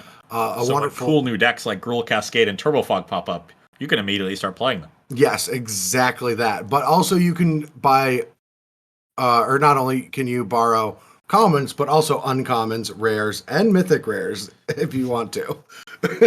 Who needs those? Yeah, not any of our players right now. But yeah, a great tournament series, and this is about halfway through. This is our 5th of the year, and 4 players each month are qualifying for a December championship that has a $30,000 prize pool. Details for that are not out yet. They're still being worked on. And we're having conversations with the ManaTraders team to bring a really cool, fun, exciting tournament for that December tournament for the 18 players that are already qualified, the 2 more that will be qualified by the end of this weekend, and then the other 24 that still is out there. So if you haven't even jumped into the Mana Trader series so far, you can do so simply by next month, getting in, finding out, following them on social media or getting to their Discord, figuring out when those qualifier leagues start. Qualify for the Swiss portion that is at the that is usually at the end of each month. Yeah, there's usually there's a 2-week qualifying period before the monthly event, which in the monthly event does somewhat vary when it is depending upon availability, and but tends to be towards the end of the month, like this one is. And then once you get into that December championship, 48 people for $30,000, your equity is sky high. Especially if you're good at Pauper, because I'm sure Brad will push Mana Traders to put Pauper into that event after watching these 4 rounds. It'll probably be double elimination, where the or double round robin, where the first round robin is Pauper, and the second round robin is also Pauper, and the top 8 is Pauper again. Yes, Pauper all the time. Yes. Everyone is required to play Gruul Cascade. Dude, I'm just gonna say like that. It's such a good prize pool. Like for comparable things, I was traveling to the other side of the country trying to qualify for it. Yeah, to be able to qualify for a tournament like that from the comfort of your own home while you're wearing pajamas or maybe no pants at all, like I am like currently. Us. Yeah. There's no pants. All right, so if you want to bring it back to us, we're just waiting for the players to connect with each other on Magic Online and get the matches started. And we will be watching Gruul. Not only do they have a hand cam, they've got an awesome deck. It's drawing well for them. And they have Monvuli Acid Moss. And really no one can ever beat that card. How do you win without your lands? I mean, you can't win without lands. That's my dad has told me. My dad's the secret to our success, actually, according to his dad. And he taught us at a very young age, land before spells. Land before creatures, that's what he says. He says it all the time. Ah. Yeah, still to this day, I get land before creatures. So he must really hate Paulo. What happened? Well, I'm getting bad news right now from the director. Oh, this is going to be really painful. I think we need to watch it, right? What do you think Gruul got paired against? Is it Turbo Fog? It is. Should we put this on camera? Oh yeah. All right, we're gonna do some Fog versus Gruul. I'm I kind of think this is bad for Fog. Really? I think the LD part of their deck is really good. Oh, the LD is really good. Like, really, really good. That is true. I'm wondering how many right, we're getting into are in their Cybrad. Well, here we go. We've got Island for Turbo Fog. No Flaring Pains in the Cybrad, but a couple relics. Yeah, just a couple relics. So not a great sideboard for them. And let's take a look at this Turbo Fog deck again. Yeah, I don't know. They do play 3 Simic Growth Chambers, so that's a huge target. And there's not really much they can do to like avoid getting their Growth Chamber killed. Like you can't just not play them. It's not like you could board down. It's a 20 land deck. You can't just board down to 17 lands. Yeah, we will see. Turn 2, Thermoblast on a land. And they have a Growth Chamber in hand. Yeah, they're just holding it, and they have to play it. They have to deploy it next turn. It's their only other land. And you see an Acid Moss in hand, though no 4th mana, at least free. It's gonna get there. 4th mana. Yeah, not even. They're just too afraid to play that Simic Growth Chamber. Yeah. And then we get to play Locket into a second Arbor Elf here. And now, like, if they don't play the Growth Chamber, you can play a Packmate or a Visionary, get a threat down, draw a card. If they do, you just blow them up.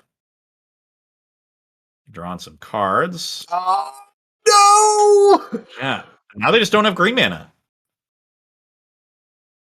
Oh, such a setback, such a blowout. We cannot play the Locket along with Acid Moss. No, that's a pity. But, yeah, the Acid Moss is definitely getting cast. That's pretty good. And they don't really have a ton of green sources untapped to start getting these. Interesting that they keep prioritizing getting the second mana so they can cast these card draw spells instead of getting green mana to ramp with these growth spirals. Yeah, I've now the key here now for the Gruul side is that you got to end the game quickly because as soon as the Simic player gains control of the game, it's over. You've got no way to stop the engine. You can just delay it. So they've gotten great value out of their land destruction. They've played some threats. Boarding Party is great here. You're going to try to end the game in 2 attacks. Although Boarding Party might get Arcane Denialed. Well, that's fine. You still get, at least it's not just a 1-for-1. Yeah. Let's see if they go for the Altasaur instead. I would go for Boarding Party myself just because it's more pressure, but they decided to go for the 7-drop. Because you can hit a Boarding Party. And that's what they should hit if they're smart. Hit the best possible. Okay, Jewel Thief is okay. Well, you're going to say that about every card. Every card's fine. Yeah. It's actually probably one of the weaker cards that isn't Arbor Elf for Utopia Sprawl. Oh, we could play Packmate 2. That's cute. But now we're only getting in for 3 this turn. So this has got to be lethal next turn. That's 9, 15. So yeah, there's 19 power on board. So even without the Arbor Elves, this is lethal. So you've got them light on mana, and you're forcing them to play a bunch of fogs, but there's 2 Tangles and a Moment's Peace, and Tangle is messed up. This seems... So now I actually don't want a Boarding Party because I want to play around Tangle. Oh yeah, at this point though, right? How do we get back? Well, you don't need the Boarding Party to present a lethal attack. Okay, instead they go for a Moment's Peace. That's a little weird because... Oh, well, yeah, that's awkward because if you go for Tangle, they just don't attack. Mm-hmm. So the Thermokarst was actually excellent there. The struggle is finding your 5 LD before they find more green sources. I guess. And the Gruul deck can draw a lot of cards here. They've got 4 additional cards on the board right now. Yeah, these lockets, which kind of look a little weird when I first saw this deck. We've seen them do some good things. They seem great in the deck. Yeah. And the big thing for me here is, can we find a turn to fire off this pieces of the puzzle? Eventually, but you gotta always have the extra mana. But you got to find that turn quickly.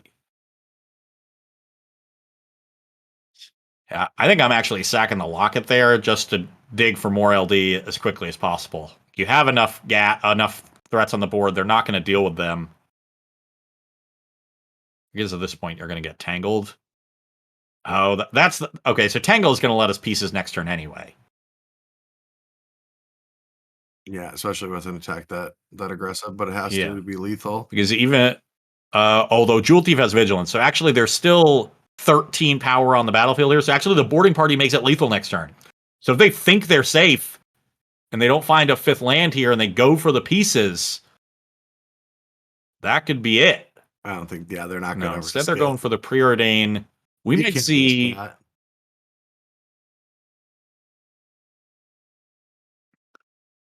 Oh, this is actually sweet. So that they can Boarding Party here. You can Arcane Denial something and then weather the storm and actually live through it that way and save the Tangle.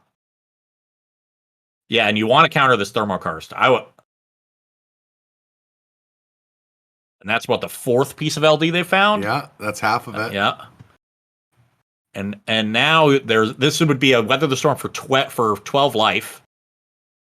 Oh no, and I think and they're just playing more spells, so now it's actually 16. Yeah, you didn't have to do that right away. Yeah, didn't have to do this pre-combat. But they're just thinking that I want to save time. F6, yeah. Yeah. So this is 10. This is an 18-point attack, which is exactly lethal, but I think you would rather weather than tangle, because this is about as good of a weather as you're going to get. Now, is there any Moment's Peace in the graveyard? I can't remember. I believe there is one. Okay. But it might have been you. There was one cast. I'm not sure if it was Flash, but no, there's one. Okay, so they've got one over there too. Looks like they went for the Weather the Storm, gained a bunch of life, took a bunch of damage. So they're just at 15.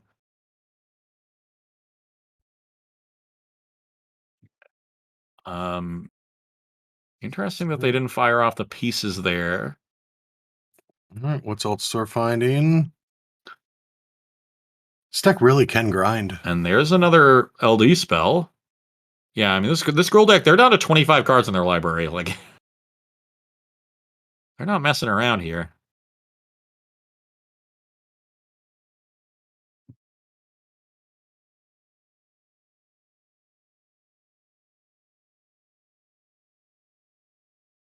So now we get to Tangle plus AK. Draw a bunch more cards. We have 6 mana on the battlefield, so we can, at the very least, pieces plus flashback moments piece next turn. And it's not going to take a lot to finish off because the Gruul deck has already gone through so much of its deck. Just, yeah, with a moment's piece still left. Now, that's a lot of card advantage. And we're drawing a card with the Arcane, or drawing 2 cards with the Arcane Denial. They're getting 1. So Gruul will be down to 24 cards in library. And there's 3 more card draw spells and a Stream of Thought. I mean, at this point, I'm inclined to just cast the card draw spells because you can play 2 of them. Or this off and get the rest of the fogs in. Sure. Yeah. I'm cool with that. So we fire this off and then just go pieces of the puzzle, flashback moments piece. Possibly, yeah. That's sounds good to me.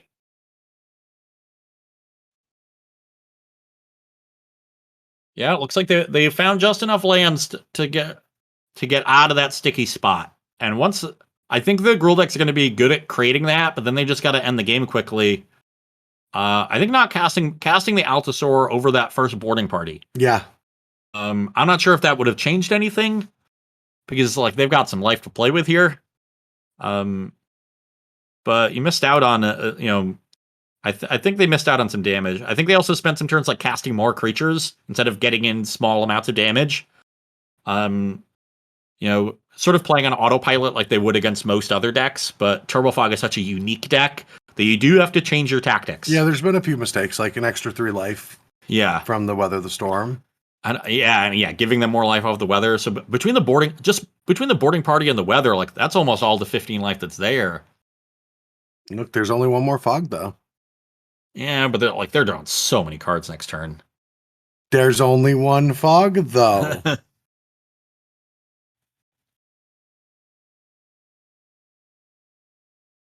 Look, you've won games from that position.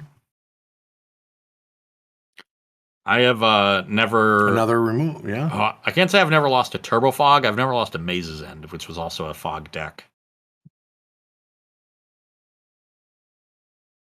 I once killed a Maze's End player who was at 60 life, had just verdicted me, and had 9 gates and Maze's End in play. They passed the turn, tapped out, and I, from no battlefield, attacked them for over 60. Wow. Because I had a Domri Emblem and an Assemble the Legion in play.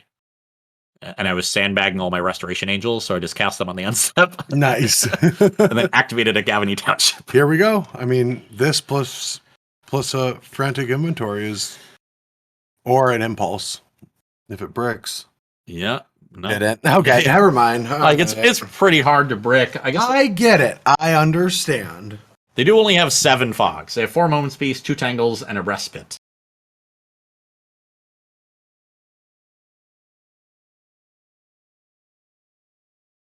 This deck has not really flooded out, though. I thought it would. Well, they only play 20 lands, and then 4 of them got blown up. So. No, I mean, the Gruul deck has not really felt like it flooded out like I would have think at a stage like this. Yeah, I mean, there's a bajillion cantrips in it. 8 Cascade creatures, Ceruleus Packmate, Llanowar Visionary, and Owlbear.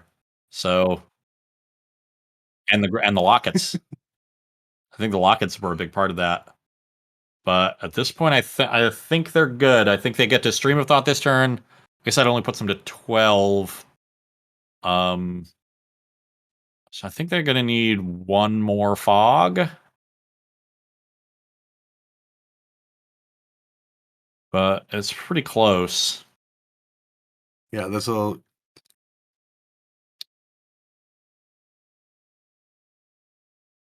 Unfortunate that this Gruul deck doesn't have any sort of reach. Like, you don't... No lightning bolts here, because they're not great hits off Cascade. And you're just trying to take control of the battlefield. Like, this is typically like a matchup that Turbo Fog decks want, like all creatures. Oh yeah.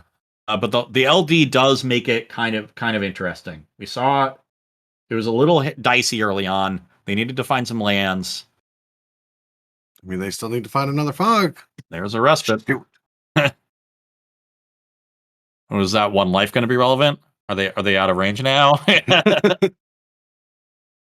We're looking at a 30, 41, 45, 56. Was it 56 power on board?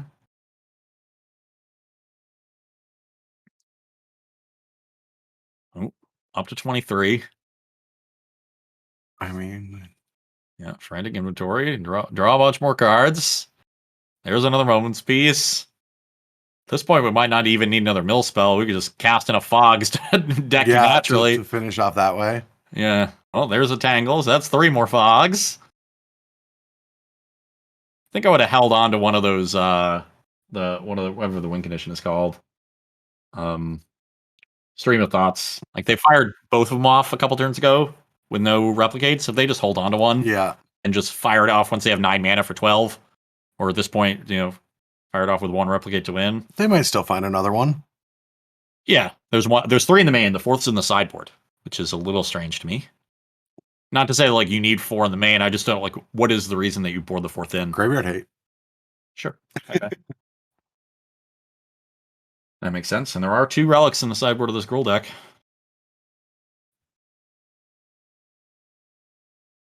All right, there it is. That'll finish it off. Yep. Only 5 cards in the library, so we just replicate once and won this one with plenty back to spare. Yeah, well, that'll be game 1. Oh shoot for Gruul. Once the Simic deck takes control in a matchup like this, there's no hope. You know, you gotta hope that like basically your only hope is that they get heinously unlucky in a series of draws. But yeah, so what is it? Just 2 relics, and that's about it. Yeah, I mean, there's literally nothing. There's nothing else. Yeah, and I would probably. I feel like I would cut. I think that the Cascaders are your best way to find more LD. So I think I might cut the Owl Bears, just because it's the more expensive creature. And it's the one that least disrupts your curve. Yeah. Yeah, because you want to make sure you still do your function. Yeah, you need to keep all the ramp in because you need to be fast. Yeah. And Jewel Thief is actually neat because it can get like through Tangle. Mm-hmm. And it ramps. So yeah, I think I'm just trimming 2 Owl Bears for 2 relics. We head over to the Simic deck sideboard. And they have some Hydroblast, but the only red card in the deck is going to be Boarding Party. Yeah, I don't think either deck has a ton to sideboard here. Yeah, Gutshot kills Arbor Elf, but that's it. I mean, maybe you just want the 4th Stream of Thought because you know there's 2 relics. Right? So you find a card to cut. Maybe a Pieces, or an Impulse or something. Just bring in the 4th Stream of Thought. So yeah, nothing much really changing here. And we'll see if we can get a more disruptive draw. No turn 1 or 2 acceleration means this is probably a mulligan. Yeah, I just can't. You can't keep a hand that slow. And not a great hand from the Simic player either, with 2 Stream of Thought in the opener. Even though it was a 3-lander, and now their mulligan is a 1-lander, no colored source, so they're going to 5. And it looks like it's 2 mana, but a Highland Forest and a Forest. Oh no, I'm talking about the Sim player. They mulliganed and had just Desert in their picks. Oh, so now they're on a 5, and they kept a Growth Chamber when they could have kept a different 3rd land. Okay, going back. I kind of think you have. Oh, they're just keeping a 4 lands Growth Spiral. I think that is super smart. Yeah, like that's their avenue for disrupting you. I don't know where this Wild Growth came from. I didn't see it. Looks like they mulliganed and our hand cam did not update. Yeah, I think that's what happened. So wiser than a mulligan. I was gonna.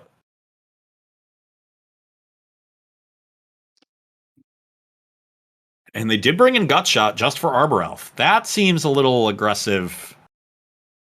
So I like the way this is shaping out for our Gruul player, though they don't have red mana, but they'll have 1 red card in the deck. They can pretty well operate without red mana off this Assassin Moss. I mean, I don't think this handcam still isn't accurate. No, the hand Yeah. game's not accurate. I had a feeling. Yeah. Yeah. Is there a way to update that hand cam? Oh, they counter the acid moss with growth spiral into Simic growth chamber. Oh yeah, they did. That is awesome. Yeah, I didn't even think about that. Yeah. Of course, yeah, that's how it was going to play out. Yeah, and that's the kind of play that can really jump them ahead, especially if that's their only piece of LD and now the growth chamber lives. And they didn't get the ramp out of it. Yeah, they didn't get the ramp, so they didn't get the red, and they had boarding party as their threat. So now all they can do is play a jewel thief. Oh no, that is a disaster. Now there's a turn off. They get to cast Impulse and Accumulated Knowledge. I think I would have cast AK first in case I draw a second AK, but maybe Impulse and just want to cast the second one. I don't know. In general, when I have two cards I'm casting and one of them requires a decision and the other one doesn't, I cast the non-decision one first. That is very fair. Yeah, that is how I do it as well. Yeah. It's a good rule of thumb for everybody out there. But there could be a reason. I don't know. I certainly have never played this deck before. I don't know about you. Oh, I have not either. Didn't even know this deck existed. Okay, so this is a pretty big turn. They're able to get more mana into play, cast a bunch of card selection and card draw, and now they're set up with 3 Moments pieces in hand. And they can pretty easily take once again going for the Altasaur. Hit Asimus. Well, that was You ideal. hit a boarding party, and then that's a lot of pressure. Sure, but you could just cast the boarding party and guarantee have a lot of pressure. But you can't have it all. But I want it all. Or nothing at all. No, don't remember that song. Oh, I do, but I'm so now it's all fogs, no card advantage. Yeah, which is a bit of a problem. If that force goes away. Smart, I think, not to play the boarding party, though. I think I want to cast it post-combat. Yeah. Just to try to hit LD, and they do.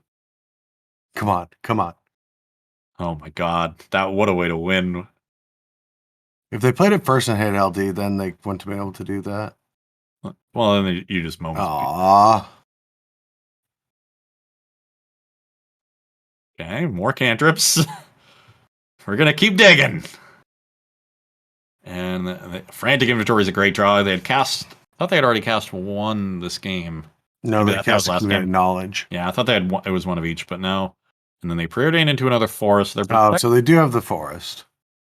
But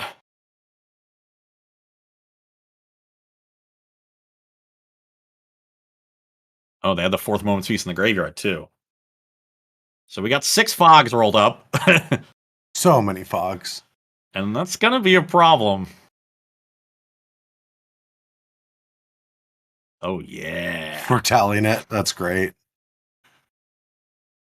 Yeah, it's a draw 2 into a 7th fog and Arcane Denial for an LD spell. And yeah, a little bit late on this Thermokarst. Yeah, a little late. I think it's going to take a little while, but the Simic deck is going to take this one. Sorry, Bradley. It happens. I mean, they're not out of it yet. Oh, yeah. And I would imagine. So our rule player has reasonable breakers. Our Simic player actually has the best breakers in the tournament. Nice.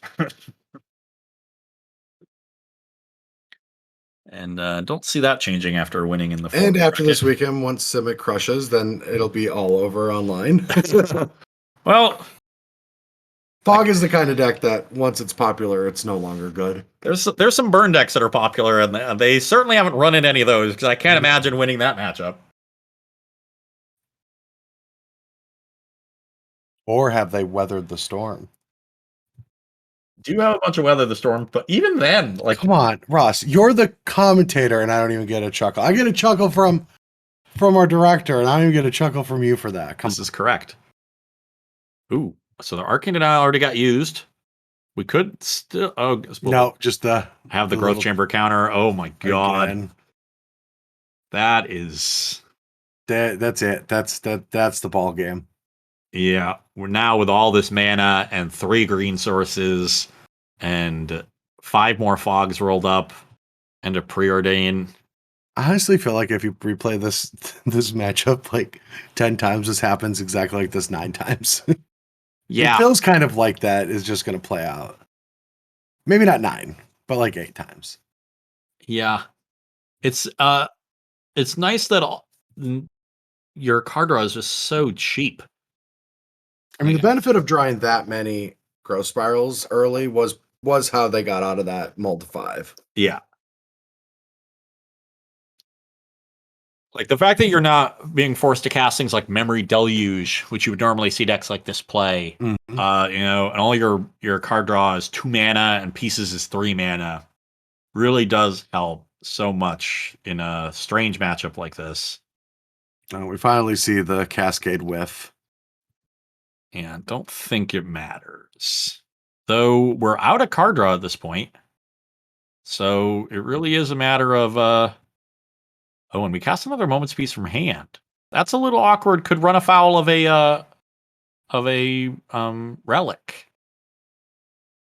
You know, We'll see. relic would deal with a fog, but there's a pieces. That one's good. Why are we not casting it? We still have enough mana. Like, I guess you really want a flashback Moment's Peace, and you always want to hold up Arcane Denial. But what are you even that worried about Arcane Denialing? Well, I don't know. You could even Arcane Denial this relic. Like, Oh, please play the last one out of hand. yeah, no way that's happening if they didn't cast the pieces. They clearly want to use their mana. That relic will get rid of one of them, though. Or it'll get rid of this Arcane Denial. That's true. And Arcane Denial is also awesome in this deck. Yes. Unbelievably good.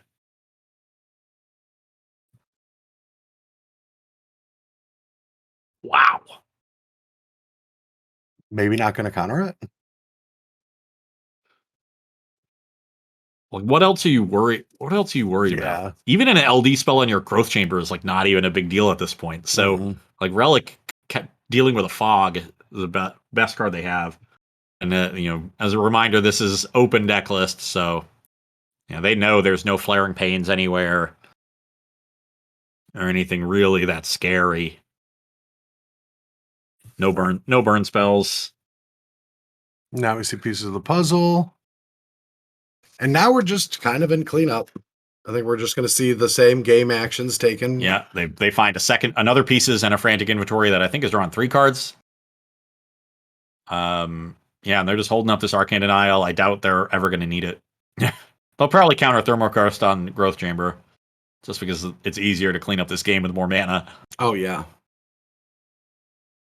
But yeah, none of these creatures matter at all. I do still have to wonder if things change if they boarding party instead of Altasaur. This game, just like last game, their opponent's a 9. I don't think so, because they fogged every turn since then. Yeah, so you would have just left him at 3. Yeah. But yeah, last game I think they might have been able to sneak it out because there were definitely some turns where they cast more spells instead of attacking with 2/2s and 1/1s. Yep. Got to get your incidental damage in against this deck.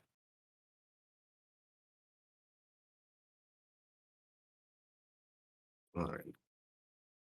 Gonna see the flashback Moment's Peace. We're just gonna let this resolve. I think it's fine too. Yeah, it really doesn't matter. Sure, let it resolve. Probably just saving that Arcane Denial for the second relic. That gets a little hairy. Mm-hmm. This might draw it. Okay. Now, does second relic do anything? It could, because you still have 25 cards in your library for them to answer. Do they have enough mana to mill you out before they run out of fogs if they don't find if you relic them before they find a whatever that card is. Yeah, I mean, they how many Stream of Thoughts? Okay, they finally found one. I wonder how many they still have in their deck after Cyborg, because this is the first they've seen, right? Yeah. And they only have 8 cards left in their library. Yeah, at this point, they have access to their entire deck, really. There's so many Thornwood Falls. Yeah. A little awkward to get those this late. But also, I think, when you have several options for what dual land to play for a deck like this, like that 1 life or 2 life, if you draw 2 of them, can really matter.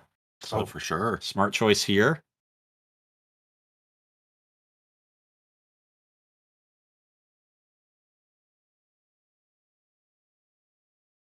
All right, just hammering away with some big dumb Gruul idiots. I mean, we're at the point where almost all the moments pieces are gone, so you got to start trying to shuffle in the Tangles and Respite. If they're still there. I assume all the fogs are still in. Maybe have we seen any Weather the Storms? No, those probably got boarded out. In, I think that's their way to beat incidental damage. they have a 4th Desert in their sideboard. That is, I assume, came in as just another land. Yeah. And we saw them bring in Gut Shots, so maybe they brought in more cards than we thought and cut out all these Weathers, which it was fine. Weather the Storm, not particularly good in this matchup. There's the second Relic. That is the one card that could make this kind of interesting, because their last fog is in the graveyard. Yeah, wow. They did resolve a Stream of Thought, so I assume they have a fog left in their deck, and there's only 12 cards in it, and they get to see... I would assume an AK here gets cast in response. No. I guess we're just impulsing. I mean, we're going to impulse pieces and have a... Okay, we want a Growth Spiral. Well, we're getting from chat saying that Burn is a great matchup for Fog. They say Weather the Storm is way too good. You have 4 relevant cards in your entire deck. I mean, I could buy that. I guess. Storm is very good. All right, they still have to dig for Fog. They might not. Oh, okay. It's over. It's over. Tapping out. Brad's tapping out. Turbo Fog is way too powerful.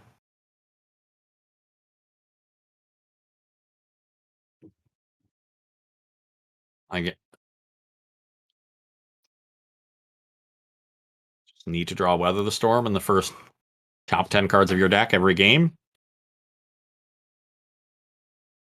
Usually not a fan of matchups that go like that put that kind of strain on my draws, but I understand that Weather the Storm is about the best card ever printed against Burn. Yeah, it's unbelievable.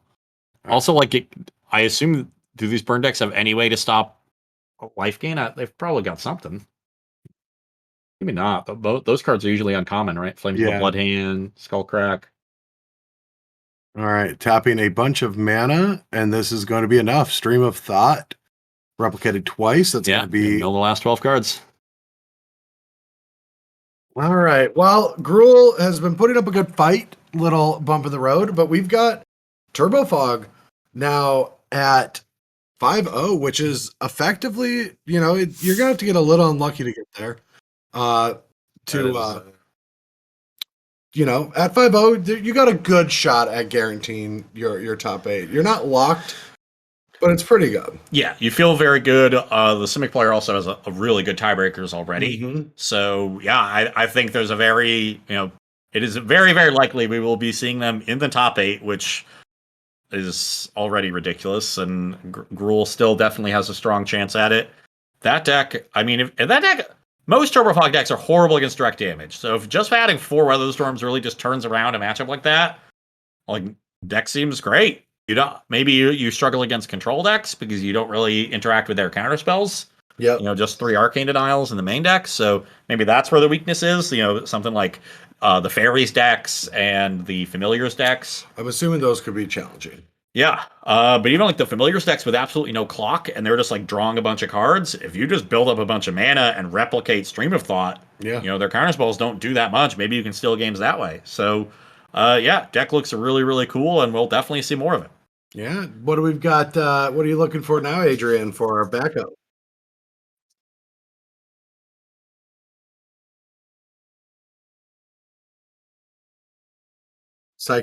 We got a good update for you. Cycle Storm is 4-1. Oh yes. So we'll be watching that at the start of the next round for their.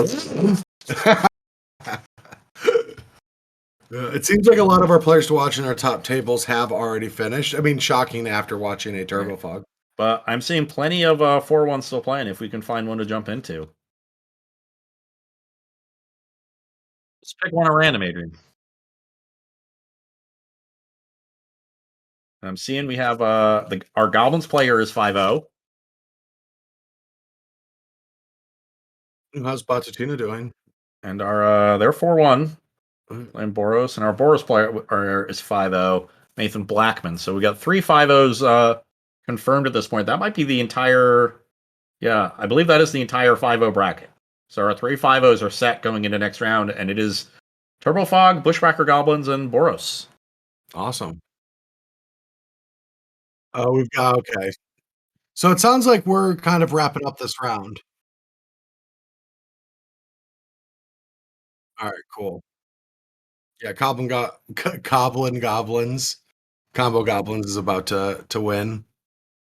Every time we've gone to them today, they've immediately won the game. So. Yes. And this is really cool because I'm a big fan of Medvedev, and they're on this like more aggressive Goblin deck that's kind of a surprise to, at least from what I've like researched. Yeah, I always knew this deck existed, but it always seemed to get outshadowed by Burn and combo goblins. So, like, Mhm. if you wanted to be a goblin deck, one strategy was better. But this, they're doing really well. There's not a ton of sweepers around, I would say. Like, Yeah. we've seen fiery cannonades and the fumes card, the black sweeper. There's like 2 in people's decks. So yeah, go wide and punish them. And this is a matchup that I can't imagine Fog wants to see. No. Because they can win the game on turn 3 probably with the right draw. And they've got Burn to back it up. So you need Weather the Storm and your Fogs going. That's just too much to ask for. Yep, but we've got Demir against Familiars right now in a very complicated board state.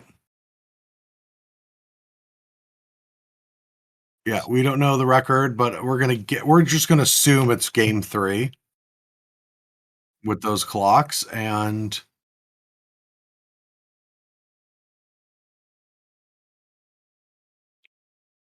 it's something that I'm not used to, seeing a Muldrifter holding back an entire army of creatures.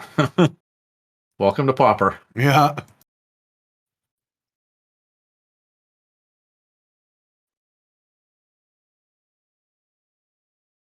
One of the beauties of this format is that you don't, all the really undersized cheap creatures, the Tarmogoyfs of the world, don't exist because they're all at high rarity.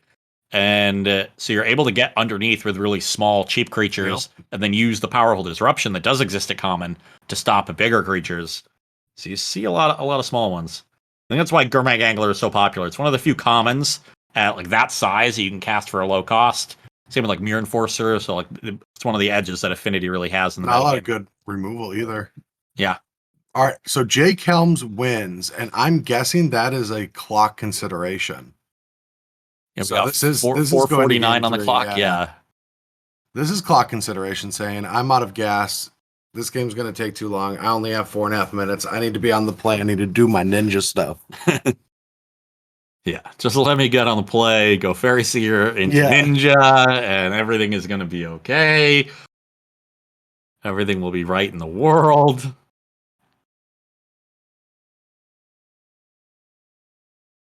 I've always wanted to see They're letting a lot of time bleed just not picking anything. Yeah. What is going on? It's not really how I'd be playing it. Bold move. Yeah. Son. If you needed to get up and use the restroom, use that sideboard time. Yeah. You got the. Did they accidentally click it and think they didn't? Maybe the cat jumped up on the desk. I don't know, but yeah, they finished sideboarding in seconds, and now they're letting this much time go.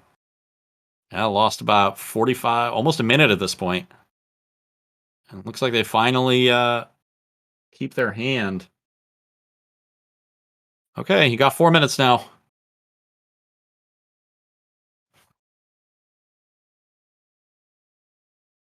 Let's see if Jake Helms keeps theirs.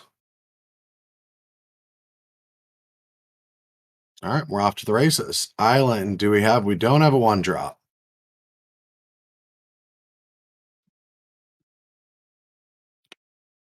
Another land and go. Not many 1-drops in the fairies deck, so not too concerning, but would have been very nice to have one. Especially under this kind of time pressure. A little awkward to play land then, Brainstorm. Would have liked to, potentially, maybe they just have the Ash Barrens in hand. Yeah, feels like a weird time to do it. Yeah. Feels to me like, they just had the Ash Barrens rolled up, so you do signal that, but I don't really think that does a whole lot in terms of. That's the kind of thing where I'm not saying like that you cost yourself anything, but best to just build up good habits. Yes, do it during their upkeep. Yeah, when I'm watching people play, and like don't play the land first. Don't let your opponent know. Okay, well, sadly, we don't have hand cans for either player. So take them off the watch list if they're on it. I know they're not, but What in God's name is that land? those are those cool new yeah, they're like pixelated lands. They're real. You can have them in real life. They're from a Secret Lair. I don't want to have them in real life. I love them. I love pixel art. I want to bury them all in a desert Well, outside Las Vegas. that's why they make things for everyone, isn't it? And Well, looks like Kovu had something better to do. it was tilted from everything. Missed their land drop even after brainstorming. They're at that point. It's going to be difficult to win that game in time because you're starting from behind. Yeah, I guess.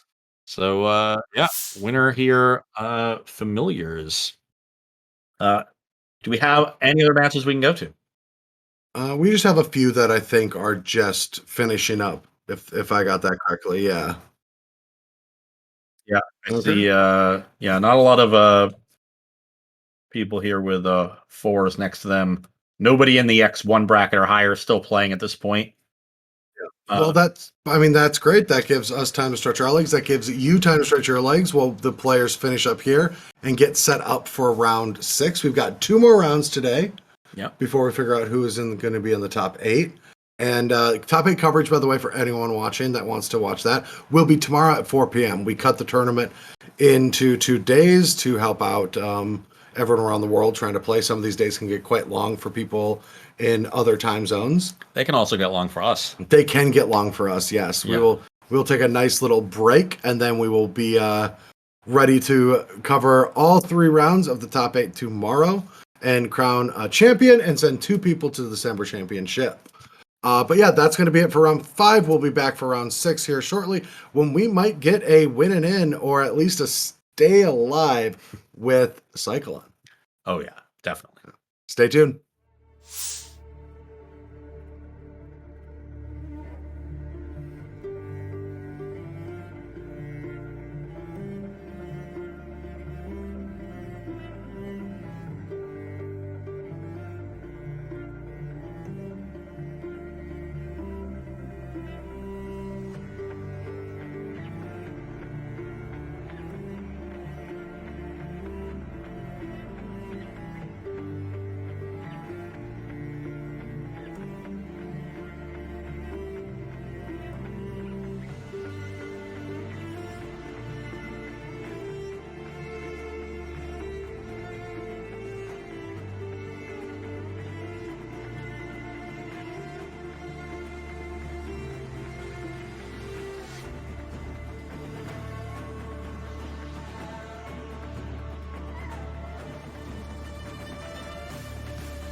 All right, everyone, we're going to do this real quick. Thanks for watching. This is round 6. Change it on the screen of the Mana Traders Pauper May series. Jim Davis, thanks for the shout out or just some of your emotes in the chat. But we've got our match ready for cycle. We've got them at what, 4-1? 4-1, playing against Mono Blue Fairies. I'm a little worried, Brad. Seems like a tough matchup. This does, especially with this. This is a good start, too. Can we get that highlighted, that new ninja? This is the one that loots when it connects, unless it entered the battlefield this turn. Just use for blue. So when it enters initially, you get a card. Then afterwards, you get to loot. Moon Circuit Hacker, and this is the matchup for it because it's just a 2/1 with no evasion. So very easy to block down, except for a deck with basically no creatures that it intends to cast. Yeah, and if you keep looping them, then you're able to keep getting cards. And there's another one coming in. So we're going to get one draw and one loot.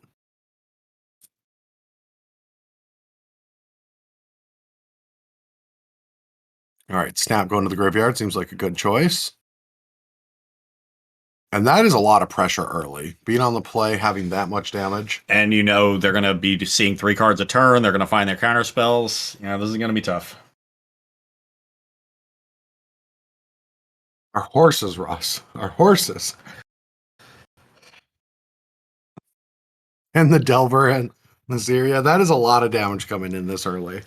And, you know, they got a shot at X2. There's going to be a couple to make it, but when you lose round 1, that's tough to be the chosen one. Yeah, and it's a 2-turn clock if this Delver flips, which this Scry 2 should almost certainly get there.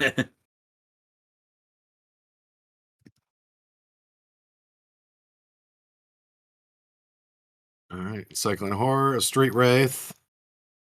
Oh, maybe missing that land drop too. All right, Dark Ritual, Cycle, Street Wraith, Dark Ritual, Cycle, Ritual.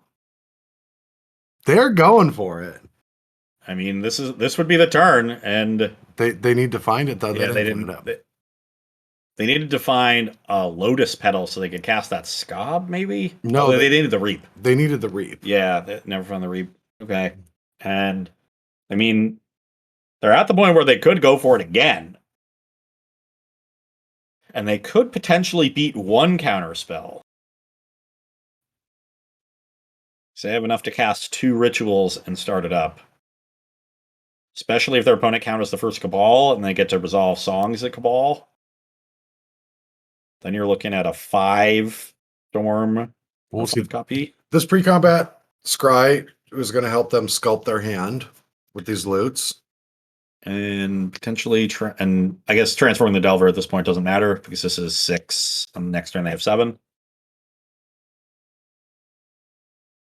It does limit the Cycle Storm player's ability to cycle Street Wraiths, though, getting them to 4. So they only have 1 Street Wraith cycle left if they want it.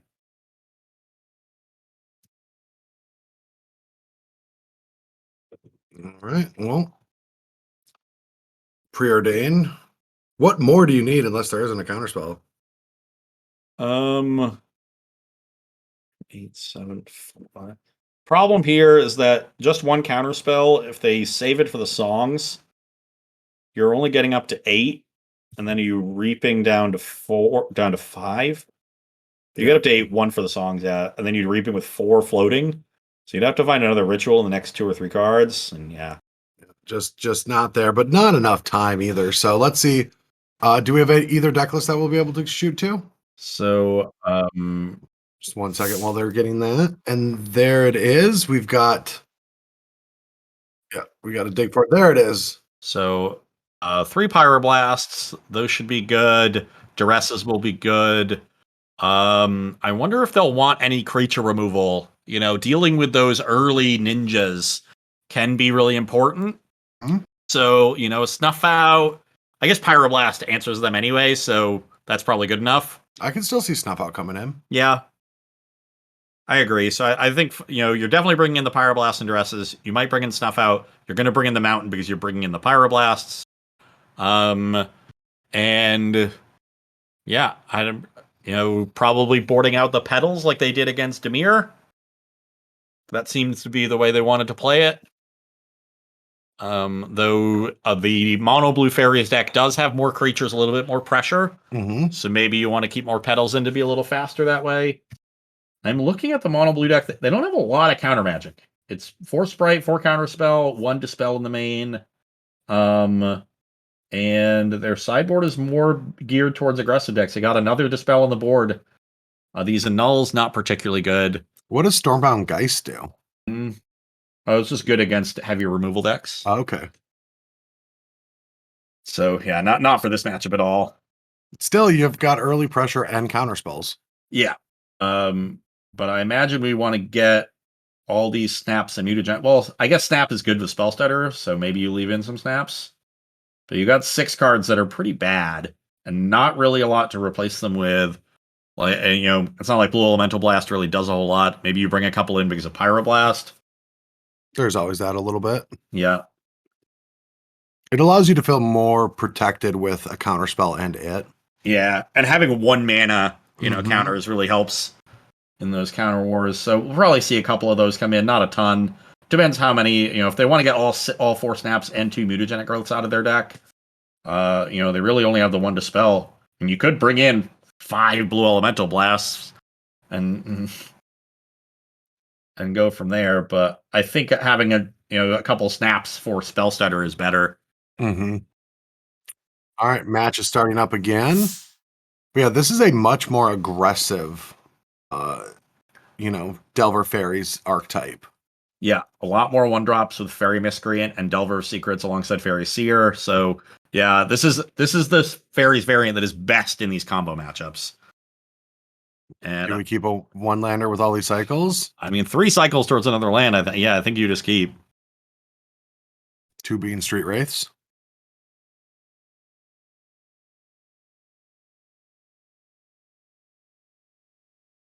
Found the land immediately. Okay, so we did keep in a Petal. Wonder what they boarded out in this matchup. Or even boarded in. We don't know that yet either.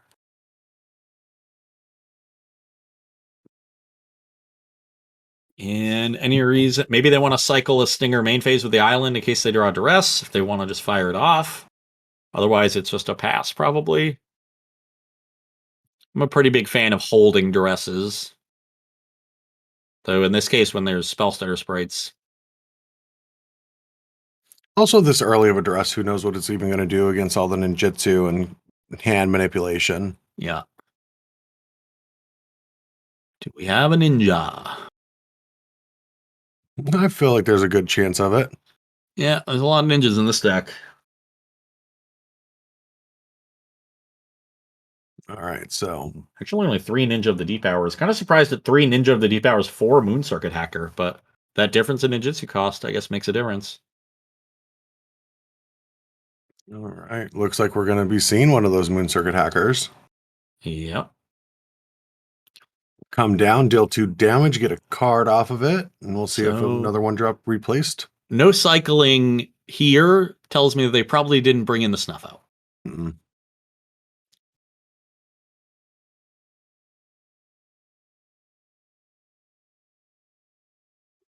All right.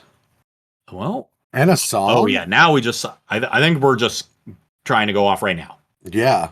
I mean, this is Another oh, Lotus Petal. I mean, this is like the nuts. Oh yeah, we're going, just go. Just go. It's go time. It's go time. Dark Rituals. Nice ninja, idiot. I have all these petals to add to Storm. Oh yeah, Cabal Ritual there. I'm gonna reap for 7 creatures with 10 mana floating. Okay, draw 7 more cards. All right, well, Will and Dill. Returning both Straight Wraiths to save themselves mana. A very all-in play, but I think that's how you play this turn. Oh, they're just starting right now. Wow.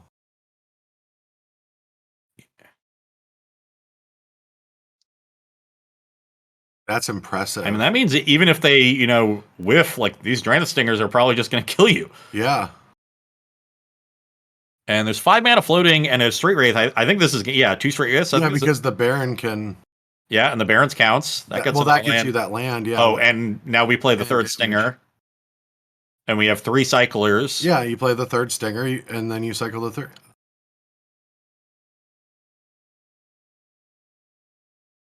I guess this it's the same actually, but we get to draw another card this way towards another Cycler if we just hold the Stinger. But we didn't need it, I don't think. No, because then you need 5. But yeah. Oh, turn 3. Yeah, just easy turn 3 Stormwind. Oh, baby. We got a shot. Got to win on the draw, but yeah, that was truly Yeah. impressive. And you thought Pauper was fast before. Yeah. Turn 3 combo kill. I You mean, take longer in Legacy. that is that's about as good as you can draw, I would say. You can tell that this player has also played this deck a lot. Hell yeah. They're playing this deck faster than I can think of. This deck. That was awesome. Oh, I love this deck. There's some truly disgusting commons out there.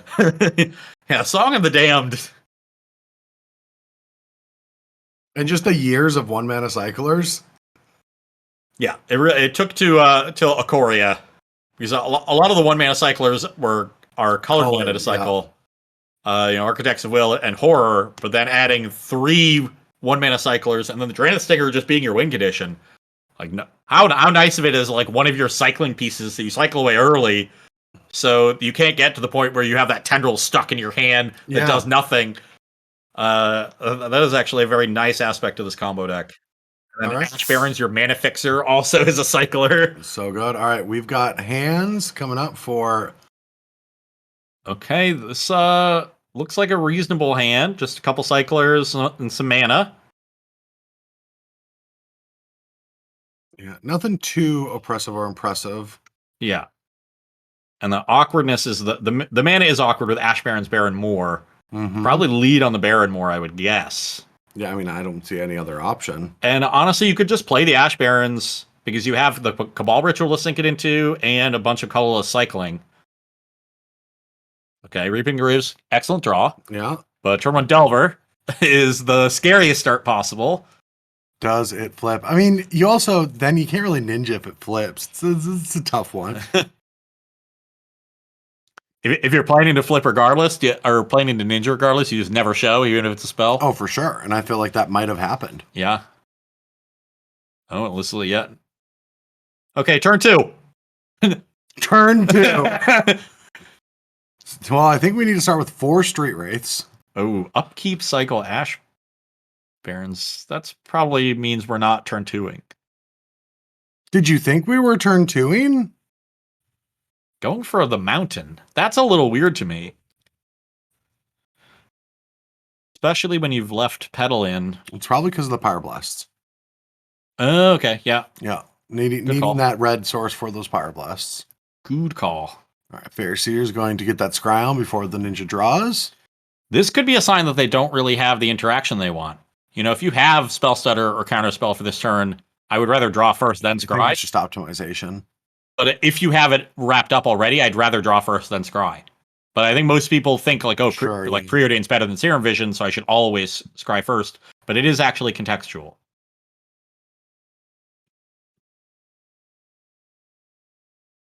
Okay. Almost got punished for getting that mountain by not because we had another black cycling creature.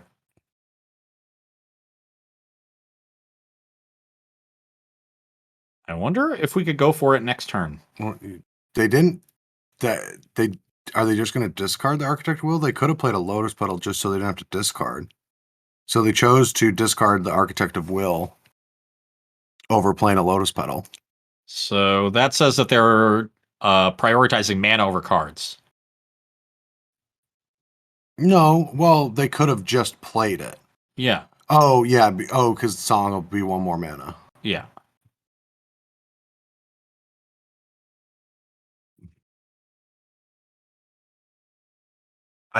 I mean, with this much pressure and them drawing this many cards, I can't imagine you're able to resolve relevant cards after this turn. No. So, this is the turn where they probably only have 1 counterspell.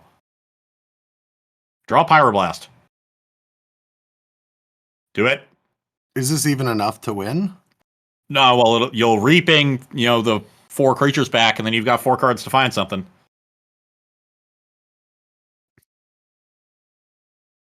Counter it. I mean, it looks delicious to counter. I know. It does. Oh, yes. Okay. Got a shot. All right, let's start. All right, Cabal Ritual into... That gets us to 5 black. Another Dark Ritual. And now, we actually don't have to songs yet. No.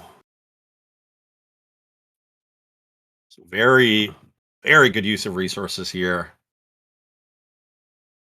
Yeah, they definitely know how this deck works. Yeah, they're going so quickly. And they're just moving so confidently.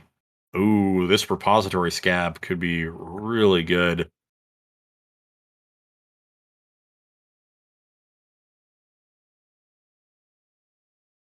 We fire one off.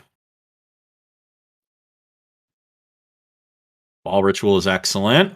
We need to find another Reaping. I think we find another Reaping, we're looking very good.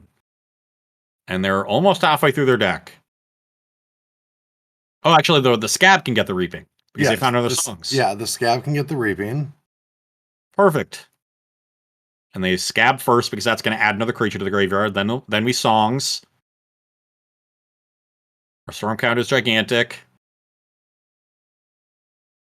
Songs gets us to not a ton of mana. Only 6 floating now. And I don't think I think the big thing is that they haven't found a Street Rate this game. Street Rate is actually pretty big. Yeah, just being free. Yeah. Leaves you with a lot more mana because you keep returning that one. Okay, Cabal Ritual is a great hit. And there's another Reaping. Well, and now that's going to allow... Well, they need to find... Land drop is fine. We still have a land drop for this turn. Well, the Ash lets you get blue, so if you want to do the scab again for more mana. Yeah, that's a good point too. And we have there's another Cabal Ritual. I like that they keep doing so much on the stack. Yeah, because every cycle could change how you play things. Oh, there's the song. Oh, yeah, sing it. Sing it loud! Now we get blue mana. Yeah, now this can go get song again. You know what worries me? We've already used 3 Lotus Petals and our mountain. So we can only cast 1 Draina Stinger, right? Oh no, there's Blood Celebrant. No, yeah, there's Blood Celebrant. I was like, yeah, I knew there's another way to get red mana. Yeah, there's Blood Celebrant. We're fine.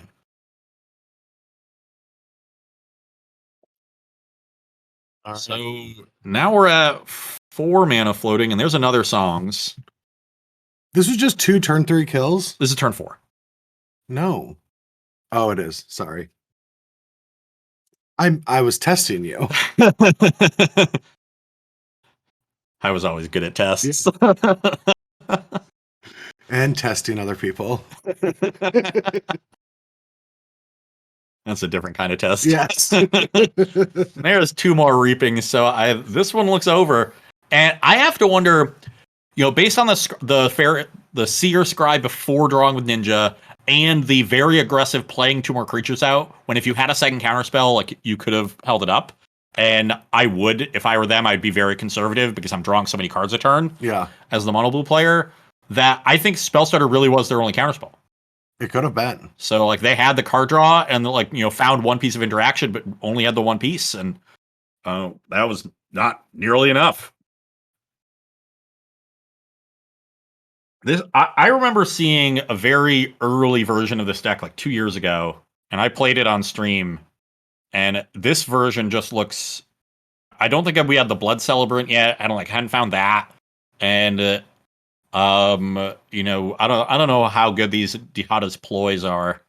It's just another sort of looting effect, but I mean, this just looks so clean and well put together. Yeah, and we don't even have, just apologies for everyone, we don't even have it set up to where we can see all of these cards in hand. Their hand is enormous.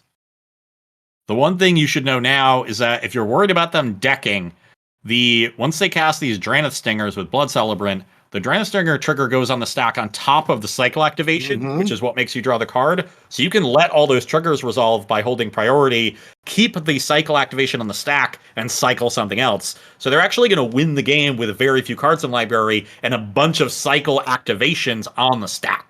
Yeah, it's really impressive. Yeah. What is it? Shift you hold to keep priority?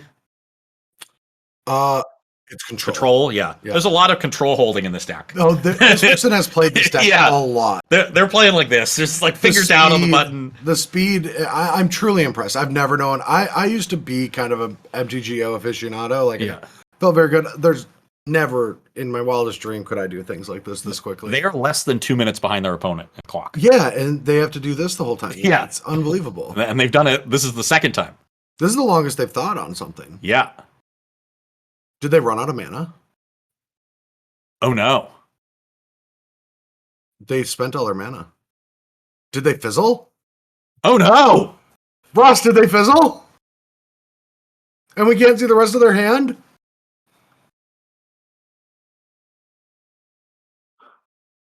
Say it ain't so, Joe. They have no mana and they're sitting there. Uh-oh. Say it ain't so. Oh no. No, why? Why?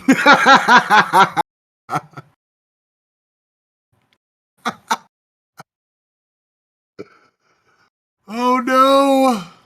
They still have a Lotus Petal left, right? Maybe. I see. Yeah, there's only 3 in the graveyard. Discarded that cleanup. Oh no. I have no idea how we got to this point. Like, there was a repository scob. They missed the... Yeah. Did they just not find the Blood Celebrant? Was that it? I mean, they're like... I don't... Like, what did they discard? Can we count the number of Dark Rituals, Cabal Rituals, and Songs that are in their graveyard? We got 1 Dark Ritual. Well, let's keep up. We're already back on. They're dead. Well, there's the Lotus Petal they needed. But they didn't even have another song, so I don't know what that was going to do. There's another song. So they do have a Pyroblast. They're going to go after... Okay. Oh, they brought in a null for Lotus Petal. I guess that's another option to get the snaps out of your deck. Yeah. Well, like Snap here would be great. Snap my Spellstutter. So, I mean, just it has to be Song, right? Yeah, you just have to go Song, Pyroblast. But you can't even convert other mana anymore with the Blood Silver at 1, right? You have to pay a life to convert a mana? Oh, It's a yeah. 1-drop, right? Yeah, I think they're dead. Mm-hmm.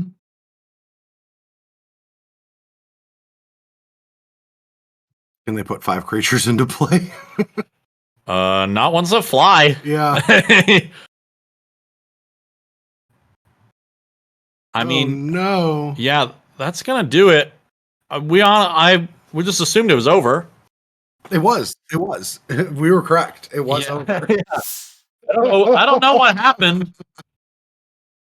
I wish we could talk to the player and figure out, like, did you just like misclick something? Did you play a little bit too quickly?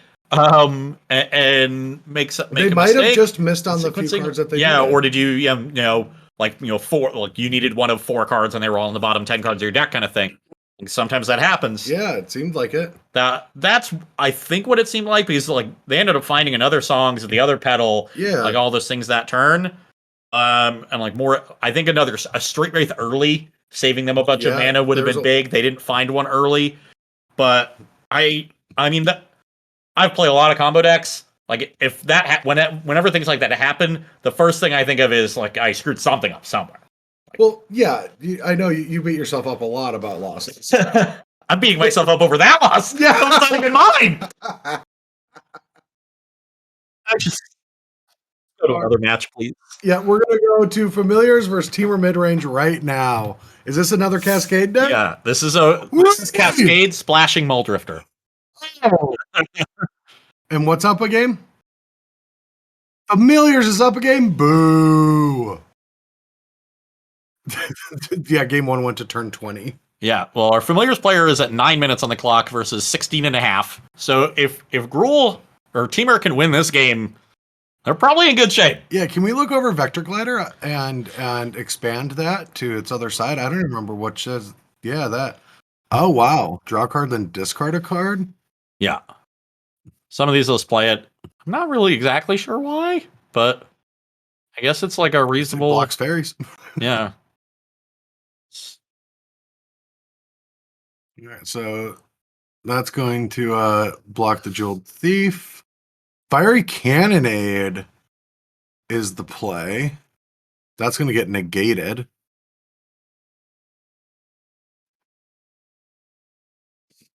All right, but are they going to take that damage? Bolt, is that going to be lethal? Nope, Hydroblasted. All right. Yep, we've got Familiar's hand cam, and that. Wow.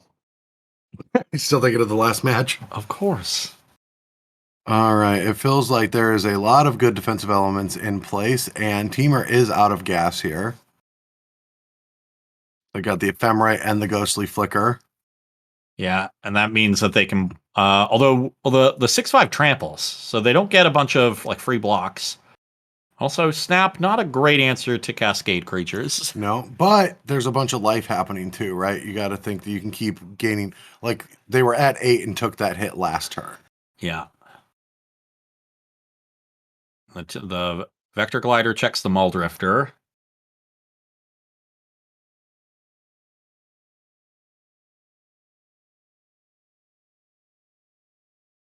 Just going to counter it, no, in the hand.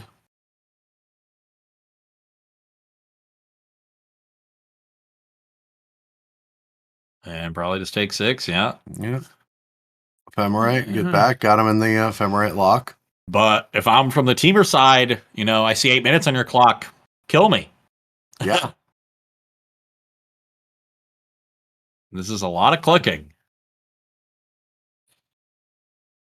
Sunscape Familiar will help. Now our Ghostly Flicker costs 1. Now you can actually gain a lot of life here. You can spend a mana on Ghostly Flicker and flick Archaeomancer and an island and return it and just keep doing that and gain a life each time. Oh, wow. Yeah. Oh, so you just have infinite life built into your deck. Oh, not infinite, but you have like it's like How is it not infinite? because you spend a mana, net a mana, so you don't I mean, oh yeah. Magic Online doesn't allow for infinite, but effectively. Yeah, true. Yeah, exactly what you said is infinite. It might not be Yeah. how the cards play out, but what you said is infinite life. We have established a loop. Yes.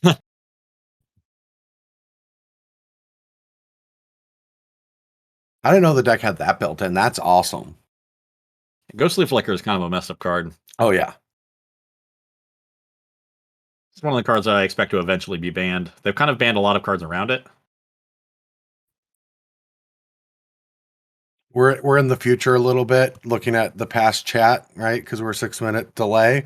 And now we're seeing everyone see Ross's horrible moment of realizing that Storm might be dead. It's not fair, Bradley. It's not fair. It's not fair. All right, Muldrifter getting in on the action as well. Life is not fair. I thought you'd be used to that by now. It's an endless trail of misery and pain. With magic bricks.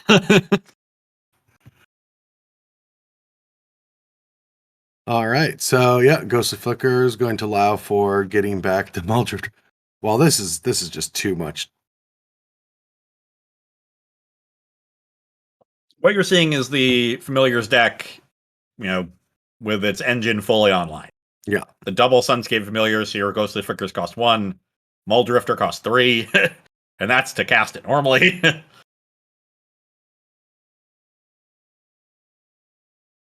Yeah, it is. It's just a question of whether they can kill their opponent inside 6 minutes, and that should be relatively easy with 6 Especially minutes with the air. Yeah, they're choosing to draw a lot of cards. I think they're just trying to find enough counter spells that they feel comfortable. Mm-hmm. At this point, with Ghostly Flicker and Ephemera, you can just rebuy the ones you have. Yep. Altasaur is annoying, so I suspect it will meet a counter spell. And let that Arbor Elf resolve. Yeah, that one's okay. 3/3 gets blocked by the 0/4.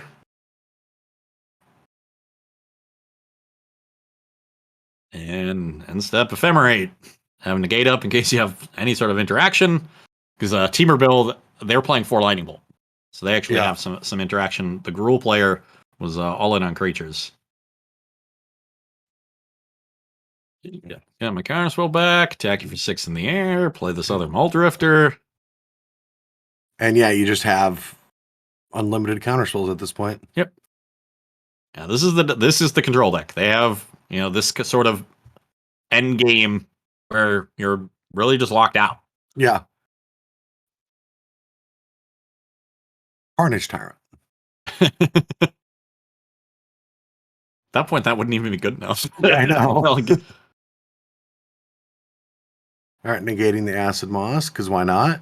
We need like 3 Overmasters into a Hitotsugu's second right. No, that wouldn't work either. You just Ephemerate in response and go to 11.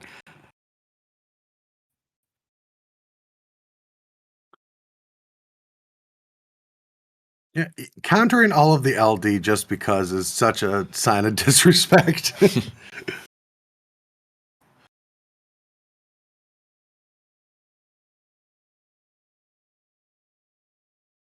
Okay, I figured it out. Sudden spoiling volcanic fallout. I don't know what sudden spoil. Oh, yeah. Split second, make everything an O2. Yeah. Split second. Yeah. A 2-card combo that split second wraps the board. I got a good for dinner. I got a good story for you about that. It's not good enough for coverage. It's good enough for a mill out. Do you mean it's too good for coverage? No, it's not good enough. Okay.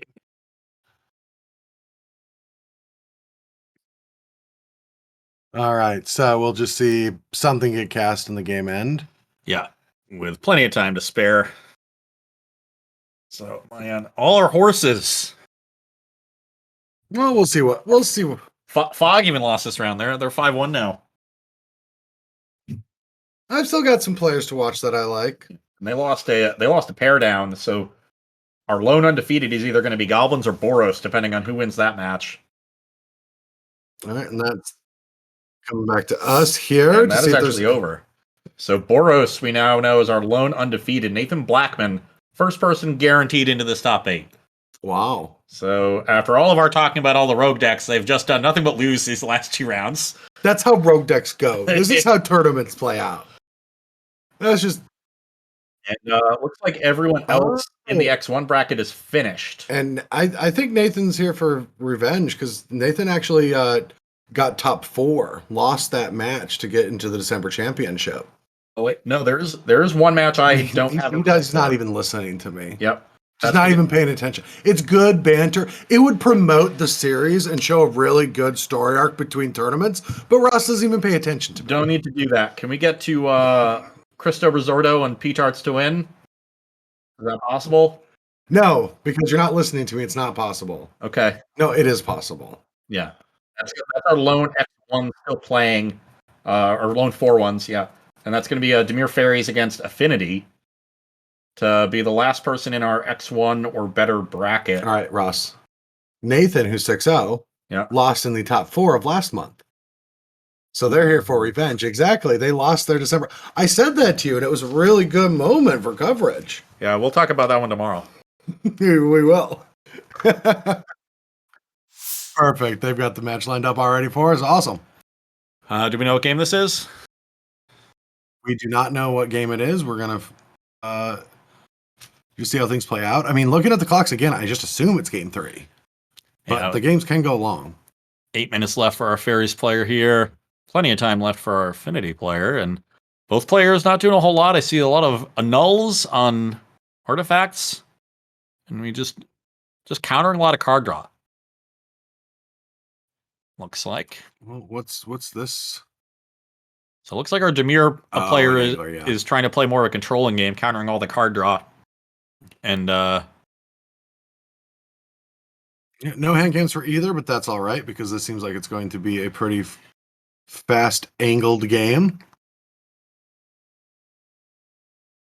Okay. And Gurmag Angler is a tough one to answer. Galvanic Blast, Snuff Out, all the common removal spells really don't hit it. Unless you're like Is It Fair? He's playing Scred. Snap, also a good one. Double blast. So anyway, I started blasting.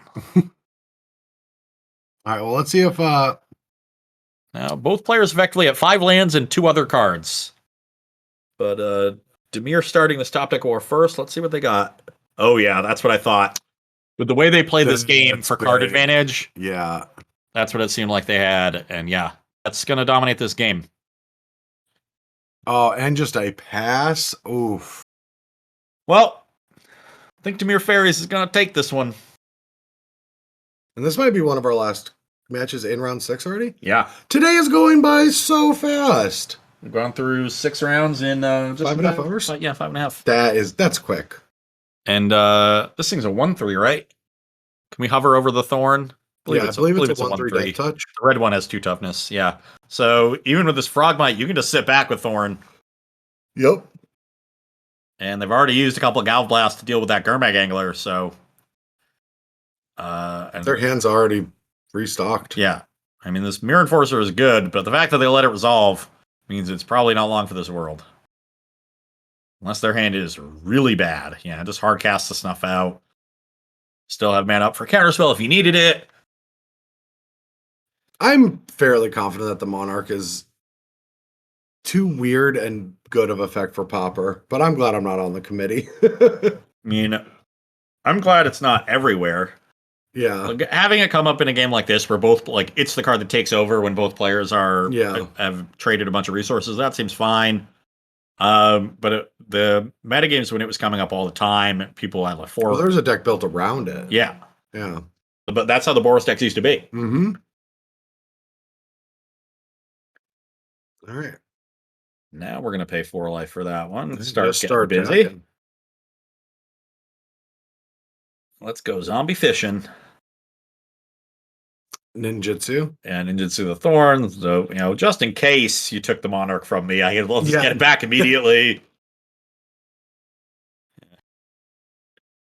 Ninja. Oh, I was thinking maybe it was another ninja. And this is just, come on. What do you think happens after a 3-turn, 4-turn cycle of someone drawing 2 and the other person flooding? And there it's 7 cards in hand. Yeah.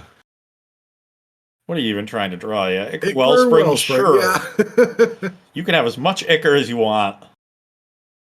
Oh, apparently not. Apparently we're going for full Rubbins. Really committing to the counter all the card advantage plan. Yes. I appreciate it. Is that last card 4 Galvanic Blasts? It was not. All right. And that should do it for this is pretty close. This is kind of wild how quick Pauper is. Okay. Looks like there's some matches still going down the standings. I got told by a director. Oh, they might have that we're cutting to break and getting ready for round 7 already. Our final round of the day where we're going to be able to send some people to the top 8 that we'll be covering on Sunday at 4 p.m. This will be the last round for anyone watching, hanging out. Yeah, so it looks like we have 10 X1s and our lone 6-0 Nathan Blackman at Boros. So, should be just about 1 or 2 X's getting in, depending on how the pair downs fare in this last round. So we'll take a break. I will look over these 10 decks and we'll bring you like what our sort of winners metagame looks like for this tournament. But just glancing at it, looks like a good amount of fairies, familiars, and Boros. Not a lot of affinity. Yeah, not a lot of. It looks like only one affinity deck still in the hunt here, unless one sneaks up from the X2 bracket. But yeah, all right, all the rogue decks tumble. Well, thanks for watching, everyone. We'll be back for the final round of Mana Trader's Pauper, and we'll see you in a couple minutes. I need a better outro.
Hey, what's up, everyone? We are back. I'm Brad Nelson. This is Russ Merriam, and this is the final round of the Swiss portion of the Mana Traders Pioneer Pauper. I keep saying Pioneer Pauper series. We've got players already seated, ready to go. You've got a metagame breakdown. We can talk about that and the results after we watch this, but let's get into this match. Set the stage for us while we get into it. Yeah, so this match is going to be between noted MTGO grinder Batutinha, who we haven't seen any of today, but is 5-1. They are playing Boros Aggro. So this is the version of the deck that has Faithless Looting no, they're not looting. They're actually playing Synthesizer, but not Rebirth. Oh, there's 3 Boros decks near the top, and they're all different. Yeah. So they're playing Glinthawk Skyfisher, but not going as far to Rebirth. So that kind of version of Boros. And they are actually playing against one of our rogue players. This is Medvedev playing Mono Red Bushwhacker Goblins. Awesome. Do we have that match ready to go, Adrian? Oh, they did close it for seconds. You have a time for your metagame now. They close it. They're going to be restarting. Okay. So the big thing that I noted when I was glancing, I saw an Affinity Deck near the top, but they're actually one of the top X2s. So they're going to have to win and hope to get in on tiebreakers. There's no Affinity in the X1 bracket or higher. Wow. That's the top 11 decks in the tournament right now. 0 Affinity was the most represented deck in the tournament and seems to really have been hated out. And it goes to show that lesson that I talked about. Don't be the most hated deck in the format. Yep. What we're seeing is, a good amount of the next two decks, Boros and the Fairies decks, were the next. But there are three Fairies decks in this X1 bracket. Only one of them is Dimir, which is the most popular. Yeah. There were three mono blue Fairies decks in the tournament. Two of them were playing for top 8 in this round. Wow. So mono blue looks to be doing very well. We've got three different Boros decks, like I mentioned. So there's one that's Squadron Hawk, Faithless Looting. Yep. There's one that's full on Artifact with Cult of Rebirth, and there's one that's halfway between them, with a Synthesizer and Glint Hawk and that stuff as its cheap creatures, but not going as far to play the Rebirths. It looks actually a little more mid-range. Like, did I see 2 Electrolyze in the main deck? Electricer, you mean? Electricer, yeah. Yeah, they change around the removal too. Yeah. So three Boros decks, that archetype doing well, but a ton of variants in how they're built. A couple familiars, a little bit of goblins, and our one fog player at 5/1. We're going to see that right now. The players are seated. 2 big, gigantic MTGO grinders here doing it out to see who gets into this top 8. Now, both could theoretically, based on tiebreakers, but a guarantee is the win. Yeah, winner is definitely in. The other one, it has a good shot. Both of these players a little higher up in the tiebreaker, fight. Bottitina actually playing. This is the one playing Real Inspiring quick, if you're Overseer. seeing this, we just saw a turn 1 Epicure into Pop the Blood, not make a second land drop. Oof. That's not where you want to be. This is a low land count deck. Actually 18. That's more than I expected. Though the Great Furnaces often get thrown away to Rebirth. Second, they did find another land, so that's good. And Golden Egg for Bottitina. So not a great start from Bottitina here, not really affecting the battlefield in a very fast matchup. So not going to get too punished. Medvedev not going to get too punished for that stumble. The second Epicure giving another blood token. They've got a Rebirth in hand. And Fire Blast Goblin Grenade. That's a lot of damage. That is a lot of damage. All right. So what are we going to see here? Maybe the Skyfisher to come down to run some blocks, pick up the egg? Yeah, think so. But, and there's a Bolt. That's huge. Bolt plus just make 3 1/1s. Oh, gonna put the Slutter down. Interesting. So valuing Sletter over Kuldotha Rebirth here. I think this might be because of the 2 Electrickery. Can you double check the deck list real quick? I believe that. Yeah, 2 main deck Electrickery. Yeah, it's worth playing around. Okay. When you've got 9 damage in burn, you figure that's the kind of card that can actually get you that, get you beat. And this Inspiring Overseer, this is a somewhat unique to Bottitini's list. Not great in this matchup with only 1 toughness. Just the rolled up 2 mana, make 3, and hit the Great Furnace to make the additional land drop, which you can also sack to this other Rebirth. Awkwardly, they only have the 1 mountain. They actually can't cast this Fire Blast right now. Yeah, or the game will be over.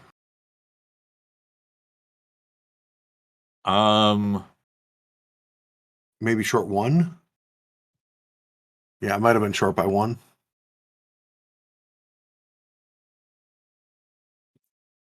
All right, yeah, just trading with an Epicure. And I think we'll see this other Rebirth. Yeah. I think I would sack a Furnace because I want this blood token to dig for another mountain. I think at this point you don't need a 3rd land. Yeah, and that's what they do. Yeah. Medvedev agrees. And just a couple blockers going to be put in the way here. Golden Egg over Glenhawk on the Synthesizer is interesting to me. That is really trying hard to get value. I think you just got to let this one go. And that is the plan, to get to Metalcraft to make sure that the Slutter's gone.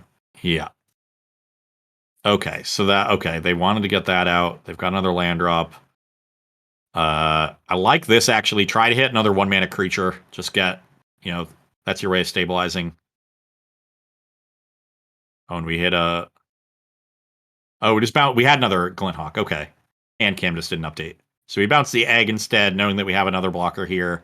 So now there's 7 attackers. That's means this is gonna come in for 5, which means a mountain leaves you 1 short. Yep.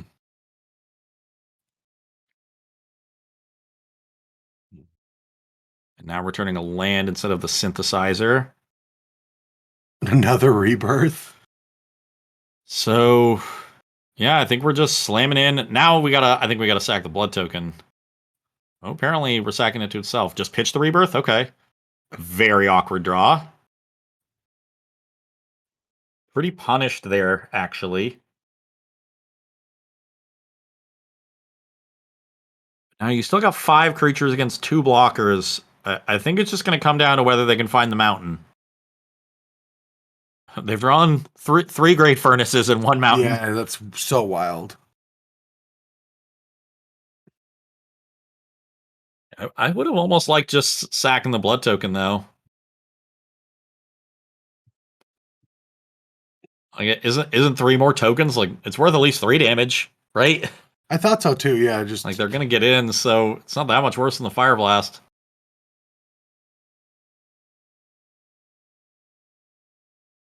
We just sent the grenade already?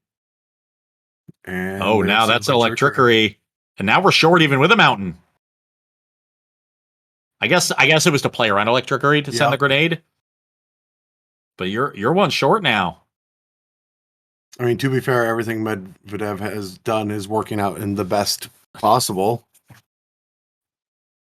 Now it's about how fast can you close if Mhm. you're Batatinha. And I'm surprised not to see the Skyfisher that turn. Because then we could have gotten in for 4. Well, but getting that, yeah, but also the golden eggs are life gain as well. So you're gonna, Oh, true. yeah, they're food. tokens, yeah. Founder Street Denizen, not good. Looks like we're gonna come up just a little bit short. Yeah, we're gonna get to see And egg aggressively cast just to gain 3 life. yeah. And you know what? Medvedev probably gave up some damage this game to play around electrickery earlier Did. and still ended up getting got by it. Yep. Later in the game. And who knows, like, if they just force through some earlier damage, you know, maybe then you're just left lamenting not drawing a second mountain. Yeah, prioritizing these eggs and gaining life, like gaining 3 life initially, I don't really understand, but I mean, now with the I guess you could have Gal Blast the Denizen to play around a grenade. That would be the card I'm worried about, like sitting Well, you at could have 5. I'm just saying you could have cast the first egg, drawn a card before stacking to gain 3 life. Yeah. I guess if you're going to do it all the time, no matter what, just shortcutting that. You're basically in a spot where you want to play around the burn and haste creatures while ending the game as quickly as possible. Yes. So, like, where is the correct balance between those 2 variables? That's the spot Bacciatini's in. But otherwise, looking quite good. The Goblin deck just petering out right at the end. A little bit of an awkward draw in the mana base, both in terms of missing their second land drop this game and drawing 3 Great Furnaces and only 1 mountain, and thus holding a dead Fire Blast. Honestly, it's a bit awkward for this deck to want to play Fire Blast and Kuldotha Rebirth, so you of course want to have 4 Great Furnaces. There are only 2 Fire Blasts in there. I'm pretty sure this isn't coming up that often. Yeah. 14 mountains, 2 Fire Blasts is probably a fine ratio. You know, we'll have to call Frank Karsten to do the math. That is above my pay grade. All right, we're going to see Oblivion Ring coming off of that synthesizer. That's going to trigger the Seeker of the Way. We're going to see a bolt here. And now, I mean, you could just letting that happen. I feel like you could just Galvanic Blasted and then attacked and gain 4 life off of that. Playing super conservative. Yeah. Well, you're getting them to 12 here with 6 power in play, so you can just get it done in 2 turns, regardless. Yeah, and you have the other egg here. Synthesizer could make a blocker if you wanted to. That's game. Yeah.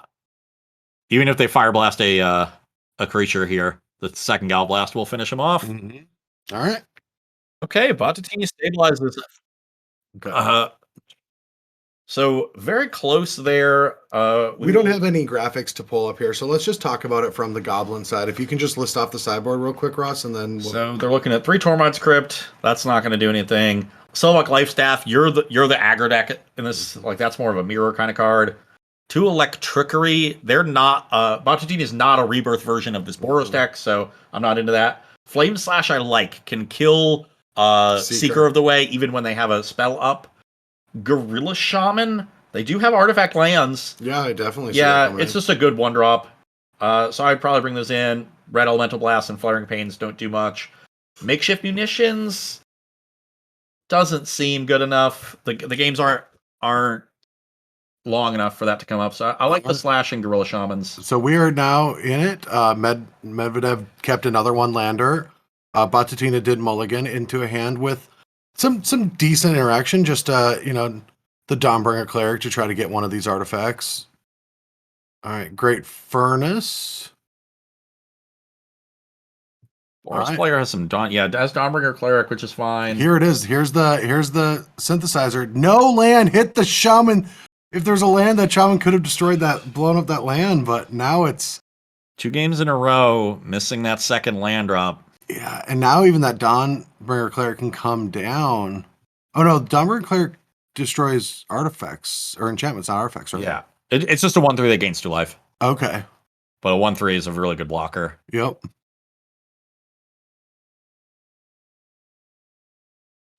Oh no, another synthesizer's gonna have to, or maybe the rebirth on it. Yeah, rebirth on this. Like I bet the clerics are coming in over these inspiring overseers that are horrible blockers. Mm-hmm. And you're probably cutting Journey to Nowhere and Oblivion Ring is being really slow. And they've got a little bit. They've got some Gorilla Shamans if they want those to blow up opposing Great Furnaces. Making that trade there, so Glenhawk's gonna come down and just bounce a land here, which they can replay, but they don't have anything to do with it. So no, just play a tap land. Yeah. Got the Swinsguard Crag down. Yeah. And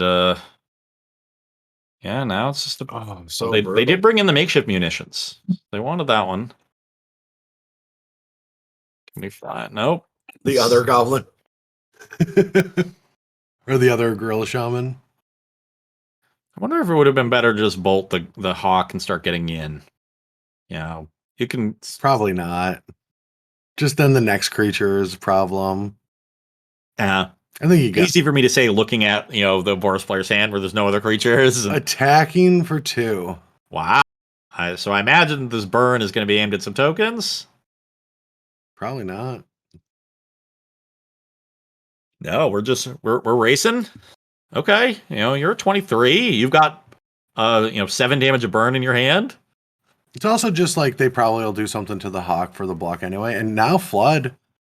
Okay. And there's not enough pressure, so flood versus screw is a real thing, and we might see it here soon. All right, blood token. It is a long time adage for you folks at home. Generally, the screwed player has more, gas, so by the time they draw some lands, they'll get back into the game. And the flooded player doesn't have enough to finish it off before they do so. Still no lands, but still more lands. Yeah, and often the screwed player can then choose sequencing later in the game to make their cards more efficient. Well, that's really good. You get to rebirth the synthesizer, get another look at a land. Oh. Hit another Slutter. So brutal. We're 18 cards into their deck. There's 42 left there. So they've seen 11 cards. Yeah, it's turn 7. And they haven't found a second land. And they're in this game. Golden Egg is a good draw. Oh, yeah. And they've got 2 Bushwhackers in hand. Like, a single land here. Oh, this is very scary, yeah. Finds another egg.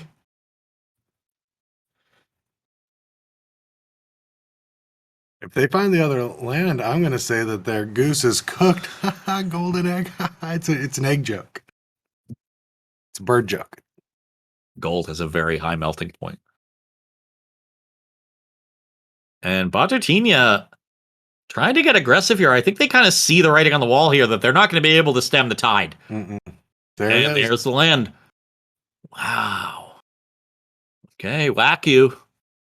This is 7 creatures. We're coming in for 14, which means 12 come in after the block, and Bajatini is going to 4, and there's a bolt on the other side. Oh, no, they have a bolt. Okay, so they can go to 6 here. And they've got eggs now that they can sacrifice for some more life. But the attacking is probably... Oh my god! Do they fire it off right now, thinking there might be a goblin grenade? Yeah. Oh no, they're sacking the egg. Okay. Oh, just wait it out. Yeah, and I mean, they didn't have electricity last turn. You gotta slam the other bushwhacker, and you're gonna get got again. These electriceries are brutal. Both these players are fantastic at Magic. I could see them not playing into it. Just play Goblin Sledder. I don't know. Moderator. I could see it. I'm just saying.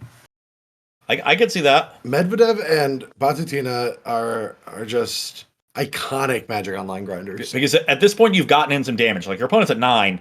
You don't need to go all in this turn. Yep. And they go for the Sledder. They sniffed it out. Oh, they're so good. This is awesome.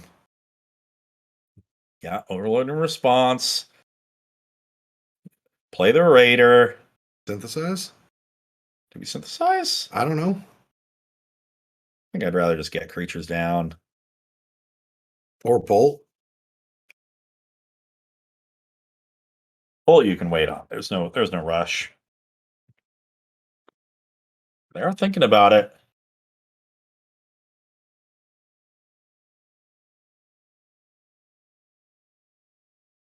And this game is far from over at this point. There's plenty of gas left in Medvedev's hand, and it doesn't take much for Batatinha to start getting things going, like a synthesizer of his own.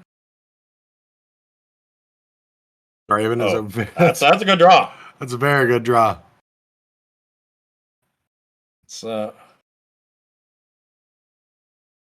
not working on mysteries without any clues anymore, Bob Seeger. Huh? All right, so they're going to sack the Night Moves. What's Night Moves? It's a song from the 70s. Oh, what's the 70s? All right, Core Skyfisher is also a great draw. Yep. Chaining off, you pick up the Inspector. Pick up the egg, I think. No, I think you pick up the Inspector so you can still hold it in case there's like, I mean, theoretically you can deal 9 damage. I was just thinking that. Well, a grenade plus Fire Blast. If you want to play around that, you have to keep the egg in. This lets you keep up egg and Galv Blast, and you just draw the card next turn. Okay. I was thinking about trying to draw the card immediately, but at this point, that's not relevant. Okay, third land is actually a pretty good draw. Yeah, now we get to War Marshal. And do we bolt the Skyfisher and then attack? I see that being a fine play. Yep, that is how they choose to do it. And the Scowl Blast could be brutal too. Oh, it's for sure going to be brutal. It's not the worst, though. It's just you're getting that War Marshal, which you're not going to want to pay for anyway. Yeah. And then we get to synthesize and whack next turn. I don't like it. That's a pretty good Bushwhacker turn. Oh, they don't even go for the Gal Blast. I'm impressed. I don't know. Are they trying to aim the Gal Blast upstairs? I don't know. I mean, Bontatini's been playing this entire match really aggressively. Yeah. So I think this Gal Blast is trying to be saved to go upstairs. Get a little bit more life here. We got some blockers. I mean, it all worked out because now the Scowl Blast can also turn on. Yeah, turn on the Seeker. Well, I'm surprised to see the Glinthawk not get in. Though the lifelink's not that relevant with the Sledders and Raider. So, yeah, as a blocker, Seeker's never gaining any life.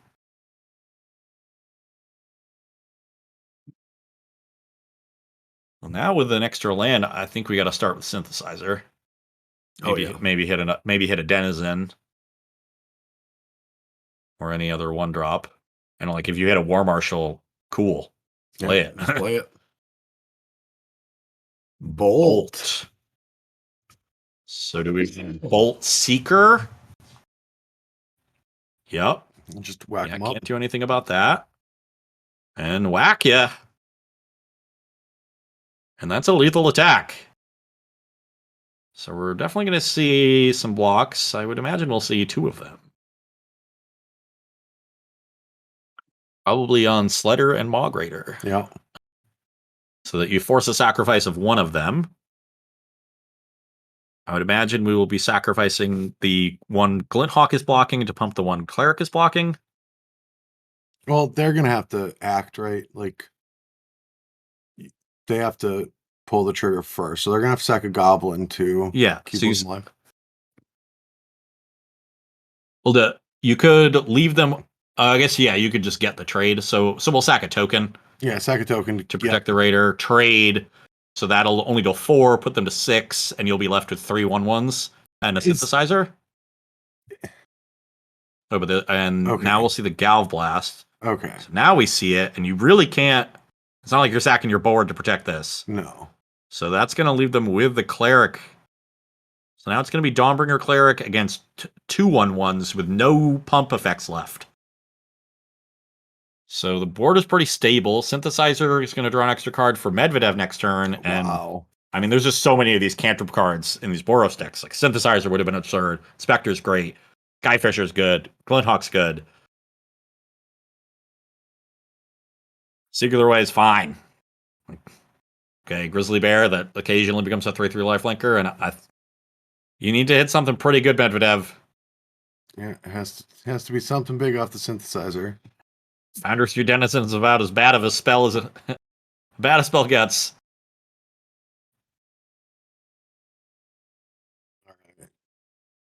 What they should have done was draw Kothotha Rebirth, sack the synthesizer to that, and then hit Bushwhacker. That's fair, yes. Yeah. That's what they should. I don't know why they didn't do that. Yeah. You should be playing in Just these, Ross. Baffling to me why they wouldn't just draw running perfect. And I mean, you know, if you played Magic as well as you talked Magic, you would win a lot more. Goblin Sledder. That's a good one. Yes.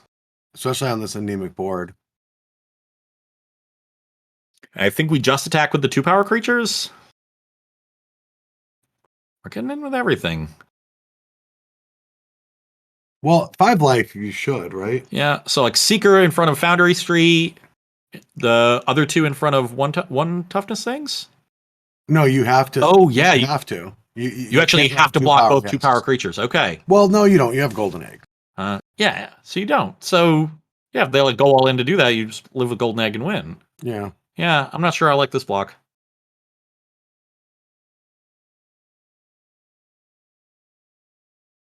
And now, I mean, the Samurai token gets to keep coming in. You can sack the Sledder to trade with the Cleric if they block. Now we're back to needing something on Battutini's side. Well, that is something. Now you can let them go for it and get the clean 2-for-1 with this Bolt. I would 100% play that Plains. Yeah, especially with how many times you can cycle through things. All right, Mogwar Marshal is a pretty good draw. Yep, that is an unbelievable draw. I think I might have just bolted the Sledder. Well, you can do it now. Yeah, you can do it now. And regardless of when you time it, they get to sacrifice it to pump the Samurai and get in. But you can just gain life with the. I guess do you just go to 2? Did they not? They didn't sacrifice it. Yeah, I think that was just a mistake. Yeah, Goblin Sledder doesn't say sacrifice another goblin. Pretty sure I've played with that card a lot. Yeah, sacrifice a goblin. That's tough to miss 3 damage at this point. Because if you put them to 2, the egg puts them to 5. Now you're just drawing to Grenade. Or to Fire Blast, because you have 3 attackers to their 2 blockers. I don't know exactly what happened there. Now you're in a really tough spot. So like even if you draw a removal for one of these, I guess just like another Raider or Sledder. That doesn't do anything just yet, but could be really good if we draw Synthesizer, which is the card every player wants to draw. Into what you told them to do many turns ago. I think they might be listening to me. Of course, Skyfisher is very good, because this also is going to return the egg to trigger the Seeker. Yep. And there's no sacrifice effect, so it's gonna gain life. And that's it. That's all the turn. Yeah. Yeah, there could be more.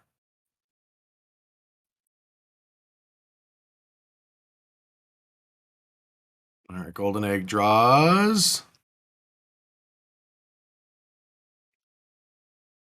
a mountain. Okay, that's all there will be. That's all there will be. Okay. But this is a perfect time for Synthesizer into double Bushwhacker. Yeah. Oh, we're going for the double block. Oh, triple block. So we're going to lose everything but the War Marshal. Okay. And Seeker is really threatening. Understand wanting to get it off the board. And we have a rebirth like Synthesizer. Ah! That's not Synthesizer. That's not a synthesizer. We need a Synthesizer. Of course, last game. Oh my god. Of course, last game it was 3 Furnace, 1 Mountain when we had Fire Blast. Now it's all Mountains when we have Rebirth. Mm. All right, Synthesizer into Electrickery. I guess. If I have to. All right. Pop that off. Get a 2/2. Another Cleric. And I think this one is just about over. Yeah. Unless they draw exactly what you said, and then they might win. Yeah. Synthesizer into double Bushwhacker will lead to 5 3-power creatures and a 2-power creature attacking. No, the 2-power won't be there. What? Yeah, the last Bushwhacker. Yeah. And Batutina plays it aggressively like he has been. And so if it's 5 3s and a 2, that's only 11 damage with the egg. So we go to 14 with the egg, and 3 3s and a 2, yeah. So they survive at 3, but they lose both the creatures that are blocking, and now you have 5 1-power creatures with them at 3 and having 2 blockers. So they would have been in good shape if they hit triple running perfects. Yeah.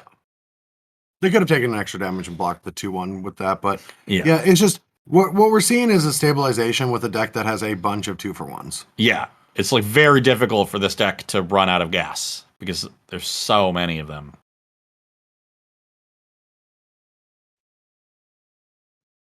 Just going to attack for 2 in the air with the 2/2 Vigilance. Fine with a trade here because a trade means 1 less thing in play.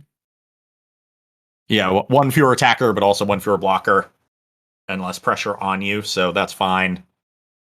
Just leveraging the power of Mog War Marshal. Dirty Kitty staple.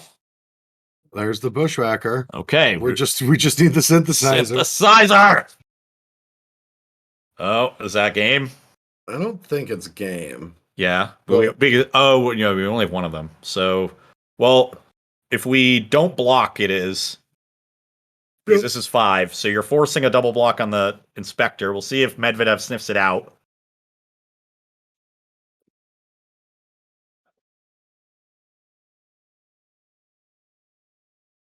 Wait, just a chump?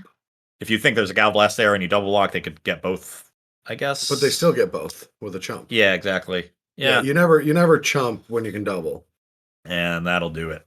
So Synthesizer coming. And Boros Aggro looking to be the deck of the tournament right now. Yeah. 2 copies in the top 8 at least. Could be a third. And in the hands of Batutina, again, I keep saying it, but someone that is just grinded Magic Online all the time. See him in these tournaments every month. Yeah, looks like Nathan is still playing. So we have 3 winners I can confirm are in our top 8. 2 fairy decks. Nathan's going to a fresh game. We're going to jump into that as quick as possible. So we've got 2 fairies and 2 Boros in our top 8 for sure. Perfect. And we have not seen that head to head.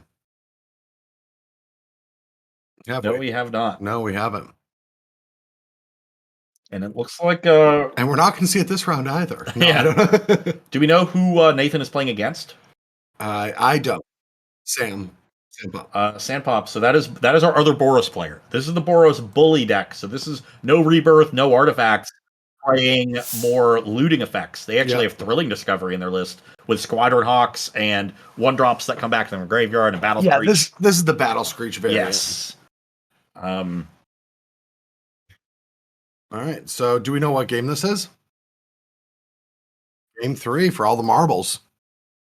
Well, Nathan's in regardless, and as if you watched last month's stream that I did with Corey, we talked very much about the curse of exoing the Swiss. If you do that, you anger the magic gods with your hubris, and you are guaranteed to lose in the first elimination round. So I remember that. I remember I was 13-0 in a Grand Prix with Marvel, and BDM wanted me to go for the 18-0 because no one's done it, and that was like the high thing right there. And I was like, no, I'm going to draw. That's my friend. We're going to draw. I'm going to go take my breaks, and I'm going to be fresh for top 8. Yep. I don't want to be a part of your story. Okay, so a couple Lunark veterans here. Which, Seems like a big mulligan too. If we look at it, yeah. If there's only 3 cards left, yeah. so we've seen this is they were turn 2 on the draw, so they should have had 9 cards, and we see 8. So just one mulligan. They've just played out their hand a lot more. All right. But, What I think is pretty cool here is we might just see a Glinthawk get cast and bounce itself. You actually have to you have to sacrifice Glinthawk if you don't return an artifact. Oh, it has to be an artifact? Yeah. Yeah, sacrifice unless you Oh, return I an thought it was artifact. permanent. That's Skyfisher. Yes. Skyfisher returns any permanent. So Skyfisher can bounce itself. Well, if Sempop can survive for a little bit here, this Palace Sentinels could give them something. Actually, they can't stop these Glinthawks. Palace Sentinel's actually not good. And they don't really have a way to stop it. I guess you could Palace Sentinels into Prismatic Strands if we can get the strands in the graveyard.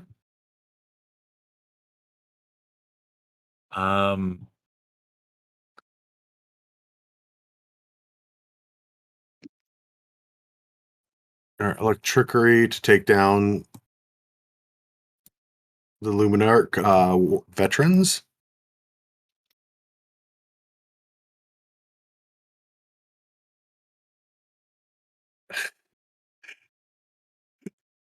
Ross has seen 6-minute old Twitch chat and trying to be like, am I wrong or is Twitch chat wrong? Which is always Twitch chat. It is indeed Twitch chat. All right. Shame on you, Elliot. Lunar veteran coming down.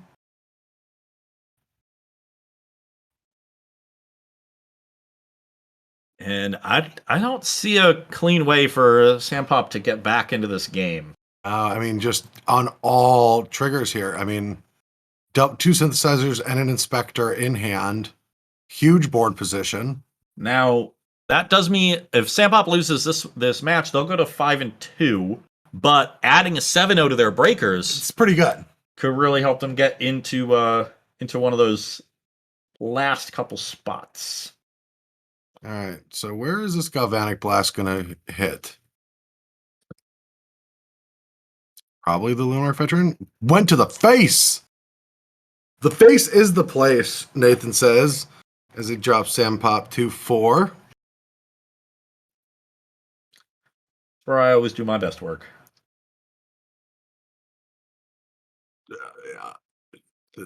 In the face? Yep. All right. So what would you call your worst work? If that's your best work. Prismatic Strands fogging the turn.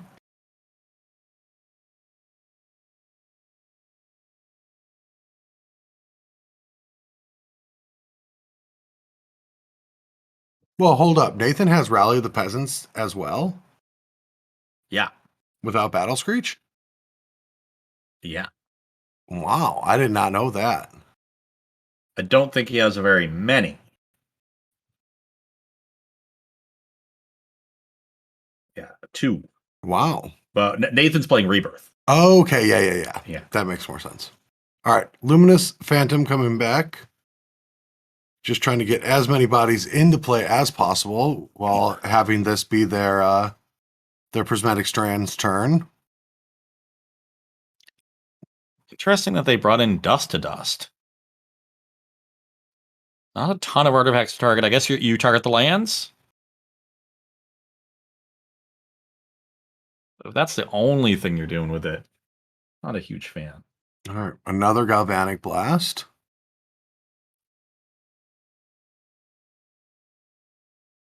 Nathan wins this one. Looks like we might get 3 X2s sneaking in just because all the pair downs have been losing. Oh, sure.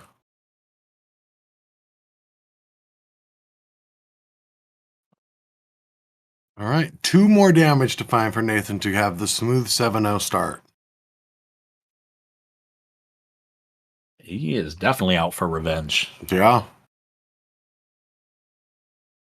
Losing that quote unquote winning in to get into the December championship can't felt that good. Yeah. Coming back strong, just absolutely dominating the Swiss portion of this May. And you got to figure at this point, even with another close call, if he loses quarters or semis, he's probably in a good spot for one of those end of the year invites too. So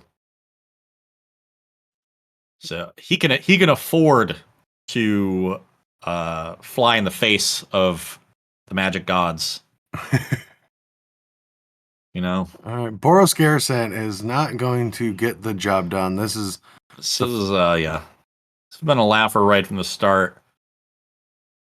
I think these like Lunarch veterans and Sacred Cats that are part of this version of Boros really good against opponents who are playing a lot of removal spells. Not so good in the mirror when your opponent's creatures are Thraben Inspector and Glinthawk and are just bigger.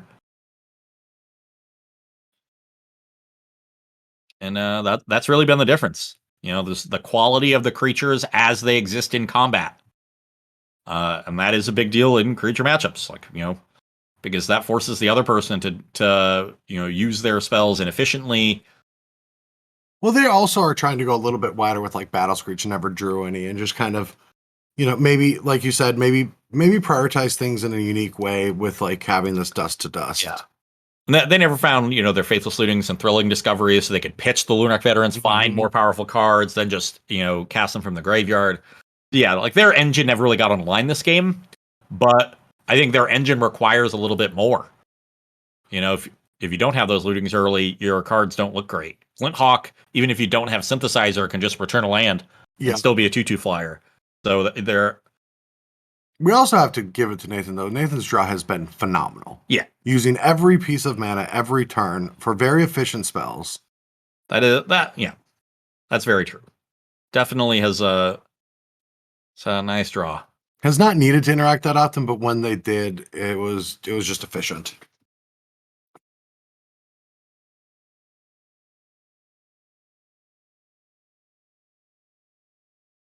All right, so I wonder what we're thinking about here.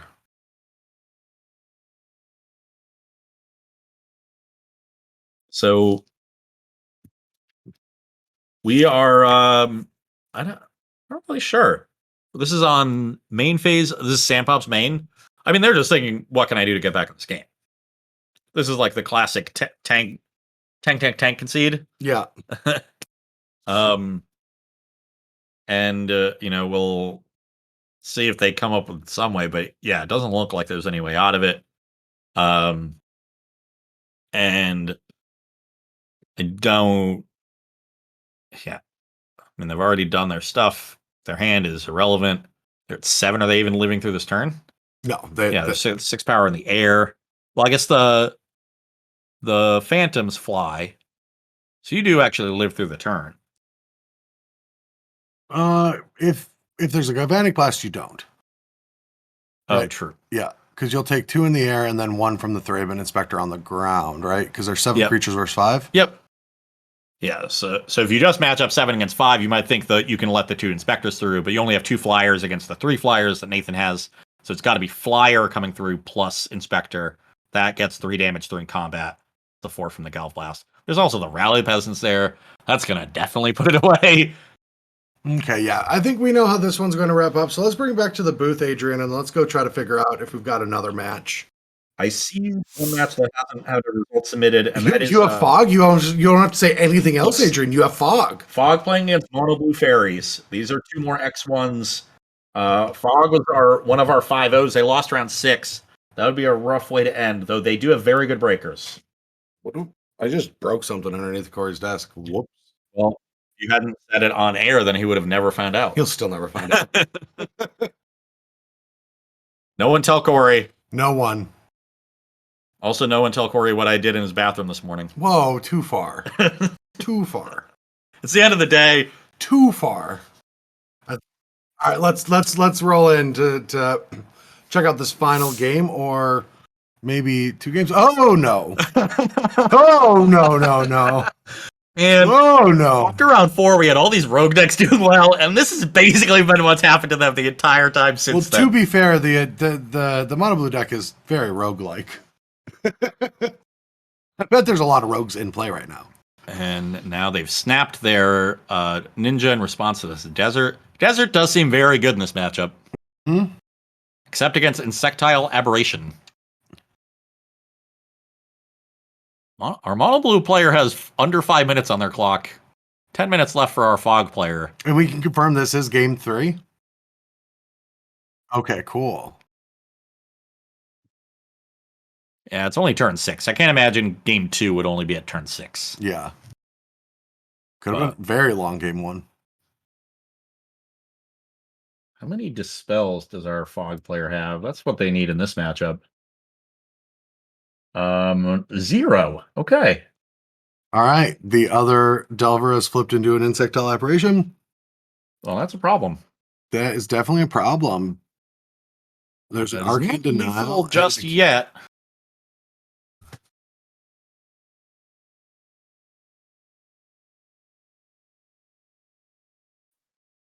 All right, so let's see what a Turbofog player can do with an Arcane Denial and just an accumulated knowledge. Going to send it all in. I like this because it forces either the damage or the desert. You're not even that concerned about the desert if that's what they're spending their mana on when you've got and they know about the ninja. Yeah, and then get the Sprite. Oh, just doing it all. Yeah, that's a 10 ball. That's a 12 ball. Can't the desert do anything right now? You can only desert during the end of combat set. Oh, that's how it works. Yeah. Okay. We have a Moment's Peace in the graveyard, though. And the Dispel, that's it. All right. Okay. How's our Gruul player doing? Is Gruul still in it? In it to win it?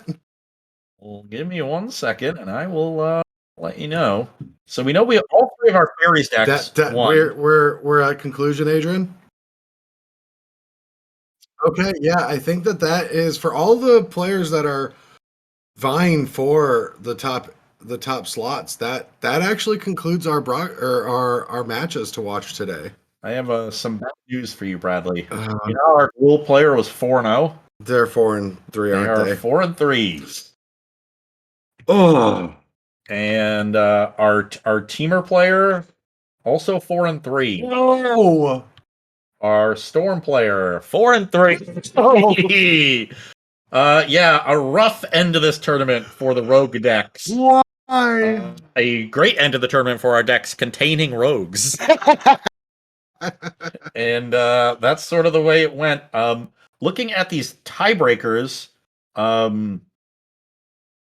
it looks like some goblins are going to make it in. Medvedev has great tiebreakers. Awesome. So they are the top right now. There's like a 1 match left to send in. Almost have. So it looks like we have 3 fairies refresh. Decks. Nathan just won. Okay, so we've got Nathan at 7-0 in first with Boros. Then we've got Cristo Risorto with Demir Fairies, Batatinha with Boros, Mateus de Sousa Martins with Mono Blue Fairies, Marcelo Alves Castro with Mono Blue Fairies, Medvedev with Goblins, then our Fog player making it in at 5-2 with Great Breakers, and Asa in 8th with Blue White Familiars. And that was the player that already qualified for the December tournament by going 19-1 earlier in the playoff series. And top 8'd last month, I'm hearing. Wow. That is coming in with a match win percentage that was 0.6 of a percentage point higher than Las Vegas Chaos Stanislav Davidov was another Goblin deck. Those are both mono red goblins that were one barely missing and one in the top 8. So looks like is it 2 Boros decks, 3 Fairies decks, Familiars, Goblins, and Fog and Turbo Fog. And our horse for tomorrow. Yeah, our Turbo Fog. Yes. So it's going to be a tough metagame.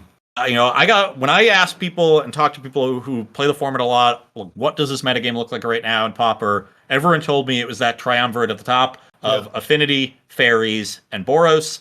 And Affinity looks like the deck everybody came to beat, and they succeeded. And so the other two really taking advantage, both putting multiple copies in the top 8, though it is mono blue Fairies with 2 out of the 3 of the Fairies archetypes.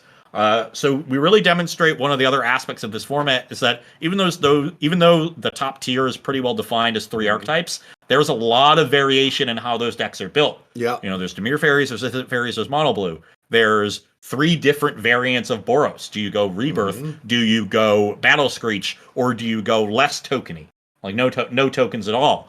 And we saw all 3 versions almost make the top 8 with a mirror knocking one of them out. Yeah, it's wild. Yeah, pretty clear that all 3 are quite viable. And then when people talk about goblins in Pauper right now, it's usually that Jund Goblin combo deck. Yep. But mono red goblins is the one in our top 8, completely different archetype. This is our aggro deck right now. And a really cool one, but an aggro deck that has the ability to play longer games. Yeah. Medvedev played with Batutinha in that last match. Every game ended up coming up a little bit short. They also just missed their land drops too. Yeah, and multiple times missing their second land drop. And then our resident control deck with Familiars, and then this Fog deck just out of nowhere. Oh yeah, no, I mean I predicted Turbo Fog was going to top 8 this term. Did I not tell you that before we started? You did not.